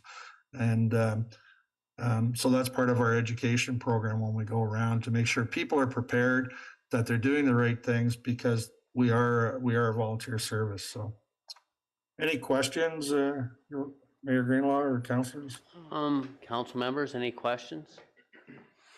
I see none. Chief Murray, thank you. Your explanations and your overviews fantastic. And sorry, now Councillor Young has a question. My apologies. Sure. Yeah, gee, I wasn't aware of the fact that it was the end of your presentation, but yeah, it's important to note that your guys are not just exposed to fire scenes and what they may encounter there, but it's almost accident scenes as well, which you guys respond to, but it can be even potentially worse, I guess, in a fire scene. But listen, just something I'm curious about. This may or may not have been suggested to you before, but is it possible that we as councillors will be notified of a fire in our particular ward, particularly if it's a fatal fire or there's multiple fatalities? The only time we know is we hear it on the media. Through Mayor Greenlaw to Councillor Young, we have a protocol in place that when we have a significant event, I notify the CAO or directly the mayor if the CEO is not available. Those two are the two that I notify. You can appreciate that sometimes that we can't share information, and a lot of times it's a police investigation. But if there's a significant event, if there's a fire in the community, or significant fatalities or something, I contact the CAO or the mayor. Yeah, thank you. It's my understanding that the mayor would be prepared to be notified any time of the night, and who would then notify us in the morning. Yeah, we had a significant event on the weekend where we had very lucky. They're alive, but car crossing the train tracks and was struck by the train. So could have been really bad. It was bad, but it could have been a lot worse. So those are the types of things that we're responding to besides fires that you brought up. So yeah, we try to keep everybody notified as best we can. CO Dunn, you would want to comment? Mr. Mayor, the chief has outlined the protocols that we follow. To Councillor Young's question, I'm prepared to not only advise you, Mr. Mayor. If you'd like me, I can reach out to the individual ward councillor at the same time. I'm doing that with you. I'm happy to take that on. Thank you, pass sir. it on from there. That would Thank be. you. Thank you. Any other questions? Okay, seeing none. Chief Murray, once again, thank you very much for your time and your detailed presentation and all the work that you and the members of the volunteer department do for this township. So, do you want to speak before not yet, sir. Not yet, sir. The chief has his capital initiatives and sorry, some my operating. apologies. He's not done yet. Well, sir. hang on here. Maybe I take that back. Yeah, you might look at the you might budget take here it back. first. You might take it back. Sorry, Robin, my screen's going funny here. Are you on the overview page? I'll go to breathing apparatus, chief. Compressor system. Okay. Sorry, my computer just said I had too many things running and I need to shut something down. Breathing, our breathing air, you were on the breathing air system, right? Yes, sir. Yes. So in 2023 or 2022, we had planned to replace our self-contained breathing apparatus fill station. This is a system that we fill our air bottles for our firefighters. We have a bunch of standards that we have to meet for quality breathing air. It's tested twice a year, and it's has to have service. The system was put in place when the headquarters was built here, and I believe it was purchased used at the time. It's well over 25 years old, probably closer to 30 years old. It's starting to degrade a bit. The quality of the air is getting worse. It still meets the standards, but it's starting to become a problem. And so we had planned on replacing it. Unfortunately, we didn't plan enough for that system. Also, the filling chamber, which is the word I want to use. I can't use it right. I can't think of it at this moment, but it's an explosive chamber. So if a cylinder exploded while it's filling, it contains it. It's a steel cage, basically. So the whole system, we had originally planned $35,000 for it, and we needed another 25. So it's an addition to what was previously approved to replace the system for $60,000. So 35 of that was already in the budget from last year that was not spent. Questions? Oh, it's fine. Oh, sorry, Deputy Mayor Lavoie.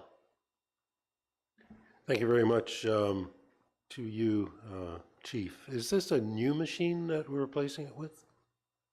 Yes, yes. And the word I was looking for is defragmentation chamber. The system, the breathing air fill part of the station is 35,000, and the chamber is another 25 on top of that to complete the full station. Okay, thank you very much. Please continue, Chief. So this is my third time go around, and hopefully we'll see where we go. I presented this to council in the past a few times, was denied. Would like to put digital signage in front of our fire stations for messaging for the community. I think it's the only sign we have in front of our building is one with put the letters on manually. And we have a couple of boards that we share with other departments, and we have to staple those on, and they blow off, and people have fun with them. And I was hoping to get digital signage in front of our stations. All of our stations are within our hamlets and our communities, and it cannot just be used for the fire department, but emergency management, if there's a special council meeting that you want people to be notified of, or we have if we have a water issue in an area, we can put messaging out. You know, I threw that in about council. This is my third time going with this. So I think the investment would be well worth it. I'm hoping that we can put some digital signage in front of our stations. We'll be able to announce events like our Emergency Preparedness Week, Fire Prevention Week. Like I said, if there was any kind of messaging that we had to get out to the community, the great thing about digital signage is you can just do it remotely and change it instantly. Right now, we have to drive around, take letters around, staple them to a board, and hope they stay on there, and pick up the sign and move it to a different area if we need to. So anyway, that's my pitch for the third time with the third council. So any questions on that?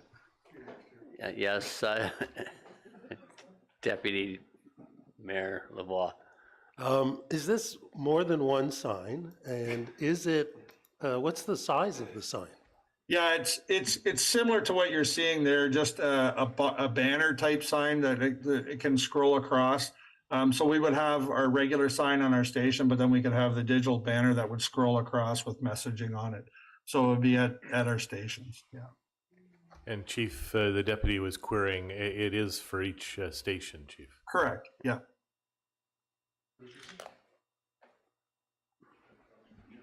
Sorry, how large is the sign? They're not huge. It's a one line digital sign. It's probably, I don't know, 10 inches by 4 feet, something like that. Okay, thank you.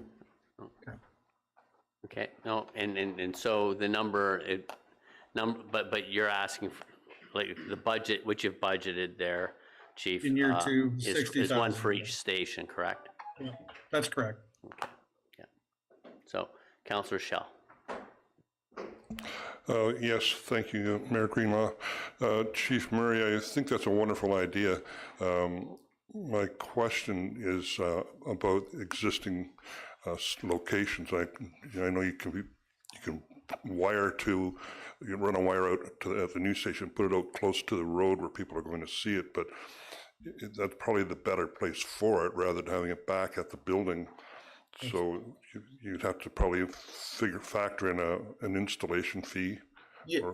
or how do you thought about that? Through to Councillor Shell, yes, we have to have that included in that budget there. With the new Shanty Bay Station, it was all, the conduit was already run to the front of the yard for that. The new station that we're building, it will have that conduit out there as well. And then at the other stations, Moonstone is not too big of a challenge for us to run something out, but Warminster is probably going to be the bigger challenge. Just because of the parking lot and such. But yes, we know we would have to run some conduit out to where we have a sign in Warminster. Okay, thank you. And have you put together I would like to see some kind of a plan that you may have had. Well, absolutely. We're not talking about this till next year. We have to do a little bit more work on the types of signs and such that will fit with everything. The one in front of headquarters here, we think can be retrofitted. So to hold a digital bar in the sign that's existing. Okay, thank you. CAO done. Mr. Mayor, if I could, just to provide clarity, a good question by Councillor Shell. The threshold, Councillor, of $60,000, Chief, would require you to go out and provide a report back to Council on the award at that quantum. So, Council, you would be seeing the work of the Chief in the award of that coming in a corporate report from Fire and Emergency Services. Yes. Anything further, Chief? No, carry on if you'd like. Yeah, please. So the next is what are called positive pressure fans. We use these in firefighting for moving smoke out of buildings. We currently have gas-powered, they're fair size, quite heavy. Technology has come a long ways, and these things are, the ones that we have are 20 plus years old, and we're looking to move to a battery operated ejection fan. They fold up quite nicely, easy to carry and easy to set up, and they are battery operated. So we're looking to replace that equipment. It's fairly old, like I said, and it's gas powered. So looking to move to a more efficient electric type fan. Any questions? Seeing none. Thank you. So we were talking about the airboat earlier, and I believe it was Councillor Shell that was asking some questions about the lake. In our DC study a couple of years ago, it was determined that we should be funding a rescue boat. The boat that we have currently is an airboat, which is designed for the ice. Being the municipality that we are, we have, I don't know, 14 plus kilometers or miles of shoreline that we respond to. The lake is the OPP's responsibility. I can tell you that we are the first one to be called because there are no boats available in Oro-Medonte. The boats generally are down in the busier areas, up in Aurelia, those types of things, and it takes a significant amount of time sometimes for a rescue. A number of years ago, we performed a rescue and ended up losing our airboat with the crew on board, sank the airboat. We had a different style airboat than we have now. If you're familiar with airboats, there's the Everglades style, and that's what we had originally, which was modified for ice. It had different things on it. But we received a call of an 18-year-old passed out adrift in a paddle boat, actually. They were partying, and somebody got on the boat. Anyway, he drifted out a couple of miles out onto the lake.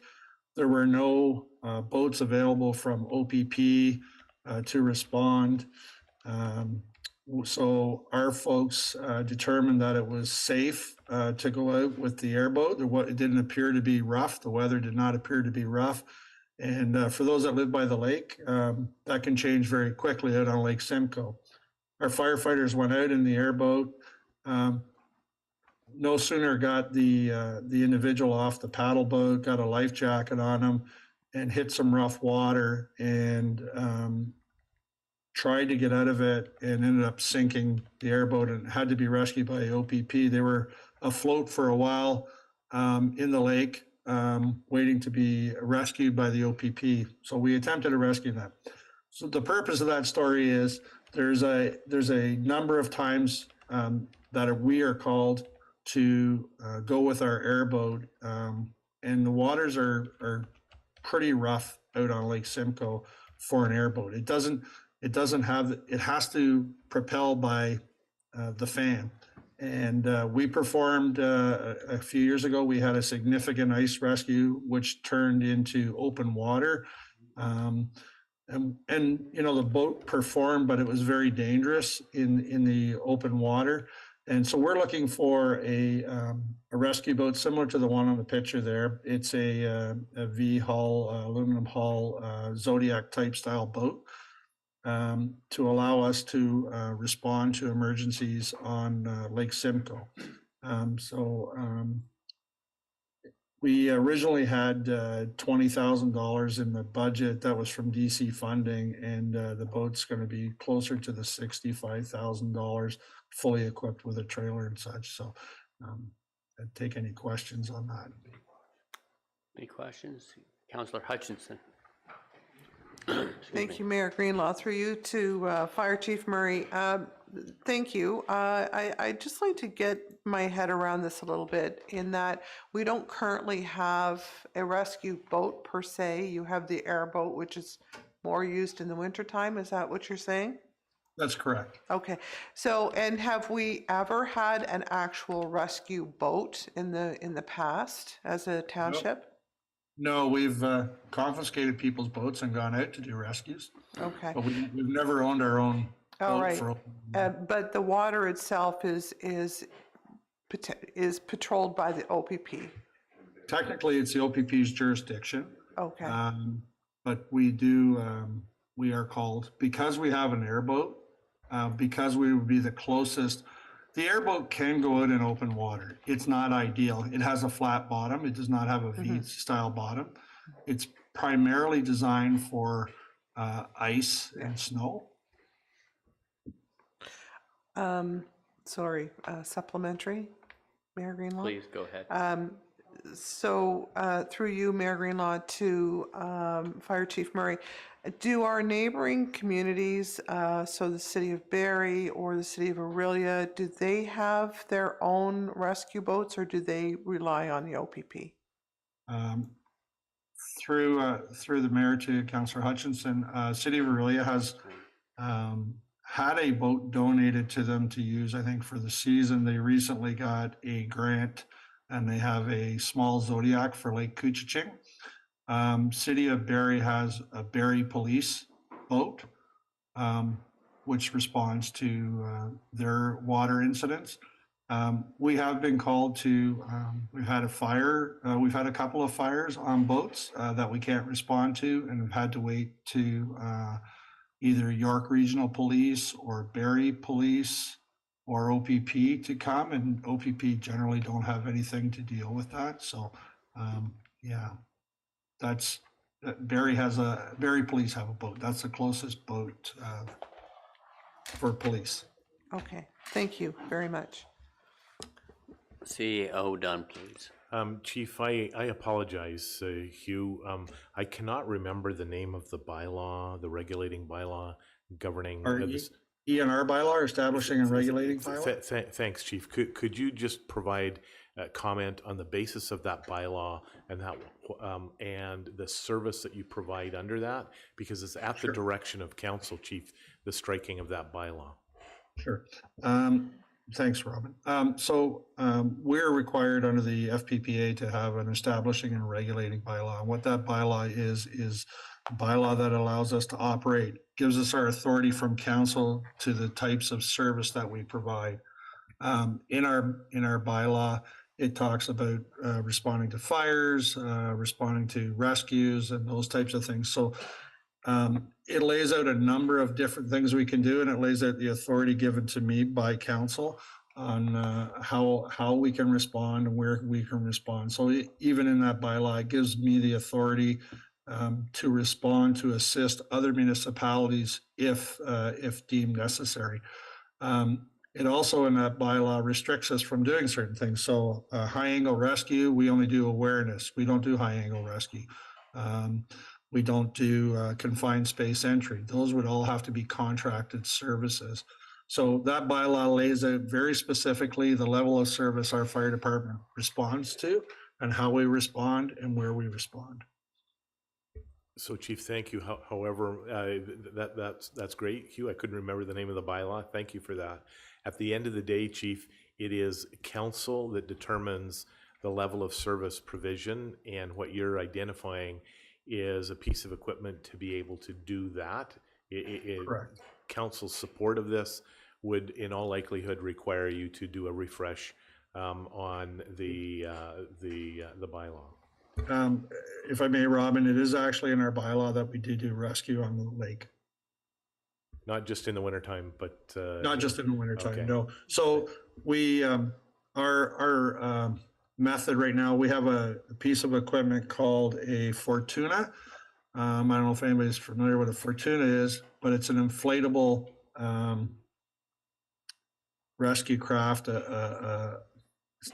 It's kind of like a boat, where our firefighters will put their suits on and paddle out. It has open ends so that they can pull somebody up through the middle of it. It's like two great big long, like a Zodiac boat, with long tubes on both sides, and it's like TP'd on the end and it's open on both ends.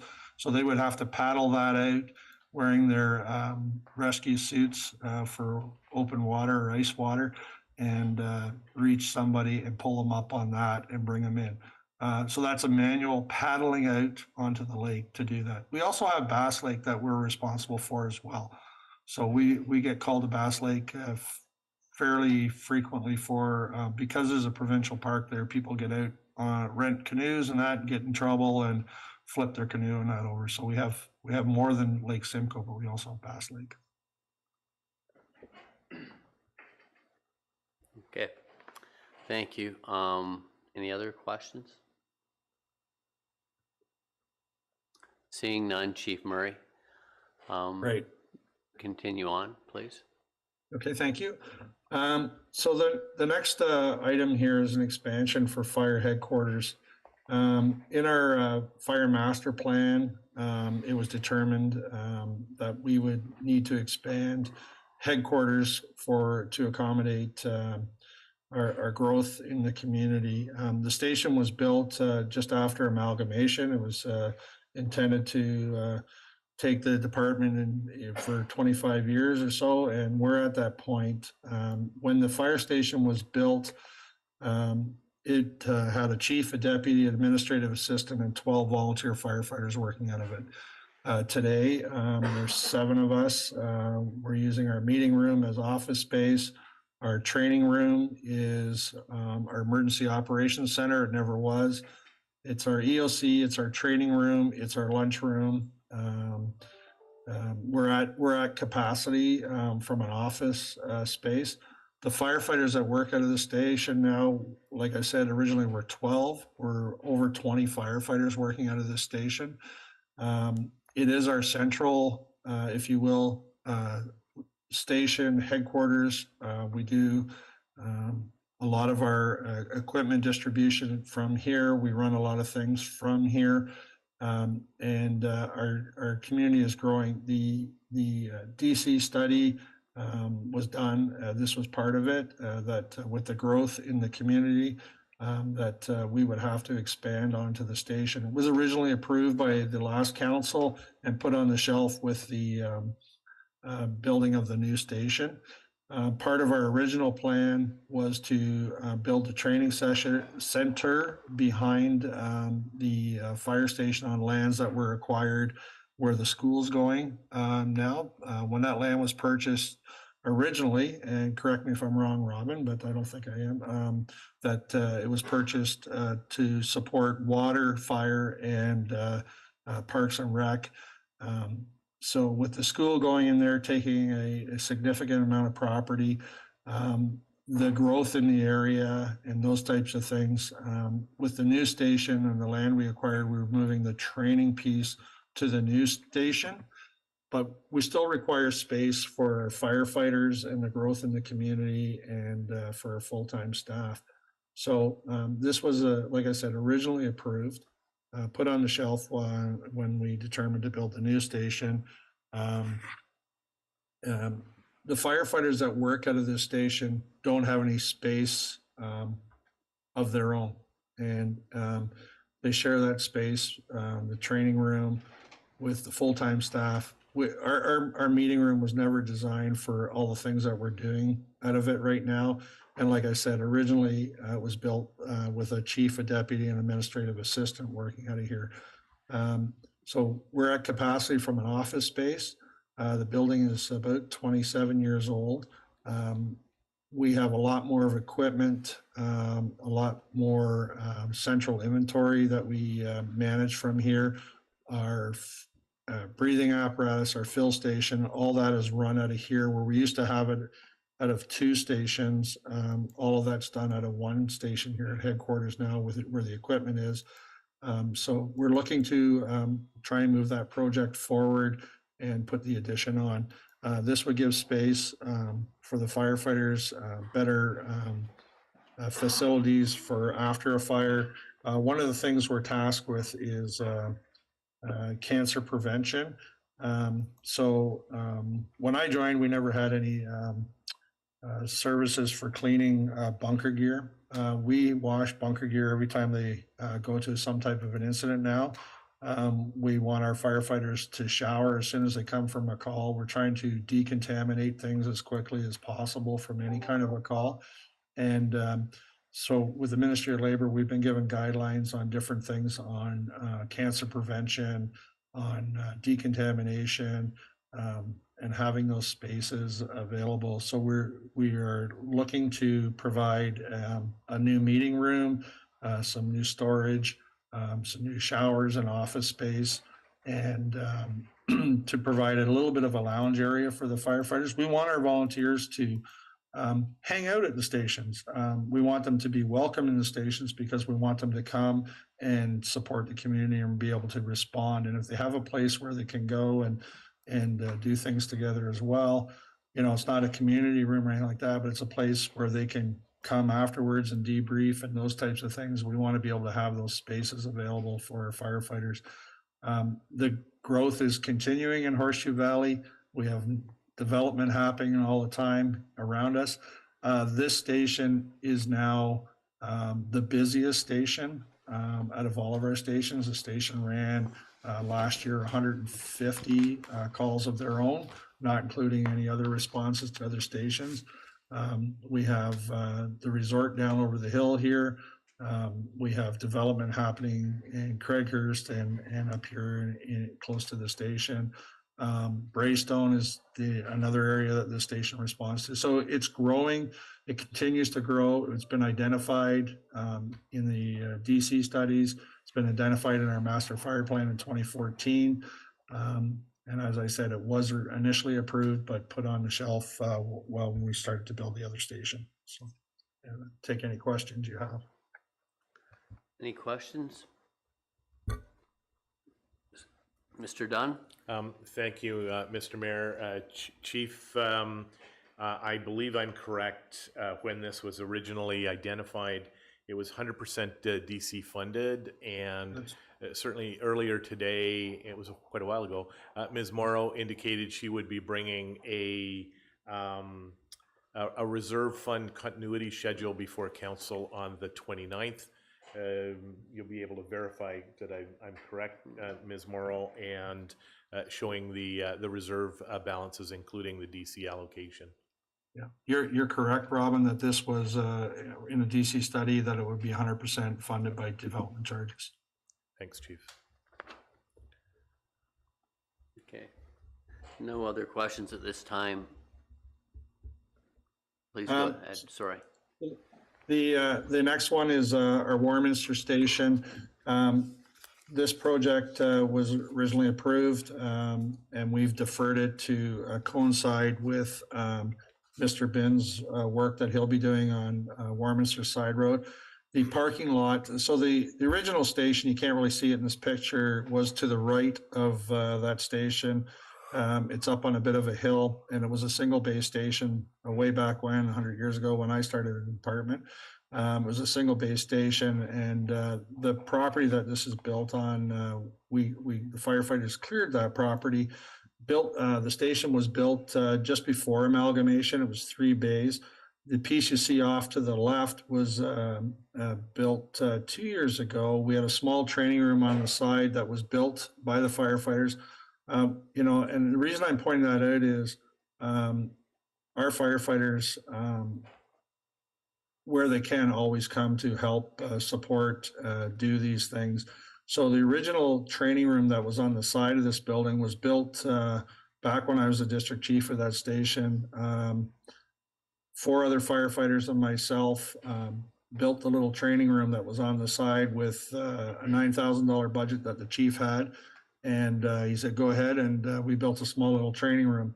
The department has grown. And 2 years ago, with some funds from the municipality and some work by our firefighters and outside contractors, we built a bigger addition on the side. We expanded the training room and expanded a bunker gear room, a proper gear room where they can hang their gear and such. So that station, when it was built, unfortunately, it was downhill from the old station. And when it rained, the water came down the hill through the side door and out the other door. The planning was not quite right. So some work was done to make sure that the water ran away. The parking lot was gravel, and a couple years after amalgamation, the chief at the time got some of the regrind from the roads, and they packed that down. It's deteriorating quite badly. We've put cold patch in that in front of the doors. There's a drop when the trucks come out. And in front of the station, we have quite a swale with asphalt to keep the water from flowing back into the station when it rains down the Warminster Side Road. So we need to pave the lot, but we've deferred this to work with Sean's department to take advantage of the paving that's going to happen on Warminster Side Road and some planning there.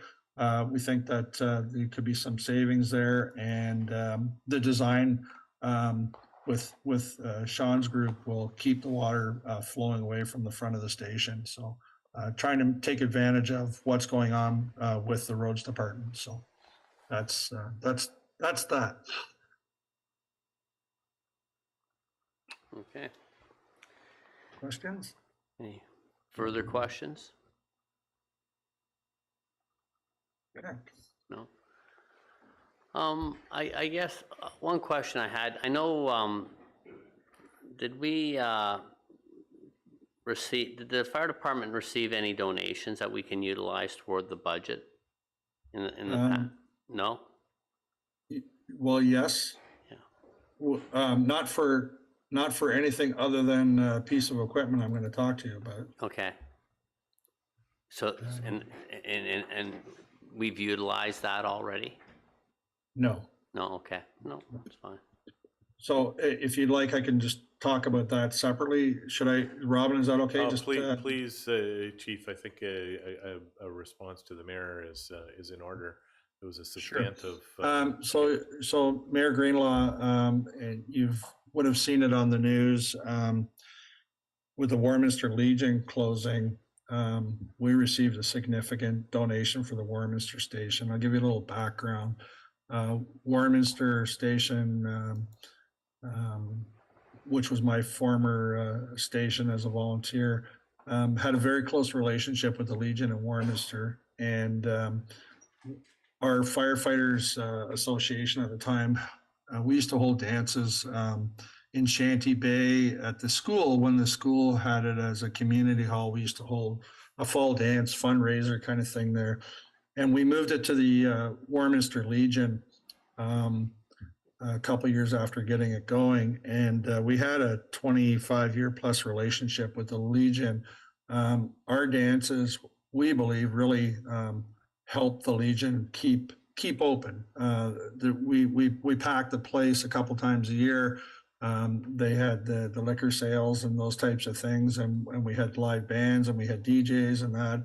And we had a very close relationship with them. Our firefighters sold poppies and those types of things for the Legion. And a couple of years ago, we had a few years now, but we had a complaint about the Legion from a fire safety perspective, and it was going to require significant work. Somebody went in, and somebody with some knowledge went in and made a formal complaint about some things in the Legion, and we had to do an inspection, and rightly so. There were a number of issues within the facility, and it was going to cost them a fair bit of money. Our firefighters stepped up to the plate and did all the work for free. One of the community members helped raise some money to buy the drywall. We had to replace all the drywall. We had to replace all the paneling with drywall in the building. There was electrical work that needed to be done. And so the firefighters in Warminster stepped up to the plate and did all the work for free. And the Legion never forgot that.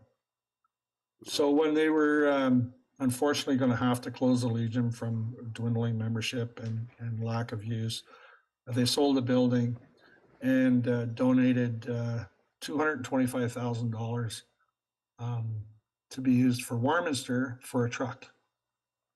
So there is a donation of $225,000 specifically for the use of a truck in Warminster. So that's the donation you're talking about. And we look forward to getting that truck for the station and to keep the memory of the Legion alive. Well, thank you. I think it was great that you could say it shows what this municipality is about in small communities, how they stick together and support one another. So I think it's great in how the Legion openly provided that on their closing to be kept in the community. So I think that's important, and thank you for articulating that to my colleagues and the public. Yeah, thank you for asking. Sorry, Rob. Go ahead, continue on. You're on a roll, so I don't want to slow. I know I'm holding you guys back. No, it's all good. So our budget is fairly consistent over the last couple of years. We have the full-time complement. We do have, so in our 2014 master fire plan update, so back in 2014, we identified the risk of lack of volunteer firefighters. So 10 years ago, we were identifying this with council. And one of the options in the plan was we could hire full-time. We could rely on our neighbors, which is not an option. Mutual aid is for those times that you need a little extra help. It should not ever be for supplementing your fire department, because we don't charge each other for assisting. Or we could look at potentially bringing part-time firefighters in. And what we meant by that was volunteer firefighters who had the ability to be around during the daytime that could assist during the day. So over a period of, I believe, Robin, 4 years, council afforded us funds to pay for having the ability to have up to 4 or 5 firefighters around during the daytime. And so while they were volunteers, they still were able to come in and work so many hours per week, a maximum of 24 hours. And we had a few of those firefighters around for a few years that really helped us out. So that's in the budget, and we still have a few of them that work for us. So we have a few firefighters that are able to help us out a couple times a week. And then we have our work experience firefighters that are here for a year at a time, and that'll change each year. And then this year we'll have a co-op student to help cover off on the admin side, cover off some vacation time to help we're also, like every other department, utilizing new software. We started last year with a new program called Fire Pro. We're still, it's working well for us, but we're still in the learning stages of all the things it can do for us.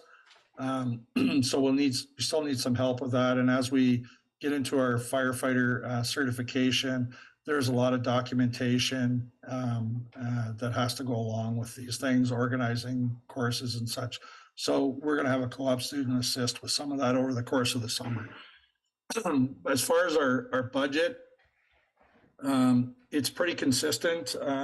It doesn't change a whole lot. We do our best to maintain our utilities. I keep our fire stations pretty cool. We don't have the heat on higher than 15 degrees at most stations, so we try to keep the utility costs down.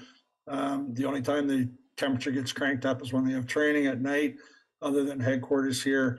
So some of the increases really are associated with our wages and such. So if you look, we have 120 plus volunteer firefighters, and the cost for running that is just under $500,000 a year. That equates to about 3 full-time firefighters with benefits, if you look at it from that perspective. So we're pretty consistent, not a lot of change in our budget. Under other revenue, you'll see, I think Councillor Young maybe asked the question about charges or fees. We charge back through the MTO every time we respond to a motor vehicle collision or whatever on the 400 highway or Highway 11, Highway 12. Where we can, we charge back through the MTO, which is charged back to the folks involved in the incident. Last year, we had a couple of fairly significant incidents that required a lot of resources, a lot of manpower, a lot of time. One incident alone, we charged back almost $24,000. We had a tanker spill over on the highway, and we had folks there for a significant amount of time for fire control and rescue and that type of thing. We normally don't have that large a number. Usually we're around the $20,000 to $30,000 a year that we claim back, but we had a significant amount the last year or so. And actually, we're off to a good start again, if you want to put it like that. Unfortunately, when we say we're off to a good start, there's some bad stuff happening on the highways. So, but we've been more diligent to make sure that we can charge back what we can charge back, to make sure that we're capturing those dollars for the responses on those highways. So I think that's about it. I don't know if there's any questions on there for anybody. Council, any questions? Mr. Clark? Thank you, Mr. Mayor. Through you to Chief Murray. Can you help me understand what the old Shanty Bay Fire Hall is being used for currently? Currently, we are storing equipment. We do have one of our pickup trucks in there right now, but we have a lot of we have some of our rescue equipment, some of our training equipment and such. And that's one of the things we've talked about going forward is what we plan on doing with our older facilities once the new facility opens up. We don't currently we're using that space because we don't have any space for storage. So we have a couple of rescue props, training props in there. We keep extra fire hose. We have a pickup truck in there that we're using on a daily basis. So those types of things are all stored in there, but that was a facility that maybe Robin, you want to touch on, is we did look at for other departments to utilize at some point, but council will have to make some decisions when we get the new station open with the other fire halls and perhaps this station as well. So. Mr. Mayor, if I could, you were sitting on council. There was not an opportunity to be able to get direction from council because Station 3, the new Station 3, was not fully operational, and there was a new station being constructed. So, Mr. Mayor, I believe it will be this council that will make a determination on not only the deployment of that resource, but some of the other resources that will be redundant. Thank you. Thank you. Councillor Shell? Yes, thank you, Mayor Greenlaw. Through you to, well, I'm just going to throw it out on the floor. It's not really a question. It's a matter of getting income to support the fire halls. Now, that new fire hall is going up on line 11. It's got a huge south-facing roof. Anybody ever think about putting some solar panels up on there? I know it's going to be a capital expense, but the money that it could generate, when you got 5 other fire halls with roof lines that are sitting there doing nothing, they could be generating revenue. Just something for thought. Well, thank you very much for that suggestion. That's something we could consider next year's budget, maybe 2 years. I'm just kidding. You know, we'll have to. It is definitely an opportunity we could look at and consider, and you know, good input. Thank you. Any other questions?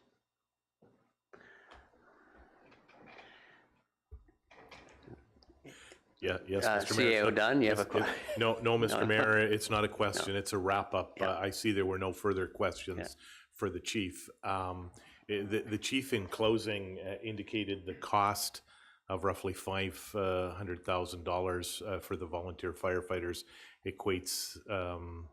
almost equates to the cost of supporting 3 full-time firefighters.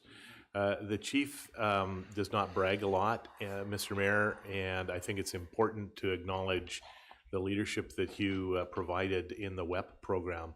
So it's not only the service to the community by the volunteer firefighters, it's the ability to be able to bridge from where we are a number of years ago, Hugh, where we are now and where we need to go. At some point in time, there will be a requirement for full-time firefighters. The ingenuity of the chief and looking at the deployment solution that's working right now for Oro-Medonte is, Chief, I believe aside from Creston, Big White and a few other jurisdictions, we're the only one, not only in Simcoe County and Ontario and Eastern Canada, that's using that model. And Mr. Mayor, that's a continuous improvement in ingenuity on the part of Chief Murray. Well, thank you. And I know it's repetitive because I thanked you multiple times already. So knowing now, I just want to make sure first. Did you have anything else you wanted to present before I wrap things up, Chief Murray? No, thank you, Mayor Greenlaw. I think that's it. Unless there's any other questions for me, that's all I have. Council, any more questions? There are none, but once again, though, Chief, I want to thank you and all the volunteer firefighters who have done an amazing job, and I know you'll continue to do it. So thank you for everything and taking the time to present this to us tonight. Thank you, sir. Mr. Dunn. Thank you, Mr. Mayor. From a process perspective, Mr. Mayor, we put a couple of things on the parking lot. Ms. Hewitt replied regarding the 5G cell boosters. There was a follow-up query to Councillor Young on a response from Mr. Whitlib. I believe Derek has left, and he will be following up on that. Ms. Morrow, you had the ability to be able to reply on the percentage of local vendors. So Derek has to follow up regarding the tow truck comparator piece. And Nellie, you had a percentage calculation regarding the local vendor piece. Yes, through you, Robin, I just did a check on that, and it's literally exactly 50% of our vendors are Simcoe County businesses. Okay, great, thank you. Okay, so if that's everything, so I know some people have some other engagements to go to tonight. So, Madam Clerk, may I have a motion to recess this meeting today and reconvene tomorrow morning, please? Moved by Bard, seconded by Hutchison. Be it resolved that we do now recess at 7:53 and reconvene on Wednesday, March 15th, 2023 at 10 a.m. Okay. Thank you. And before I call the vote, I just want to remind everybody that we're holding an open house March 16th from 4 to 7 p.m. to come in and give your feedback on what's presented over today and tomorrow, and recommendations as we look to do the best we can to represent the voice of the public. So I'll call a vote now. All in favor? Opposed? Carried. Thank you, everyone, and we'll see you back here tomorrow morning.